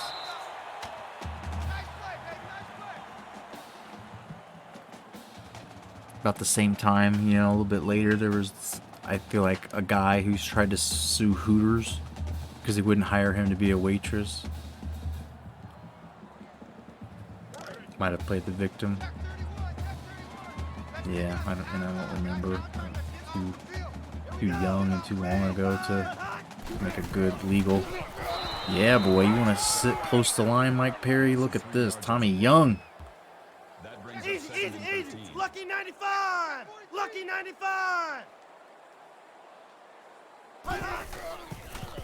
Almost got him again, and there he's gone though. It's a shot from the safety, but Mike Perry's causing problems. Come on, time management. Time management. You either have it or you don't. Okay. Perfect. And a sack. Thank you. They could have spiked it. They could have called timeout. Instead, they eat a fat dick. And we just don't have any sympathy.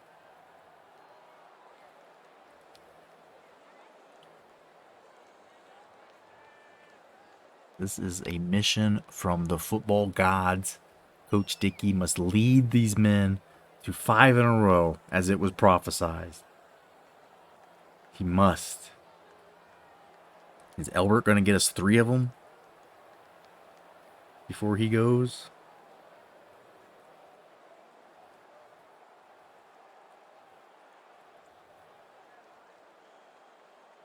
It's hard to say. Session musicians don't appear in videos for the most part, no? I don't know exactly the details. It might have been something about, like I said, playing at a halftime show. It might have been more about like a live performance more than the video, because that's a perfect point about session musicians. And I mean, hell, some music videos don't show the band at all. Like there'll be a story or something, or just visuals. That's not crazy or unthought of. I'm pretty sure it was some kind of live performance. It was something like a MTV VMA, or maybe a halftime Super Bowl, something like that. There was some performance where the choice was made to have the vocals lip synced.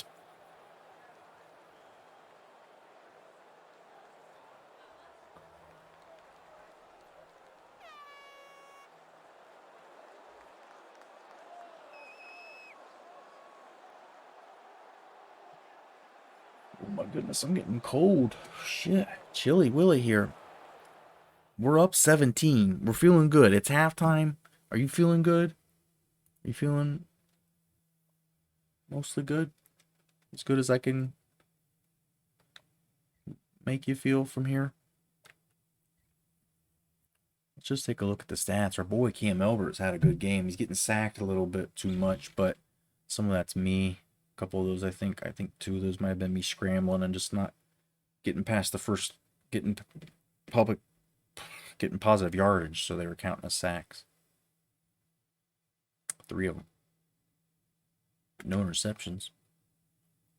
Davidson's just grinding it out, having a nice game. No touchdowns yet. J. Rome came in there and poached it. Terrence McGee had that big 46-yard catch.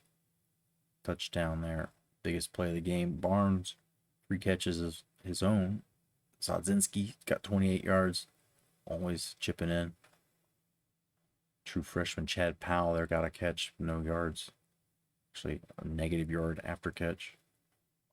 Fernando had that 4th down conversion, as he's prone to do. Davidson's giving up sacks. They're getting credited to him.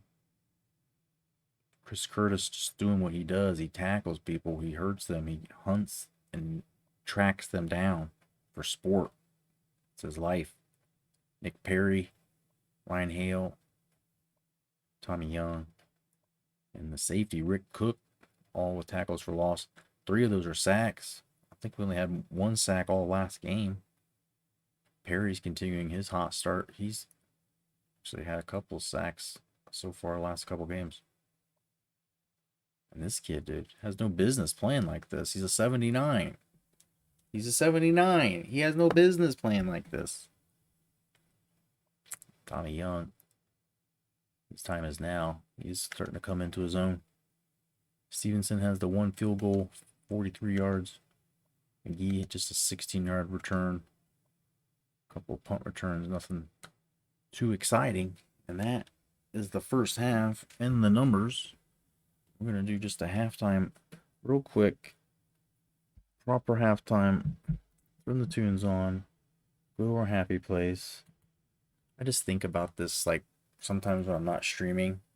Like, the stupid little visual. Just the stupid visual. I remember making it on stream one night. Like, in the middle of the stream. Putting it together. But I've never really, I mean, sometimes I put the screen up when I'm not happy, when I'm like running from my feelings or the game's being mean. But most of the time I'm doing it and it's like the start of the game and we're like super happy and the potential for greatness is still right there. And it's just like, this is the most like carefree, happy, like background of my life right there. This picture. Stupid little collage.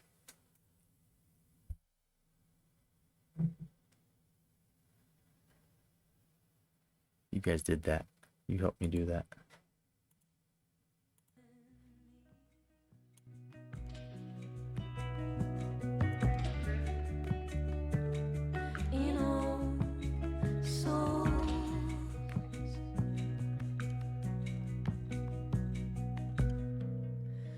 No need to rise for this suffering of mine. It's here either way.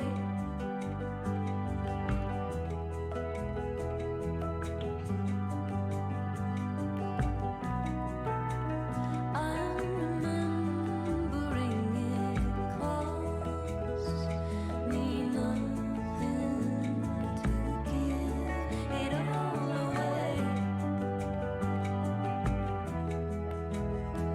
All right. Proper halftime. Everybody feeling good? Today I woke breathing in a new capacity. Just finish the business here. You inspired, brought me to my knees. My love, Let's go. Finish this game. Beat Army. Make Coach Dickey proud, boys.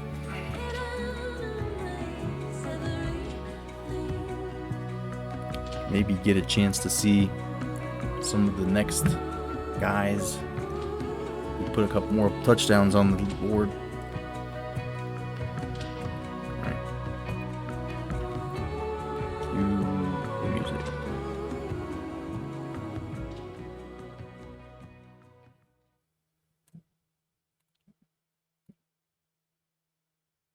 Real nice, real nice. Okay. Draw on getting some sleep. Nice chat as always. Peace be with you. This is the way, man. Much love, brother. Always appreciate you hanging out. Appreciate everybody that's able to come through here. Problem making some time coming through. LF Fun Emporium. Good to see you. Always appreciate you guys. When I don't see you, I sometimes wonder. I hope they're doing okay. Kings, definitely a pleasure meeting you. Coming in. Subbing and following. Damn old legend. I'll give him a follow if you don't already. I think he was streaming some college football. Doing the OG here, non-revamp. Just like us here with this dynasty that predates time.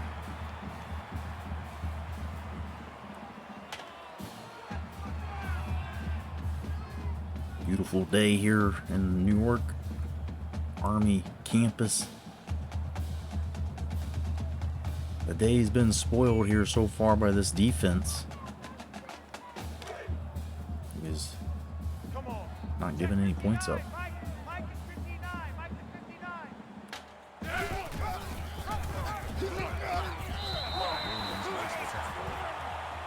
a gain of 6 on the play. That'll make it 2nd and 4.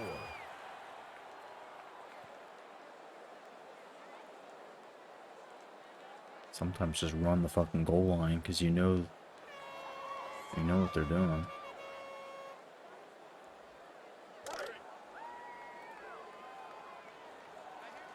Check 43. Shift. Let's go. Fucking pitch that thing halfway across the field. Cook and Curtis step up. Keep them just a yard short of the first. Patrick Nicholson there. Hard running. So 3rd and 1. Try sending a blitz. Sending a run blitz.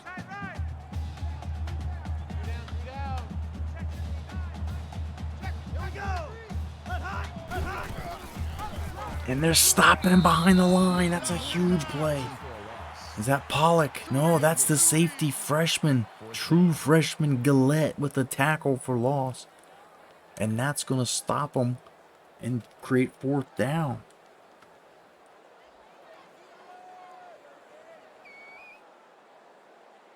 Gillette, a big part of a bright future here. The way it times out. He, in theory... Oh, McGee, don't die on me. Nope, sure fair caught that. But it should time out if we win 5 in a row here. That Galette's a senior. If we redshirt him, he may actually still be here after we leave.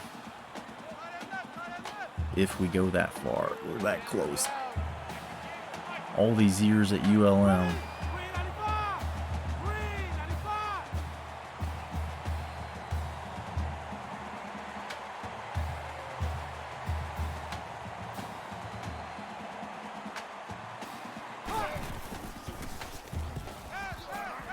Holbert gets it to Davidson out in the flat. 11 yards and a first. Doing it without just running the ball. Do it through the passing game as well.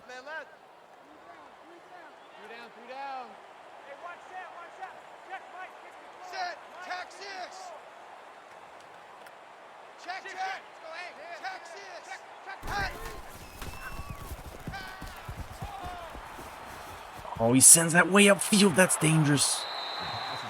Martin Hicks makes a good play, but it seems like if he had left it to his teammate, he might have been able to make a pick.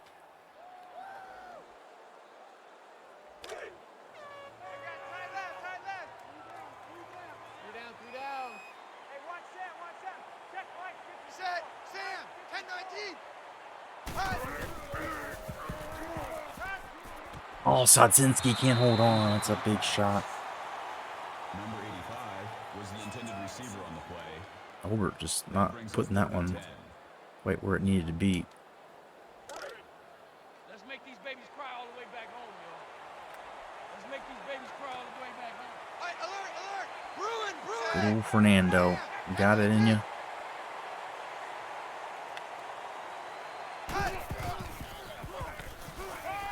Sends it upfield and Fernando gets it 34 yards. Albert has this deep ball. He just puts it in such precision there. That one's a little dicey. Could have been picked. A little luck never hurts too.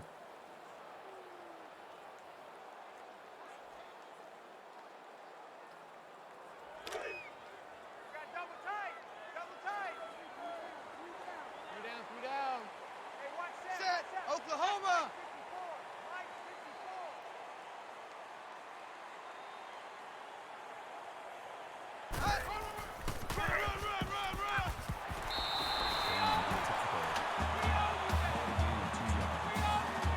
That makes it 2nd and 8.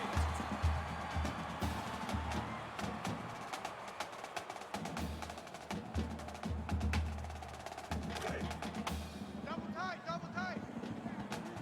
Three down. Hey, watch set! Check, Mike. Set! Check! Lion! Check 37!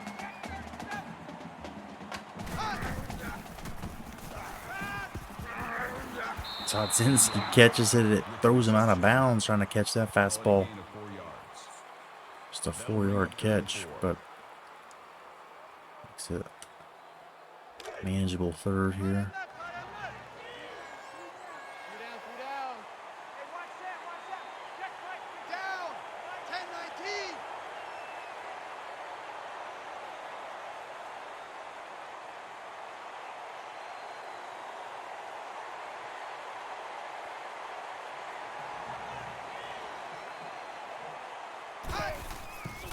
The fullback. I don't know why that happens, but every team, it doesn't matter. It doesn't matter who the fullback is. That play, for some reason, breaks down there, and Albert somehow gets 3, though. Makes a good gain out of it. And so now just to figure out how to get this last yard.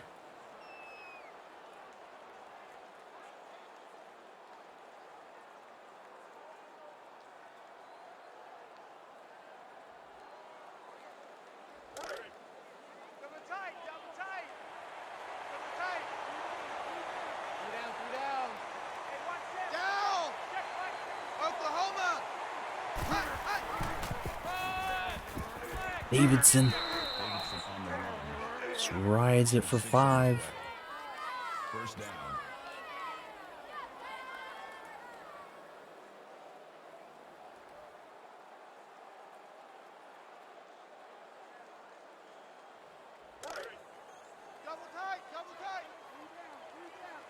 Three down. Albert may be thinking about one of the daggers here to finish them off early.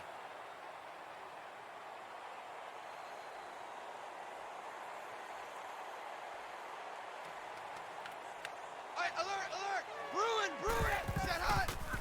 Oh, what happened there? Did the guy tackle him before the ball got to it? Or did he trip? I think when he get picked, it looked like all sorts of things could have went wrong.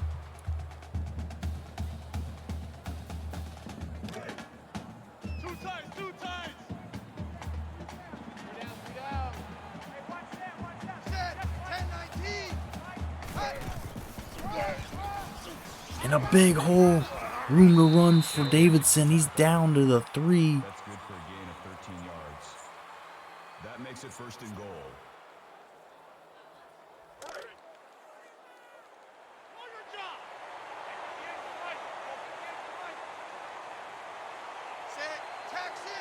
Check. Lion. Switch it up at the line, Albert. Down. Checking down. And there's Davidson just trying to grind ahead. He'll get 2. He'll be on the 1. That brings up second and goal. Still on the 2.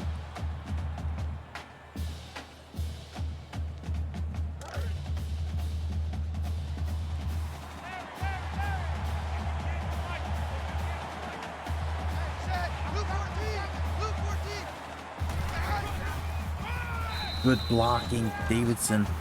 Easy touchdown. This one starting to get out of hand. Army kissing any chances of a comeback goodbye here. 69 yards, nice. The kick is good. Very nice drive.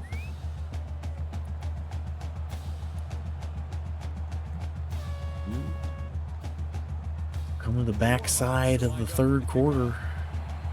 Nicholson back to return. Funky little lead here, but still just 3 possessions if Army gets crafty.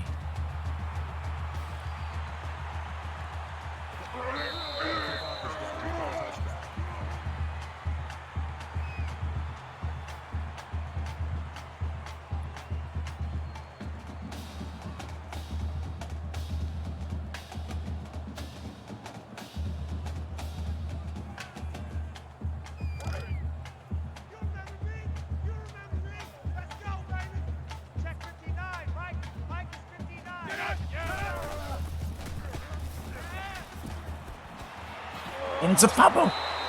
Nunez rocks him, but Montgomery quick to recover.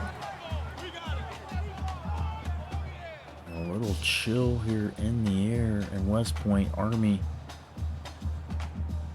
feeling frozen out on the offense, so no scoring so far. Hey, watch the ball, watch the ball. Check 59, Mike. Mike is 59, Mike is 59. Superman catch for 2. That makes it second. Perry's 5 of 5. Got that fucking defense here, Ryan.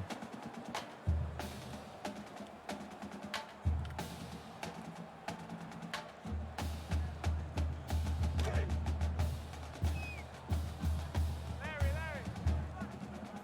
See it out. Check 59, Mike. A little more blitz here. Nunez makes the tackle. Didn't really help that time. Third down.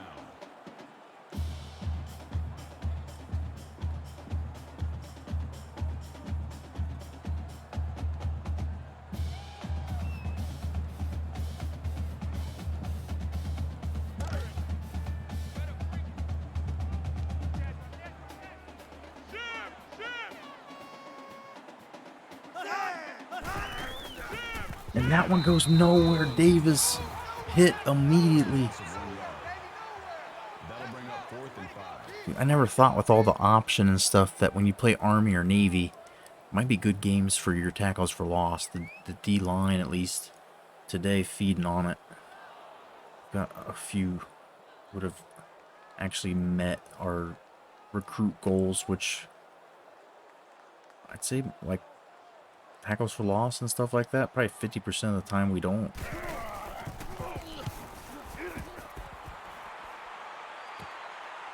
And McGee gets jammed up by his own guys. Little punt return that could have been something maybe. An Army, what is happening? Just offensively, no tricks up their sleeve really. They start throwing the ball and they do all right. The guy's 6 of 6, but little dinky dunky passes. That's good for a gain of 7 yards. Not actually getting them downfield. That'll bring up 2nd and 3.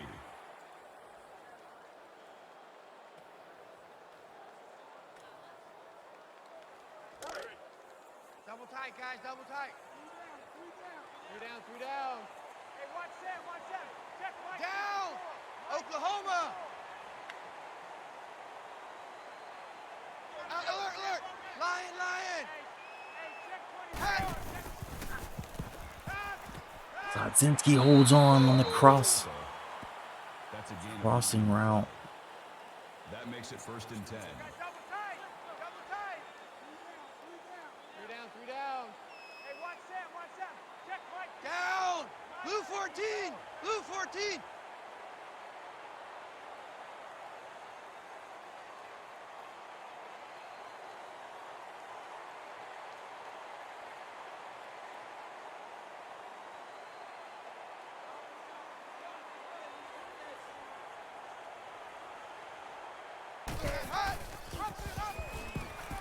Davidson.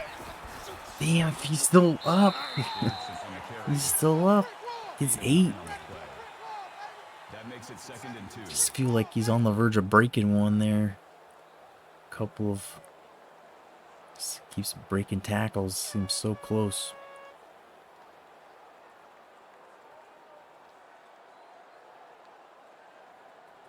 They got tight left. Three down. Hey, watch Sam. Check Mike. Set! Blue 19! Blue 19! Hey!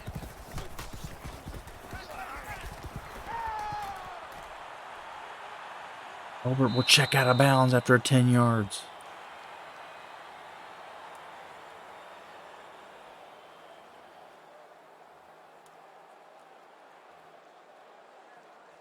Larry.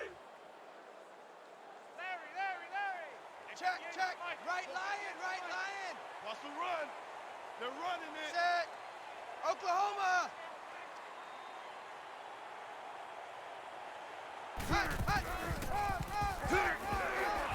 Davidson somehow gets 3 out of that. That'll make it 2nd and 7. Cut him left. Three down. Hey, watch Sam. Check Mike. 54. Set! Mike. Oklahoma!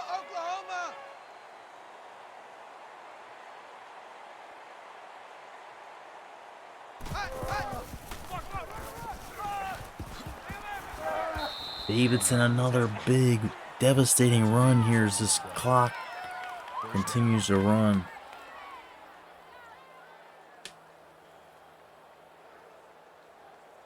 This offensive line just running the ball at will.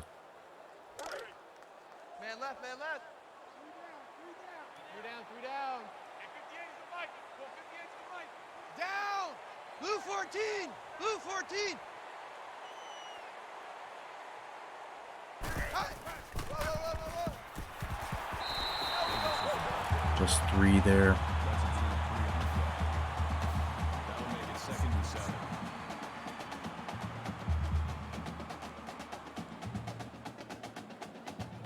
They got tight left. Three down. Hey, watch Sam. Check Mike. Set! Blue 14! Hey! Oh, a great play to stop a touchdown, most likely. Number 85. I got that there a little sooner. That makes it 3rd and 7.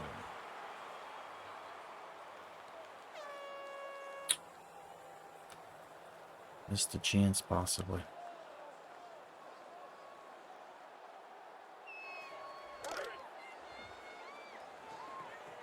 Come off the ball hard. Hey, watch Sam. Check Mike. 54. Set! Mike. Oklahoma! Check! Lion! Hey, check 24. Hey! To the back of the end zone. Just being reckless. I'm surprised none of these have been picked. Number 85 was the intended receiver on the play. That brings up 4th and 7. 4th and 7 here. 4th down. To start the 4th. Smash them foursies. Smash them foursies if you can hear me. Smash them, baby. No brainer, just kick the 39-yarder.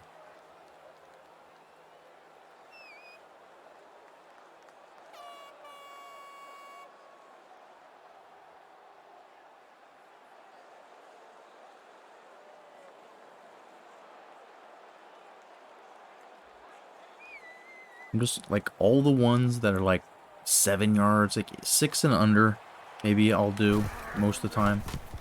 But like I feel like there's so many of these plays where we end up getting no points.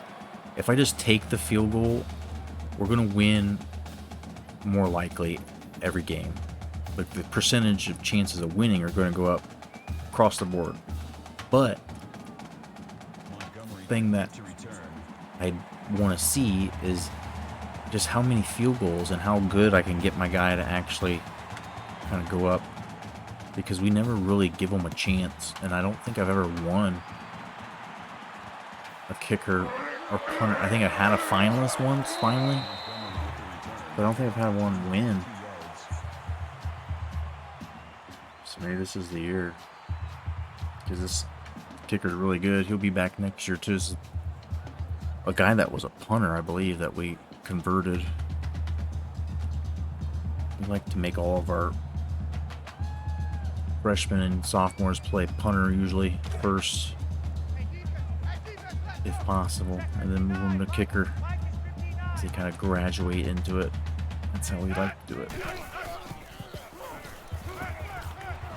Curtis lays him out, but he'll get 4. Mike Perry, was it worth it?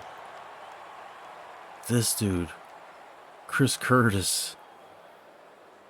Yo, Dark Spectre with the 4s coming in hard. Nice, beautiful variety of 4s. Thank you, bud. Hope you were doing very well. We're stuffing Army right now. Defense playing like never before. We're good as long as they're not trying to pass, right? And so that plays right into our strengths when they're a running team like this. They have been pretty good though when they've tried to throw. 7 of 7. What's new, man? Not much.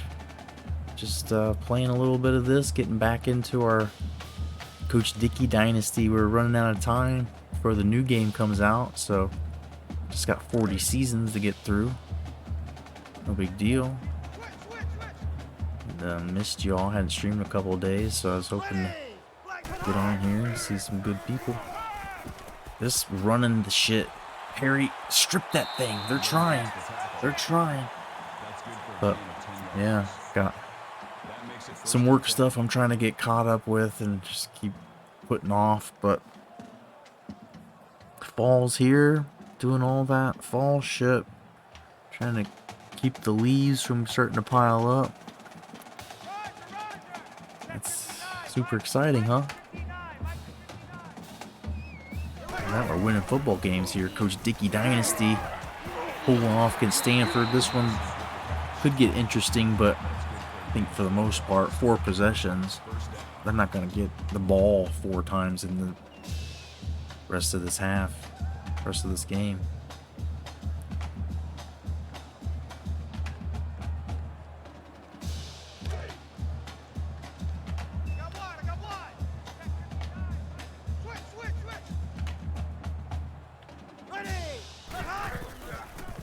Watch him taking off again, dude. Why don't we have a spy?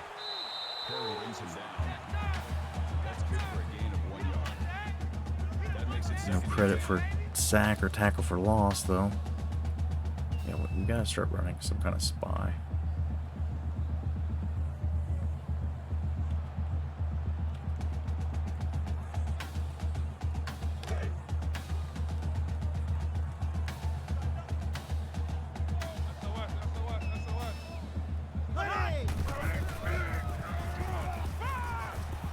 He's just running every chance. It's almost like he's an option quarterback or something. What's new with you, Specta? Anything good? Hopefully only good stuff. Been watching a little bit of NFL lately. More than I was. Starting to get psyched up for some basketball coming back. And that one could have been picked. Wild overthrown. Nunez prefers to just spike it in the ground. Same shit, different day, my dude. Yeah. Kind of like Groundhog Day sometimes. Yep. Here we got a spy. Let's get this figured out. Let's get off the field here. Let's get off the field here. He's gonna run. We got a spy. We got a spy. You better fucking get him. Herbis doesn't get him in time. Motherfucker. I was letting the computer, and this is what I get for not trying to take control of him and do it myself.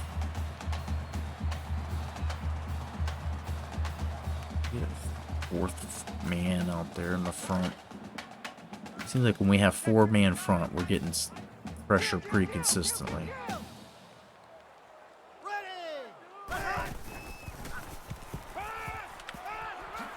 And that is the end of his life. Holy shit.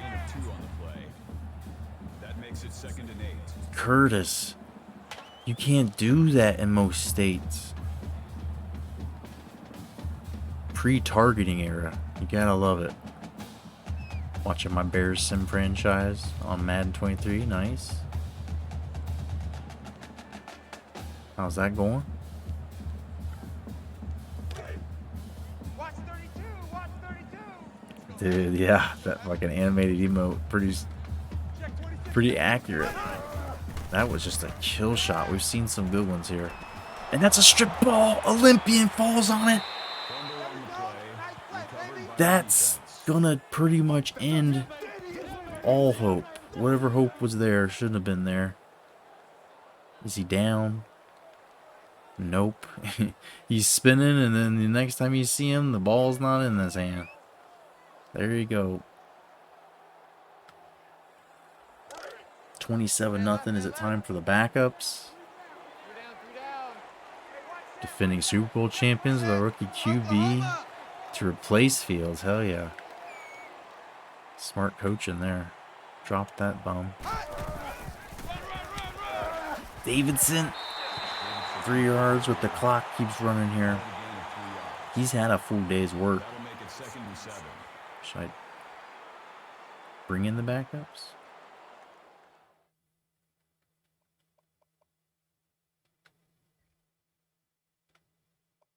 I like the defense having the shutout, so I don't know about bringing in the defense yet.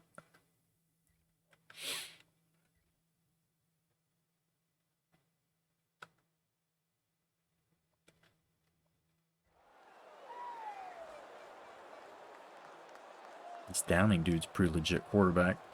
Downing comes in at quarterback. It's just me and you. It's just me and you. Hey, watch that, watch that. He wasn't when he got here, but 10-19. he's turned into one.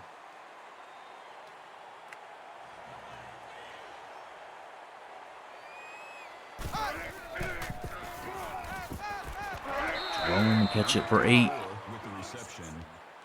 Or Downing 6. makes the tackle at the 44-yard line. That'll bring up 3rd and 2.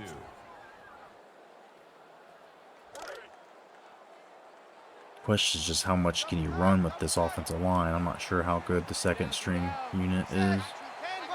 We'll find out.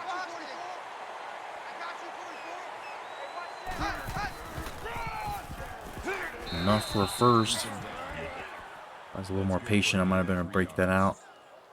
That makes it 1st and 10.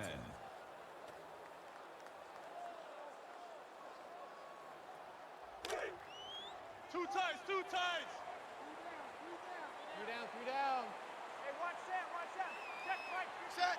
Oklahoma.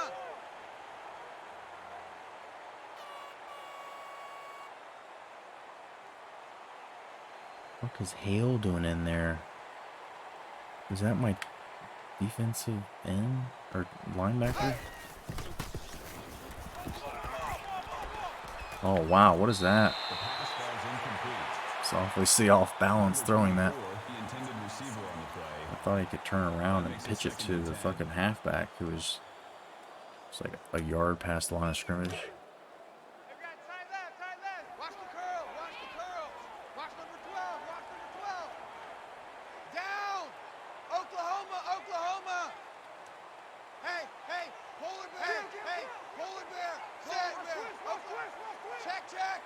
Hey, Texas. Blue 14. Blue 14. Hey,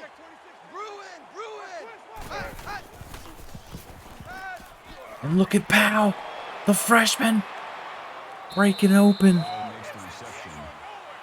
That's a gain of 37 on the play. First down. Josh Downing puts a tight spiral in there to the freshman tight end.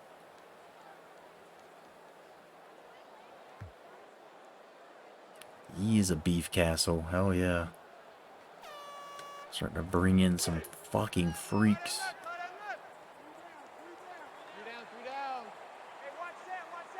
Set. Blue 19. Blue 19.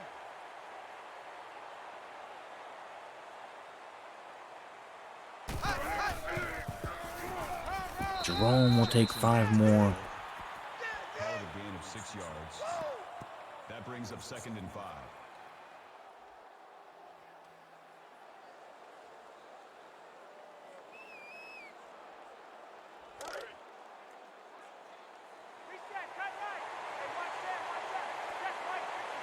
Set.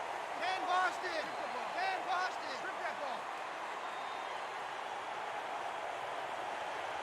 Hey, hey, hey, hey. Pull it there. Pull it down. Oklahoma.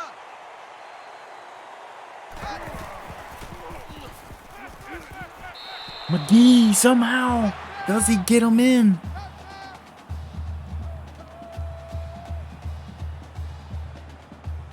Downing, maybe. I think he taps that one in before the other one steps out. No review. It's counting. And Downing, this is what we see when he comes in. He always fucking just looks sharp. I almost have more confidence with him than Elbert.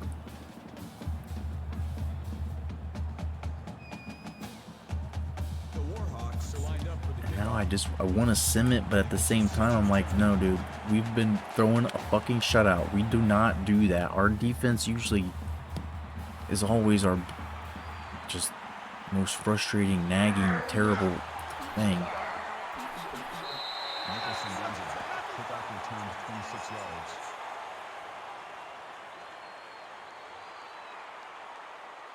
Absolute domination is what we want.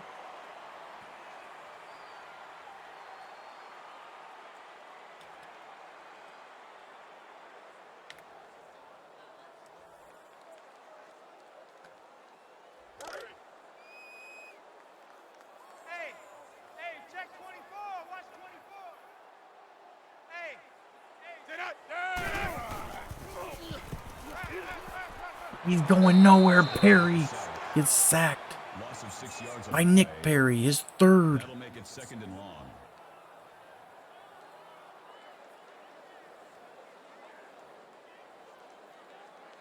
This dude has just broken out officially between, I think, 1 or 2 sacks last week.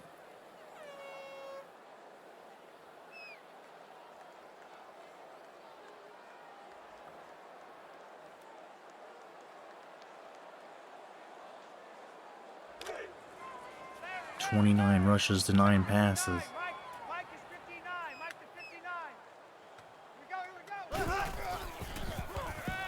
Blitz was coming quick, but he gets it off. 4-yard gain is all, though. 3rd down. 9 of 10 today. Mike Perry not usually doing it with the arm. He's finding that he can. Just too far behind at this point. Hey, pick it up, defense. Let's go. Check 59. Mike. Mike is 59. Mike to 59. We'll have to go for it, I would assume. Gain of 6 yards. That'll bring up 4th and 5. No, we're going to punt. All right, we'll go with the full ship happy here.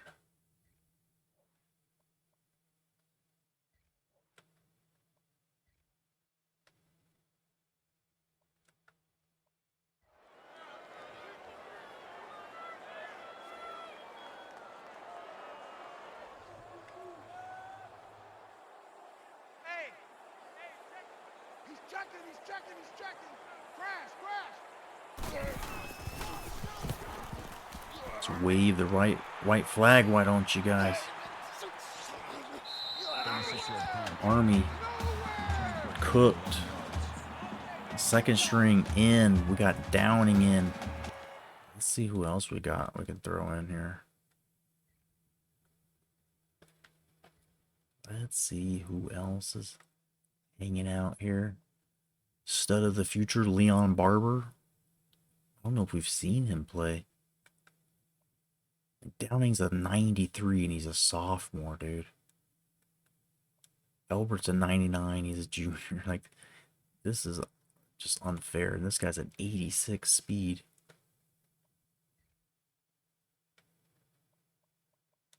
Oh, dude, even my halfback, Ouellette's a 66. Barnes has played some before last year, he did. Or 2 years ago. Gates could play a little if he had to. Let's see Barber. Let's see what this kid's got. Downing came in and looked sharp as hell. I don't want to see any more of that. I'll start having second thoughts about who's the starter. Barber says he's trying to make us have those doubts too, though. Big kid coming in for his first action. And he can hand the ball off.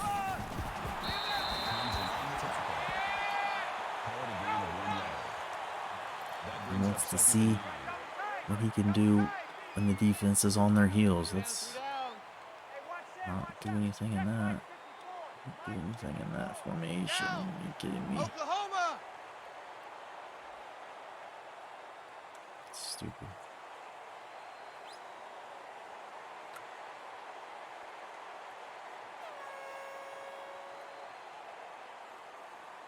Check, check! Hey, Texas! He's checking, Texas! Motion. Hey!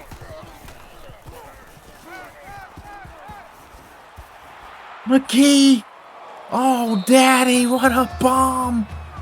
Your Heisman winner, Leon Barber, comes in and throws it to McGee. That's his first throw of his career. It's a play action I never fucking run. And for some reason, McGee was in. I'm like, what? Why is he in there as a sub, like on the wing? I don't know what that was. You saw the option to throw him out. Split him out there and let him rip.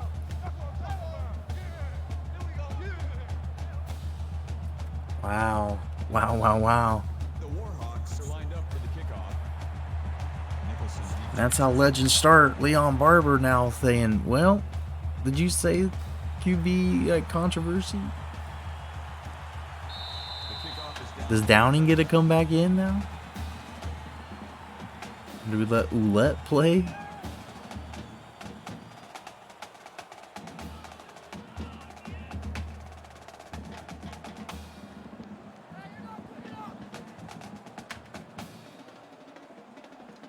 On the backup defense, this is where it becomes a fun challenge.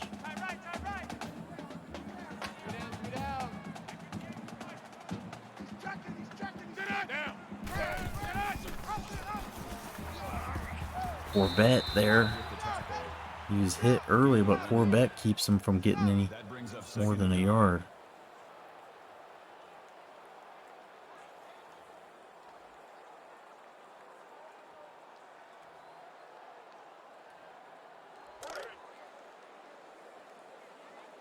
Here's the line. Third and two. Hey, let's get that ball, D. Let's get that ball right now. He's still not down. That's a forward pass, you son of a bitch. I guess he's allowed to do it behind the line. That brings up 3rd and 10. Still lost yards, though. Damn. How did Perry stay up there? And then 41 just luckily runs out of bounds. My QB's been sacked 7 times, and there's still 2:16 left in the third quarter. Gee. That sounds like a rough day at the office. Is that the rookie QB?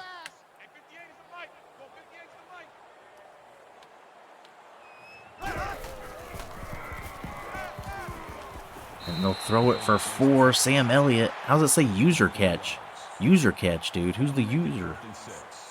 I'm a little spooked. A little spooked by that. And look at these boys punting like fucking gentlemen here. I'm going to run the score up on you, Army. I'm not a gentleman back. I rarely do this. Rarely do this.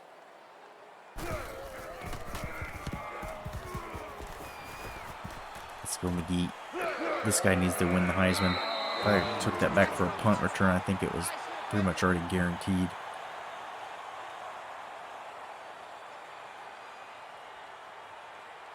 Third string is in. Leon Barber's thrown 1 pass, and it was a bomb for a touchdown. Double tight, guys, double tight. He looks like a fucking star. He just got a superstar, like Vince Young type.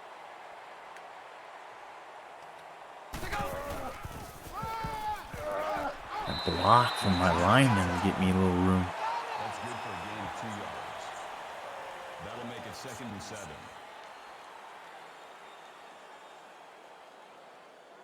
It's this playbook they've given me. Double tight. Three down. Hey, watch that. Dude, why is the fucking linebacker in there? Blue 14. Blue 14. Check. Alert Sam. Alert Sam. He's checking. Hey. Polar bear. He's checking. Leon Barber's second pass is complete. McGee makes the reception. That's good for a gain of 7 yards. That'll make it 3rd and 1. Man left. Three down. Hey, watch that. Check right. Set. Blue 19.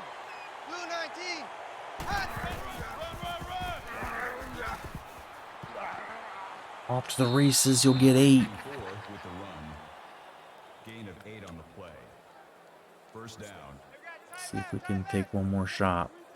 Three down. Hey, watch that. Check right 54. Set. Man, see, he's got no speed. Let me run him on hook. Alert Sam. Hot. Barber puts it on him. Makes the tackle.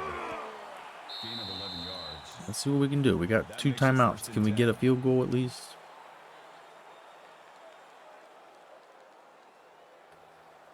Tight end left.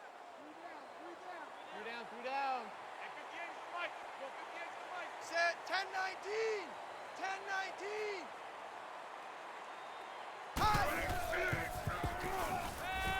It's a little high, but McGee comes back for it.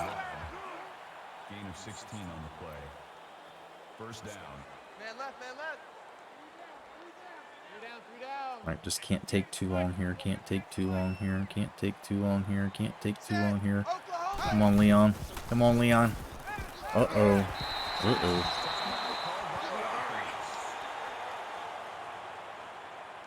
We still kick that field goal.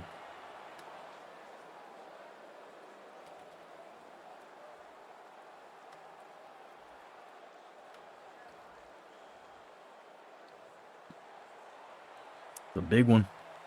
Big boot. Put some leg into it, buddy.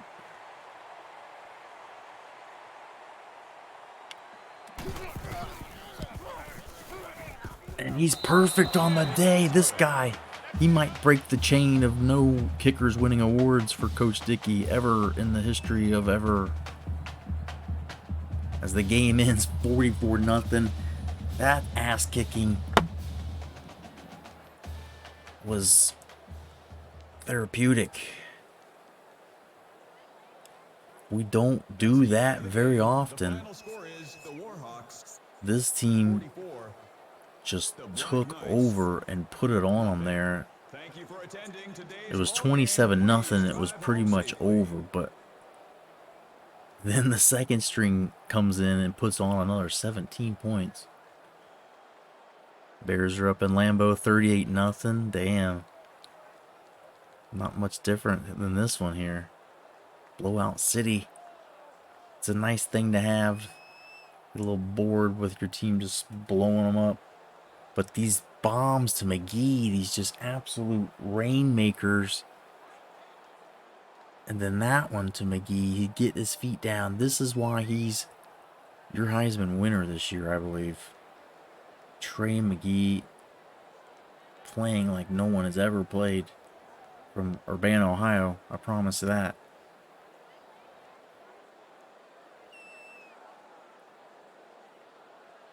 There's that toe tap. Another touchdown there for Trey. TM, baby, trademark. Trey McGee having a huge day. Let's take a quick look. Barber, 377 passer rating, 404, 93 yards. He did take that sack, but he had the longest bomb of the day. 6'5", 232. This kid, he might have to be the starter. He's just going to fucking beat up people and take it. But Downing says, man, dude, these are just some of the best we've taken from the Pacific Northwest to Oregon and Colorado.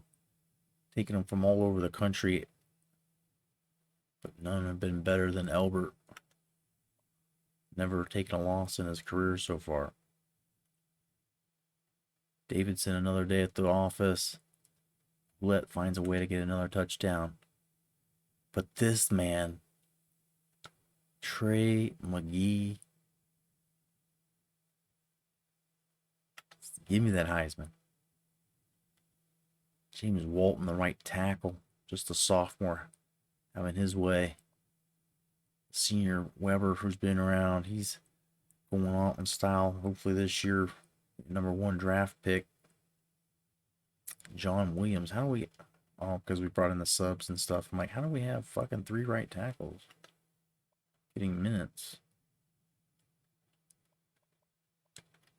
Look at all these TFLs. Nick Perry, 3 sacks. Ryan Hale, 2 TFLs.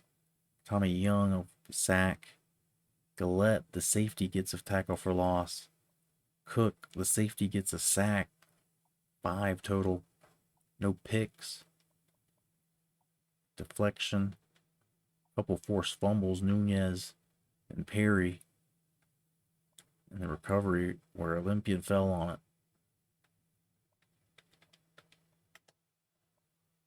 3 field goals for Stevenson. 49 the long as time expired. But he made one from 39. He made 2 from the 41 to whatever, 40 to 49 range. The previous one was a 43. 6 punts for McGee. Army just never got anything going. And Leon Barber, encouraging stuff. I fully remade the team. 2-time MVP Nick Bosa. Hell yeah. Ohio State. Ohio State, baby. I think that's going to do it for us. Oh my god. Sleepy. Falling asleep here. Another TD, 45-0. But you got us by a point now. We were able to get 44-0 though. Feel pretty good. We do not usually have those kinds of all-out beatdowns. The defense just doesn't shut out. It just doesn't happen. But the option was just tired and played out, and we weren't having it. Nick Perry wasn't having it.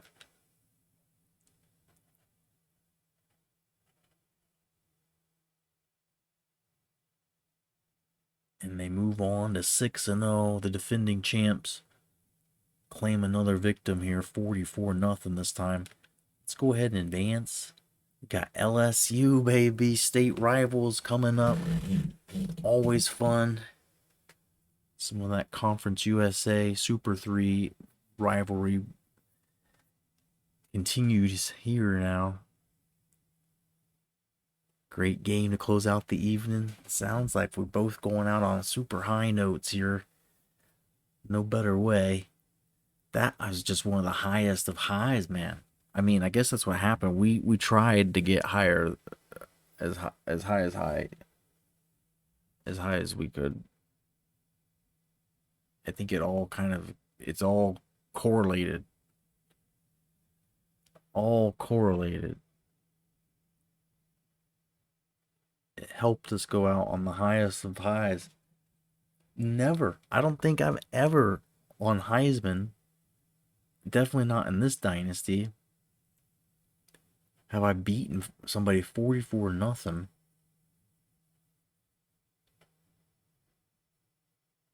I've maybe won by 44 points or more, like putting 70 on somebody, winning like 70-28, maybe something like that. But to hold them scoreless and shut them out, like I've only done that a couple times on Heisman, and they weren't games where I ended up putting so many on them. Tom Hayes is committed already. He didn't even visit. This is what happens when you win a natty, and you've been on this game, it starts to get too easy with the recruiting. Ken Woods doesn't want to come here though. We lost him. Sorry, Ken Woods. We had you scheduled for a visit. Haven't seen a shutout for a long time on my current sliders. Yeah, you're probably playing on some wild stuff. We're not going on anything too crazy.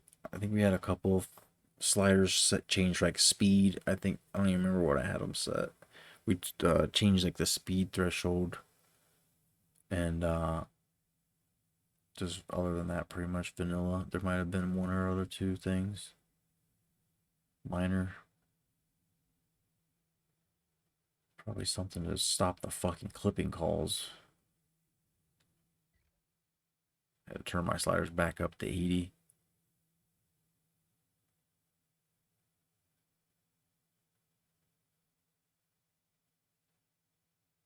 And so what's happening with recruiting, huh? What is happening here?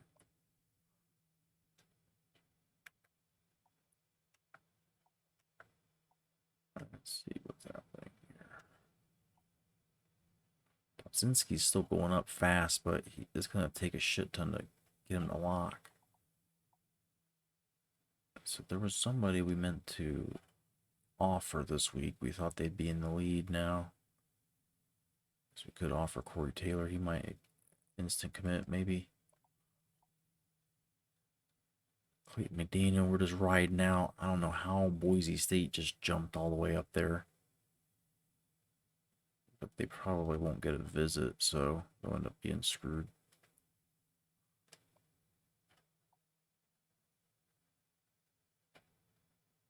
So since he jumped us hard here, we're still within. So we just got to chip away at Cincy every week, which we should be going up like 140 each week. Through 4 games at OU. Worst scoring game is 70 points against teams rated between 86 and 93. Damn, dude. Tearing them up. I just ain't got it like that. And you see how I run the ball and just grind clock a lot too.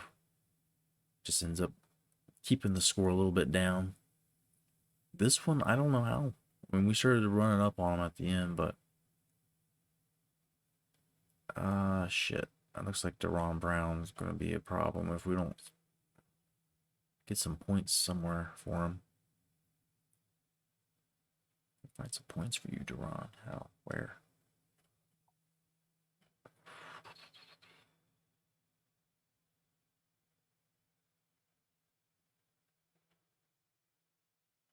Yeah, some of these guys that committed that I forgot about. This dude was a 67, ended up being a 75. Insta committed for us. There's 3 stars that are just hopefully end up playing well above his expectations. Alan Willis is ready for a visit. Or not, no. He's ready to visit them.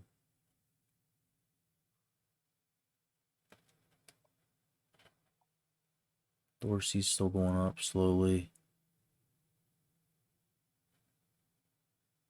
This one's going to go to signing day anyway because of Texas. NCAA 14 is probably the game, which I'm playing my best on pretty often. That and Skyrim. And Skyrim is a whole whole challenge of its own, different thing. I'm just trying to navigate on that game would start getting dizzy and shit. Get lost on the borders of the game, like in riverbeds. Jesus Christ, this bug just dropped on me.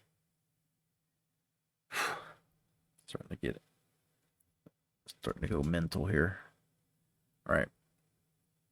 Lionel Smith, I think I wanted to throw him a scholarship offer. And maybe wait one more week. He could be insta-committed, maybe. I don't know if I just ruin my chances by waiting or if I help my chances. We haven't scouted him, which kind of concerns me. Fuck it. He's 5-star. Like, how much, you know what I mean? Like, how much off could he be? Insta-commit, come on. He did not insta-commit.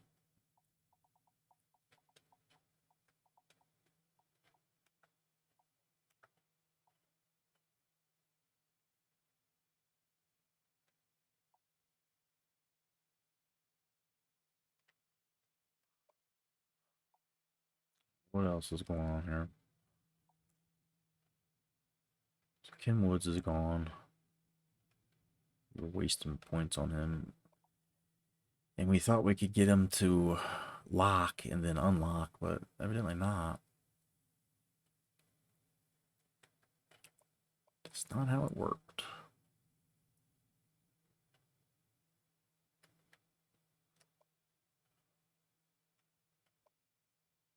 All right, this is the reality now. We can not catch this guy.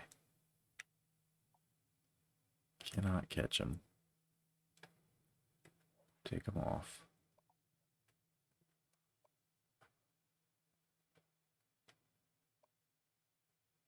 I've already scouted him. I've not scouted him.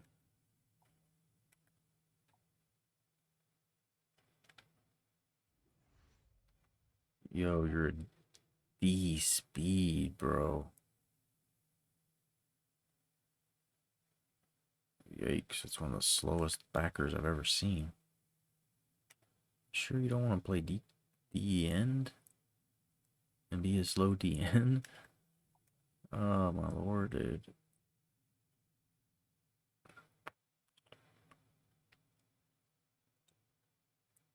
I don't know about him.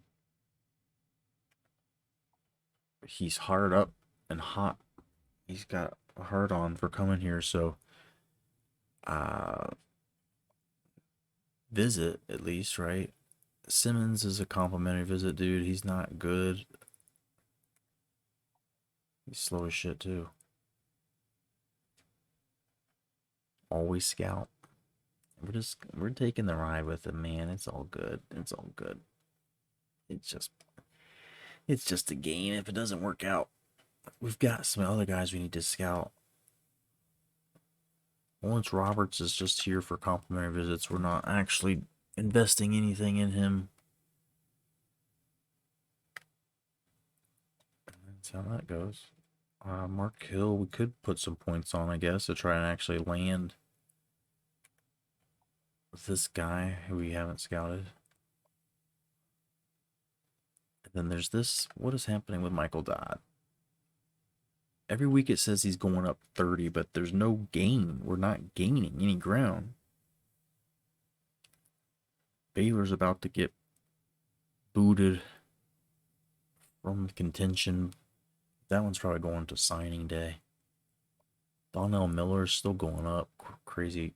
We could take points off, I guess, but not too many because I need him to lock still. Need him to lock. So, do we want to give him points?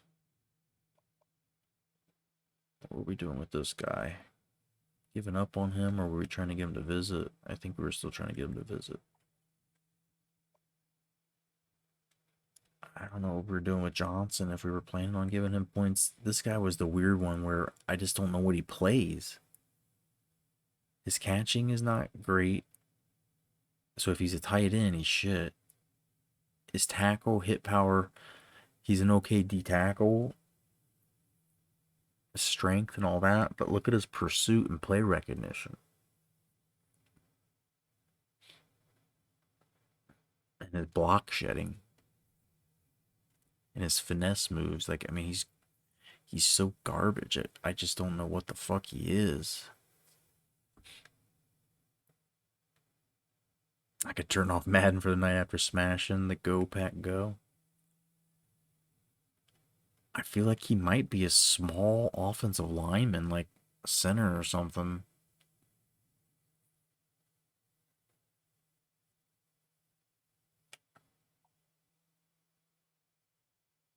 The tackle and hit power seem to be the most,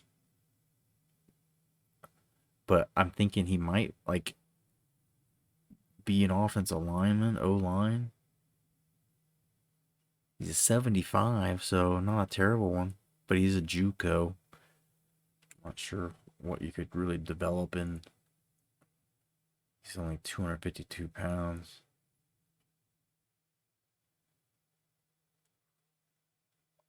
So let me see who needs scholarships. So start raining scholarships on people.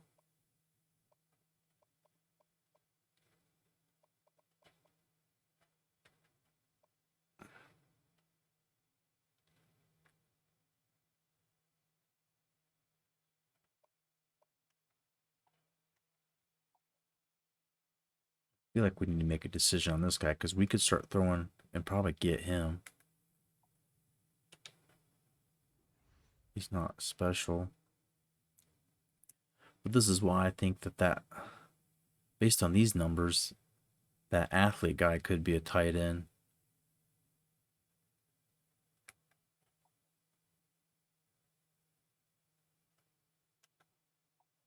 Is this guy close to visiting or something? Yeah.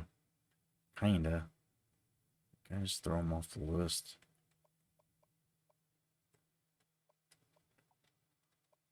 I'm gonna scout these dudes we haven't finished scouting, I guess.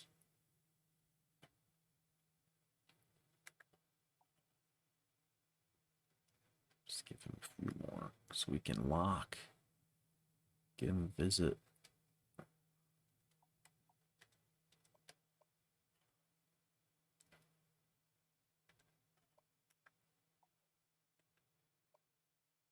Alright, we know what this dude is. Nothing special. Spectacular catch isn't bad. Carrying is alright. Yeah, baby.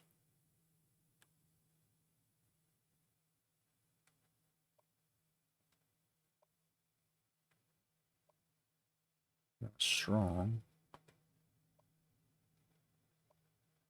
Better break tackler. More elusive. Don't really have any wiggle. No juke moves or anything.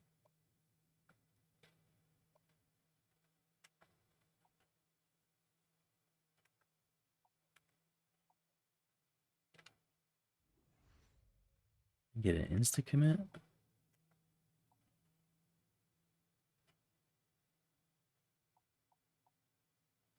Visit next week. This guy we'll just keep around for complimentary visits. He's not anything special. I don't know if this guy's even going to complimentary visit. Maybe.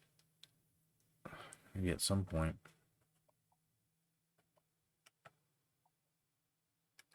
Maybe. Maybe. Maybe. So this dude needs 380. I can give him 250. Give him 250. Got Curry here, who's not terrible. This guy's acceleration's crazy. He's 4-star.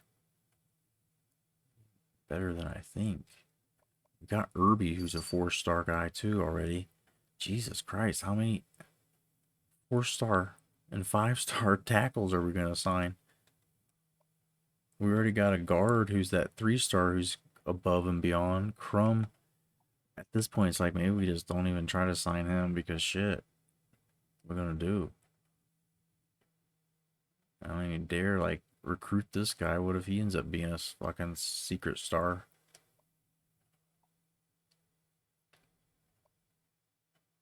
Lionel Smith, we can definitely give more points to, I guess, if needed. I could scout these guys.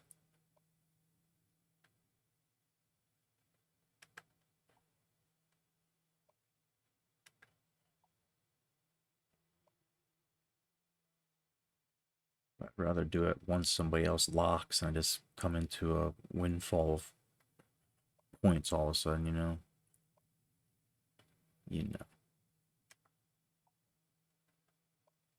Alright, so neither of these dudes anything special, really. We'll keep them around because I think we're going to get complimentary visits from them. Oh, them complimentary visits.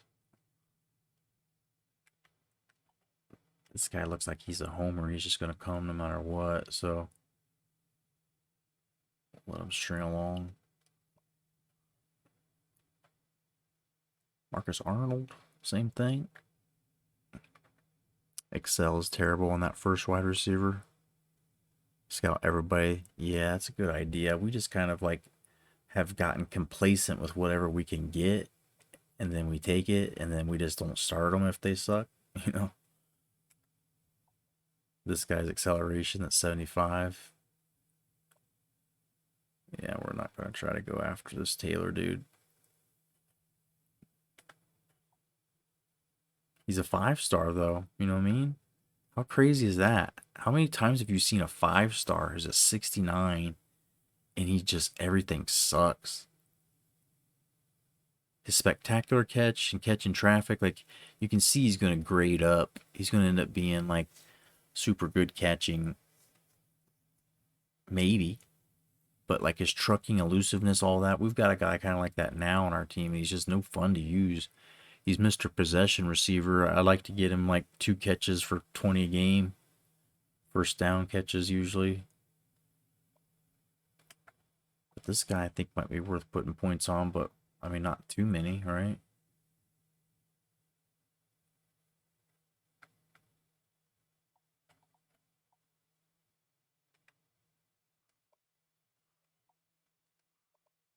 We have the question on whether to throw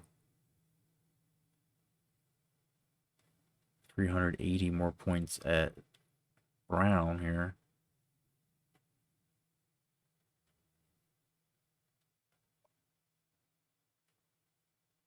In fact, if we put those points on Curry, we'd probably lock him. And that visit would probably lock it. It still might happen. Wide receiver Lawrence is the one to go after. Yeah, we're going after him here. We'll try to put more points on him next week. We've got to get some of these guys to lock for us. I was hoping some of these guys would insta-commit. I think this dude could...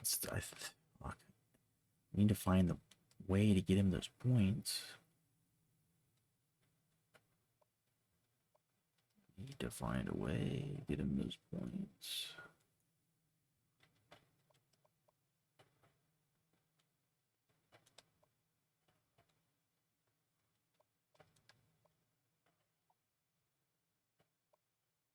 Probably take some points back from this guy.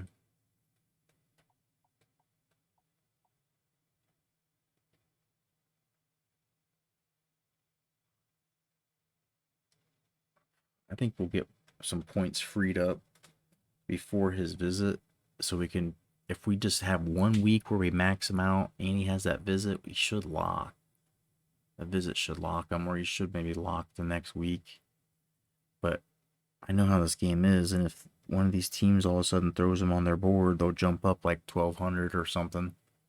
Happens all the time. So we got 275. Go throw at our tackle. We just have a lot of tackles, I guess, this year. We already talked about possibly converting one or so to center.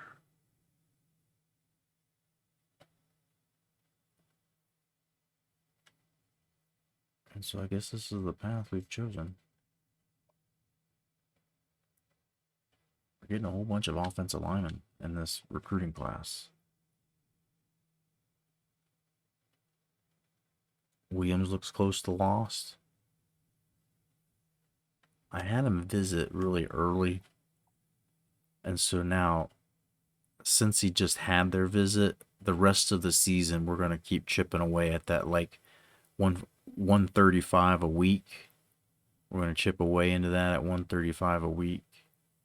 And it'll end up being signing day. Like, we'll probably be down by 130 or something.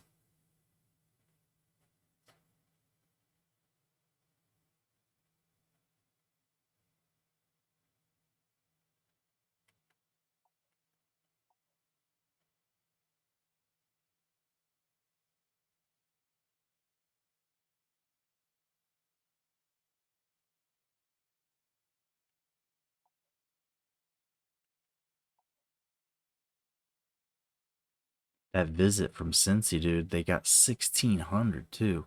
Like, I was ahead. I think I was ahead before last week when they had their visit. Brutal. But I think that's going to end up going to signing day one. Chrome's probably a signing day one. We'll chip away at it 80 a week until signing day. Always look at bonus points to see, like, nothing can change. Prestige or style can only go down.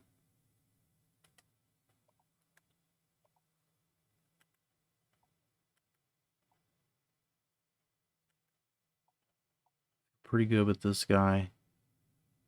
Texas's visit's going to erase our lead, but then we'll have a week to gain a little more back, and then we'll have week 13 to jump, and we might lock there somehow. This TCU's about to drop out already, but that might be a signing day one. And I think this dude can run away with it if we keep it 5-star, dude. This will be a huge haul here. These two DNs.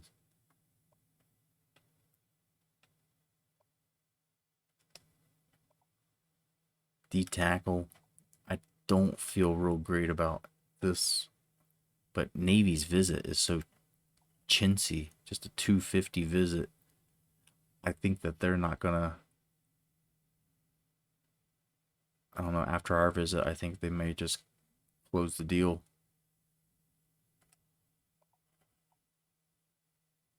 Sam Fox looks like it'll be a tight one.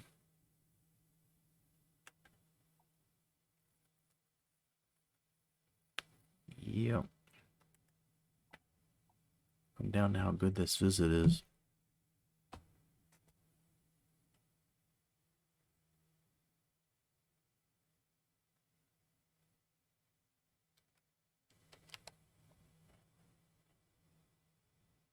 I need to scout this dude. I don't know what we got.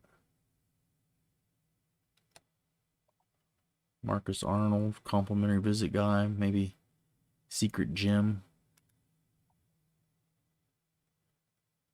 Decent enough tackle for a corner. As long as it's not completely off the mark. That's at least good enough for some special teams. This dude's just here for a complimentary visit. We'll drop him. Mark Hill. Hell of a little punter here. So far, so good. And then, yeah, Dodd, I'm not quite sure. This one's going to be probably down to signing week. TCU having that visit costs more. I need to get some more complimentary visits. We'll get some more complimentary visits scheduled.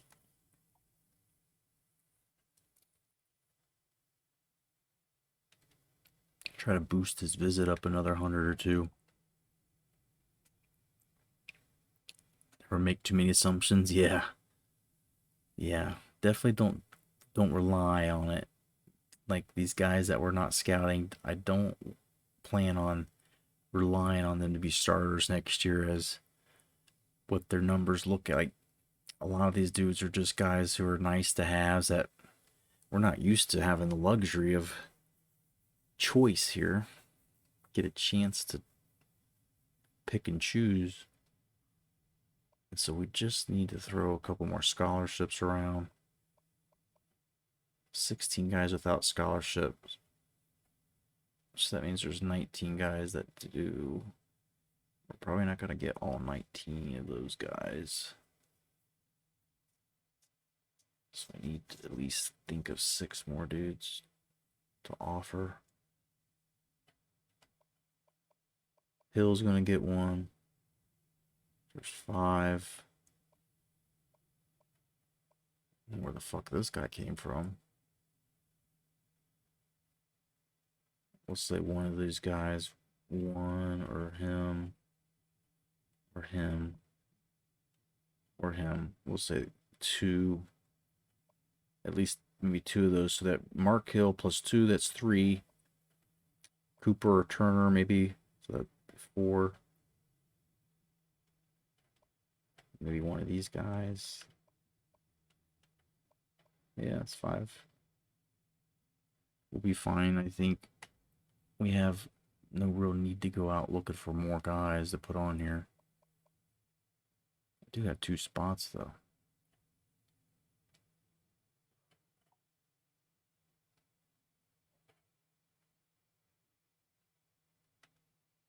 Let's fill these 2 spots, and then I'm probably going to bed for a little bit or work. Let's just see. What am I doing? Check by interests here. Not down with Blair Pace. Just walking away from 5-star dudes. We're just walking away from 5-star dudes. Throw accuracy, I can't deal. I can't live with that. Granted, I could redshirt him for fucking 4 or 5 seasons. Or not redshirt him, but sit him. I mean, we've got QBs of the future on the squad already. He bad? Yeah, I mean, for a 5-star, he's just not... Wasn't a 5... Like, something wasn't right about him. He'll probably develop like a motherfucker. Perfect guy for me to have coming in at these mop-up times. That's how Downing was. He just was not a guy that I thought should play. And then look what he's become. So maybe I do go back and get him. We'll see what else happens here. If we see anything of any quality.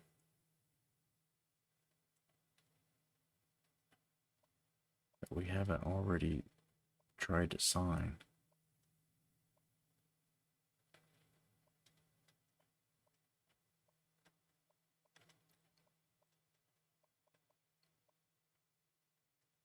Not really. Outside backer, maybe.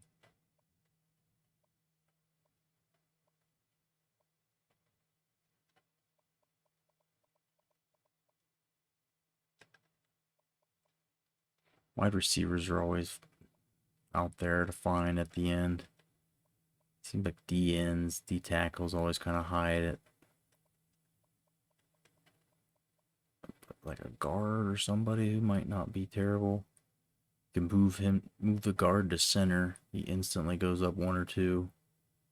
If he ends up being like a 68 or 69, I mean, that's a viable guy.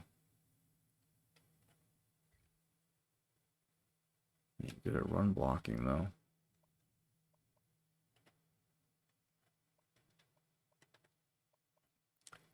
Four-star cornerback here. Yeah. Talk to me, baby.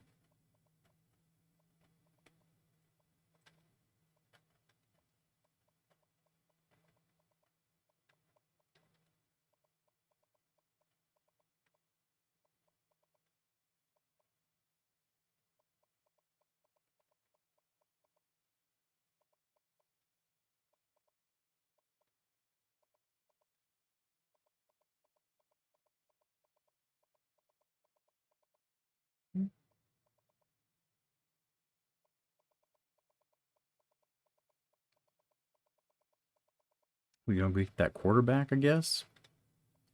I mean, he's a 5-star. I wish you could trade guys, right? But stashing him doesn't really do us much good. But maybe he starts one season. If we bring him in, we've got the guy as a redshirt freshman, so he would sit next year. That guy's a sophomore, so his redshirt freshman year, that guy would be the junior. Yeah, that makes sense. He probably would be right around there. But do I have other positions I need more help with? I don't fucking know what's going on with my safeties.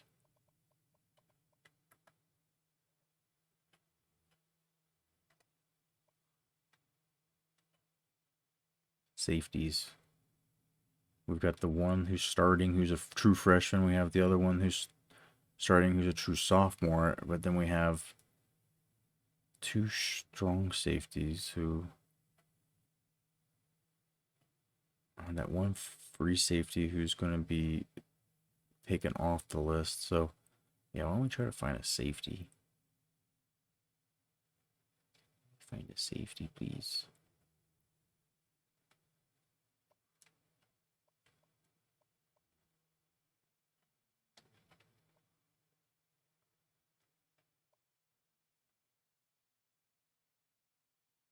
Dustin Gordon.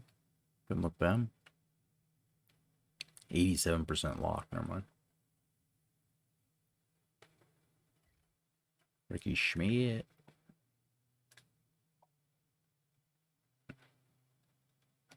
It's terrible.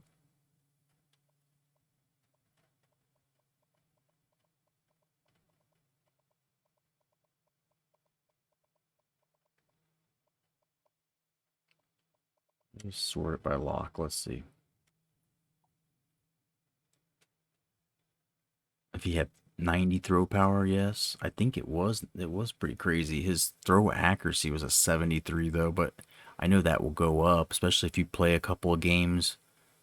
Like, as he's a redshirt freshman or something, you play a couple of games and have decent accuracy, like it'll go up by 7 or 8 the next year. Prefer 70 overall, the lowest rated. Star rating, not really that important. But if a guy's a 5-star, though, even if his rating's not great, I mean, doesn't it show he's going to improve? Gyms or bust labels are very important. See, that's where I feel like I've had a 5-star or 4-star that was a bust, but they still end up developing. Like, I had a fullback who was a 67 after he was a bust, and I brought him on, and he still ended up getting up to like a 91 or 92 after redshirting him, and then him playing like his sophomore year on special teams. Like, he still came along. I thought the stars had some implication of what their progress or development speed might be.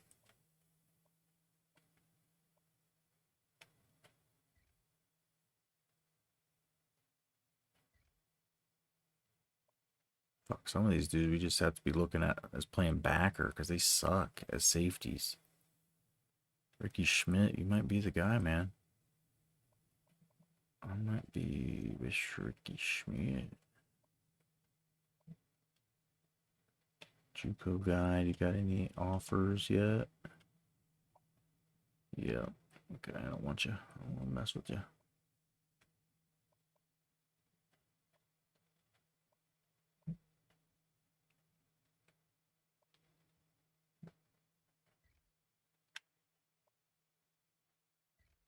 All right, Ricky Schmidt.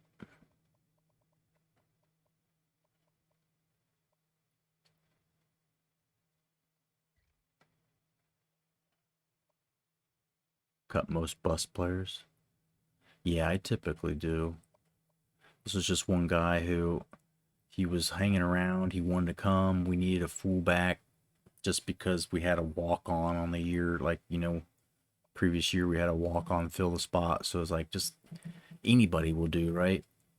And he came along and ended up being a bust, but his sophomore, I remember he played some special teams, and then junior year, I think he actually played and started maybe, and then senior year definitely did. This guy being a 5-star and just being kind of trashed was kind of just crazy to me.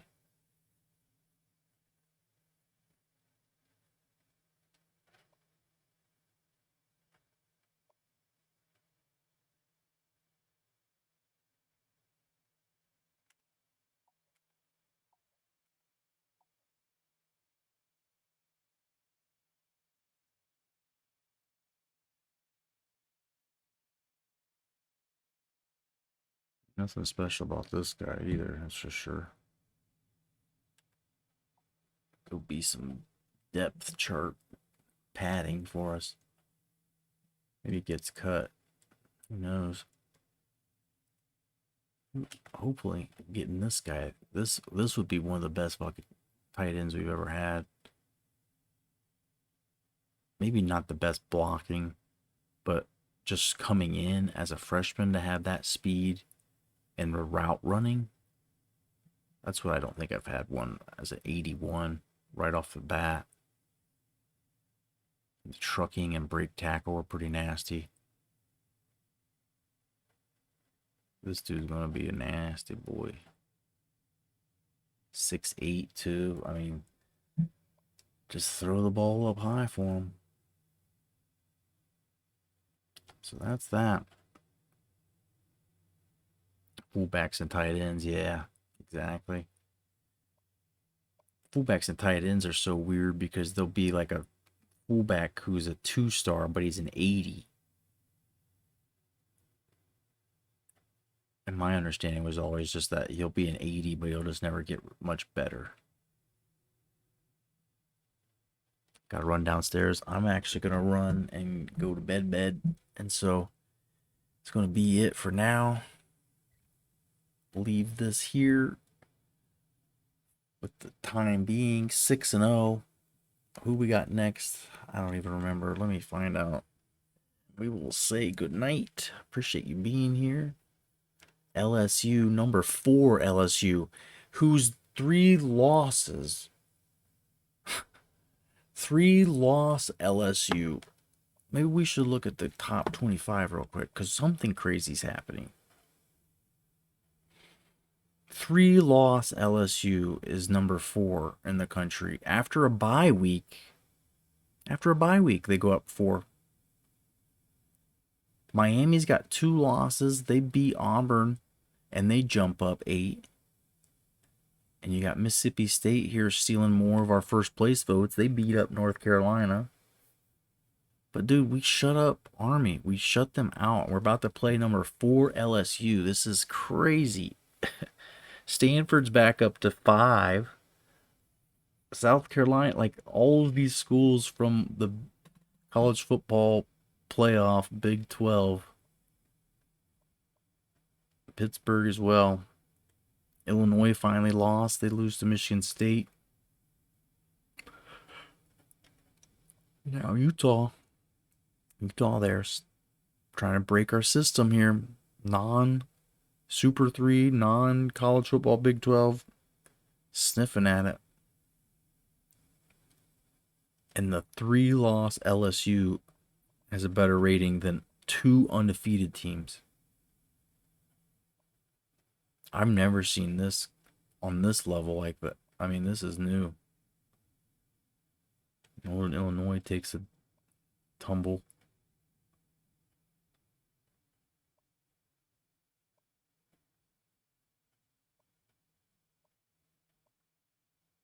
Three and 4 Ohio State stays ranked because they beat Michigan, and Michigan takes a tumble. They're 3 losses now. 3 lost North Carolina, and Michigan State gets in the rankings at 3 and 3, and they're not even in one of the Super Big 12. So, holy shit! 3, 4, and 6 all lost, and 7.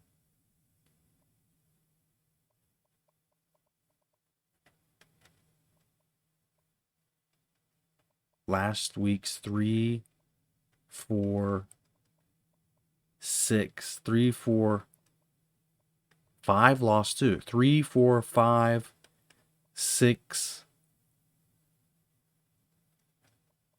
and 9 lost. And 7.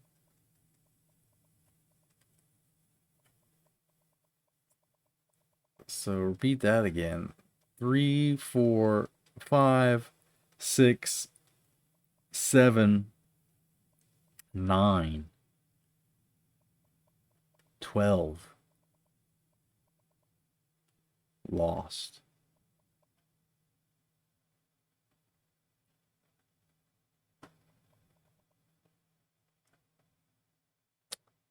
It's wild. It's absolutely wild. Stanford, LSU, South Carolina, all with multiple losses, just sitting there waiting that, you know, if they somehow won the conference championship, would probably jump up. But I don't see how LSU can't. I don't see how they can even win the conference championship with 3 losses already. Maybe, I mean, still mathematically. But Pitt hasn't lost a game, and we haven't lost a game yet. So I feel like we have to lose so many conference games still for LSU to even have a chance. Army only has 1 loss now, thanks to us. And it's just craziness afoot. Who knows how this is going to end up boiling down. Ohio State 1-4 in conference play, just eating them alive here. Let's do that last. Let's do this. Check these conference standings last after the Heisman. Look at our boy McGee. Got to be trending up, dude. 7 catches, 167 yards. He's still doing these fucking kick duties.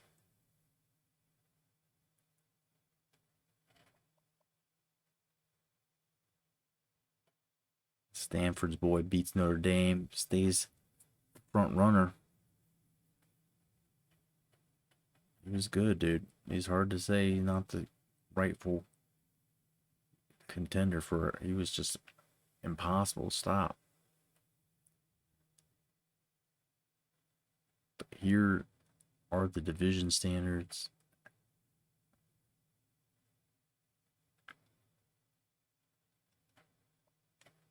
Who the hell do I even have left on the schedule?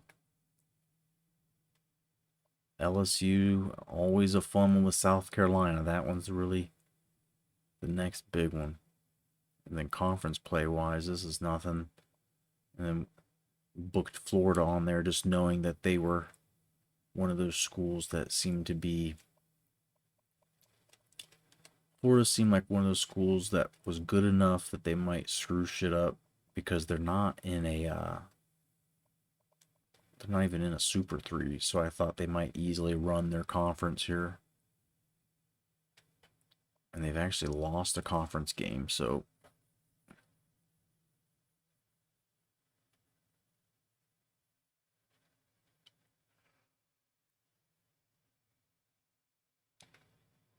So, yeah, never really needed to do that Florida game on there, but we were trying to make sure they didn't somehow sneak in, break our precious system here. So let's just look at that conference standing one more time. ULM on top of the division. Still a game with South Carolina coming up.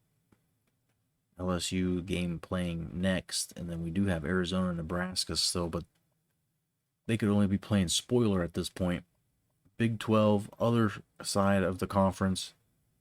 Pitt, still undefeated in conference play. Army taking their first loss to us. We've already beat Michigan. We've already beat Cincy. I think we beat Ohio State already. Yeah, took them to overtime, but they played Stanford tough too. I mean, these losses, South Carolina, but losing to, yeah, I mean, Stanford's no slouch. Losing to us. The teams that Ohio State has lost to are number 5, number 1, number 6, and number 4 in the country.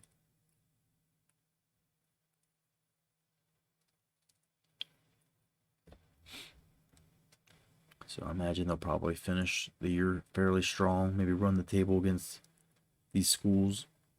Knock Pitt off.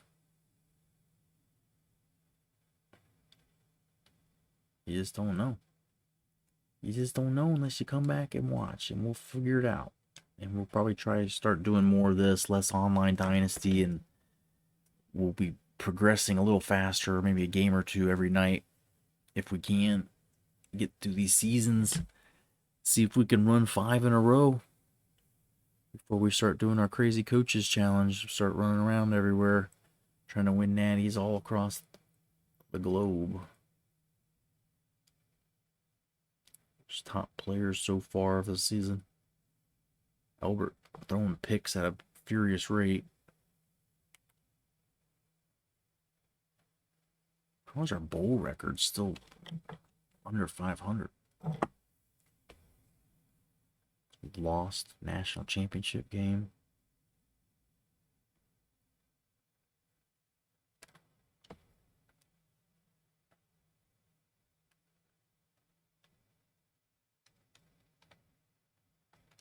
All right, one last thing we'll look at, just because I haven't looked at it in a while. Toughest places to play. Are we number 1 yet? No. But we've won 15 straight. We've got little fucking Malone Stadium. Number 3. Which, I mean, with our record just barely being above 500, it seems pretty dumb. You've got schools like Michigan and Ohio State who have 400 or 530 more wins than losses. We have 37. And before Coach Dickey got here, they probably was like closer to 500.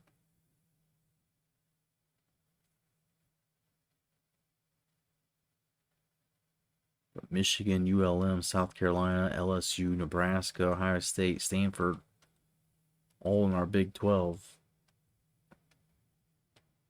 Pitt, number 15. Navy, 18.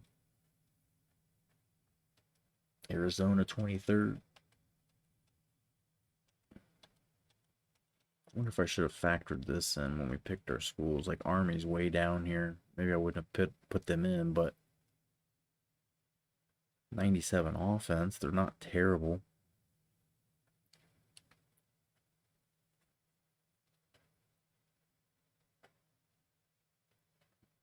Who would have got in instead, I wonder? Auburn, maybe? I don't know if Auburn's won a natty in our dynasty. I think Texas has won one. You could have tried to put them in based on history, but they're not good currently. It wouldn't have been. Mississippi State is the one school that I feel like they've been to a couple natties. Part of that Maroon Bowl era there in the Conference USA.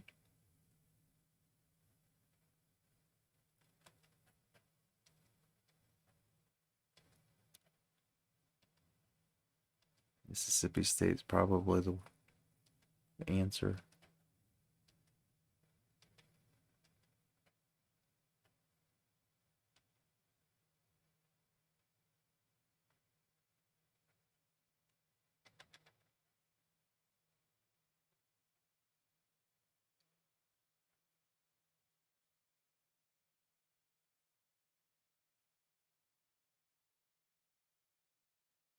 All right.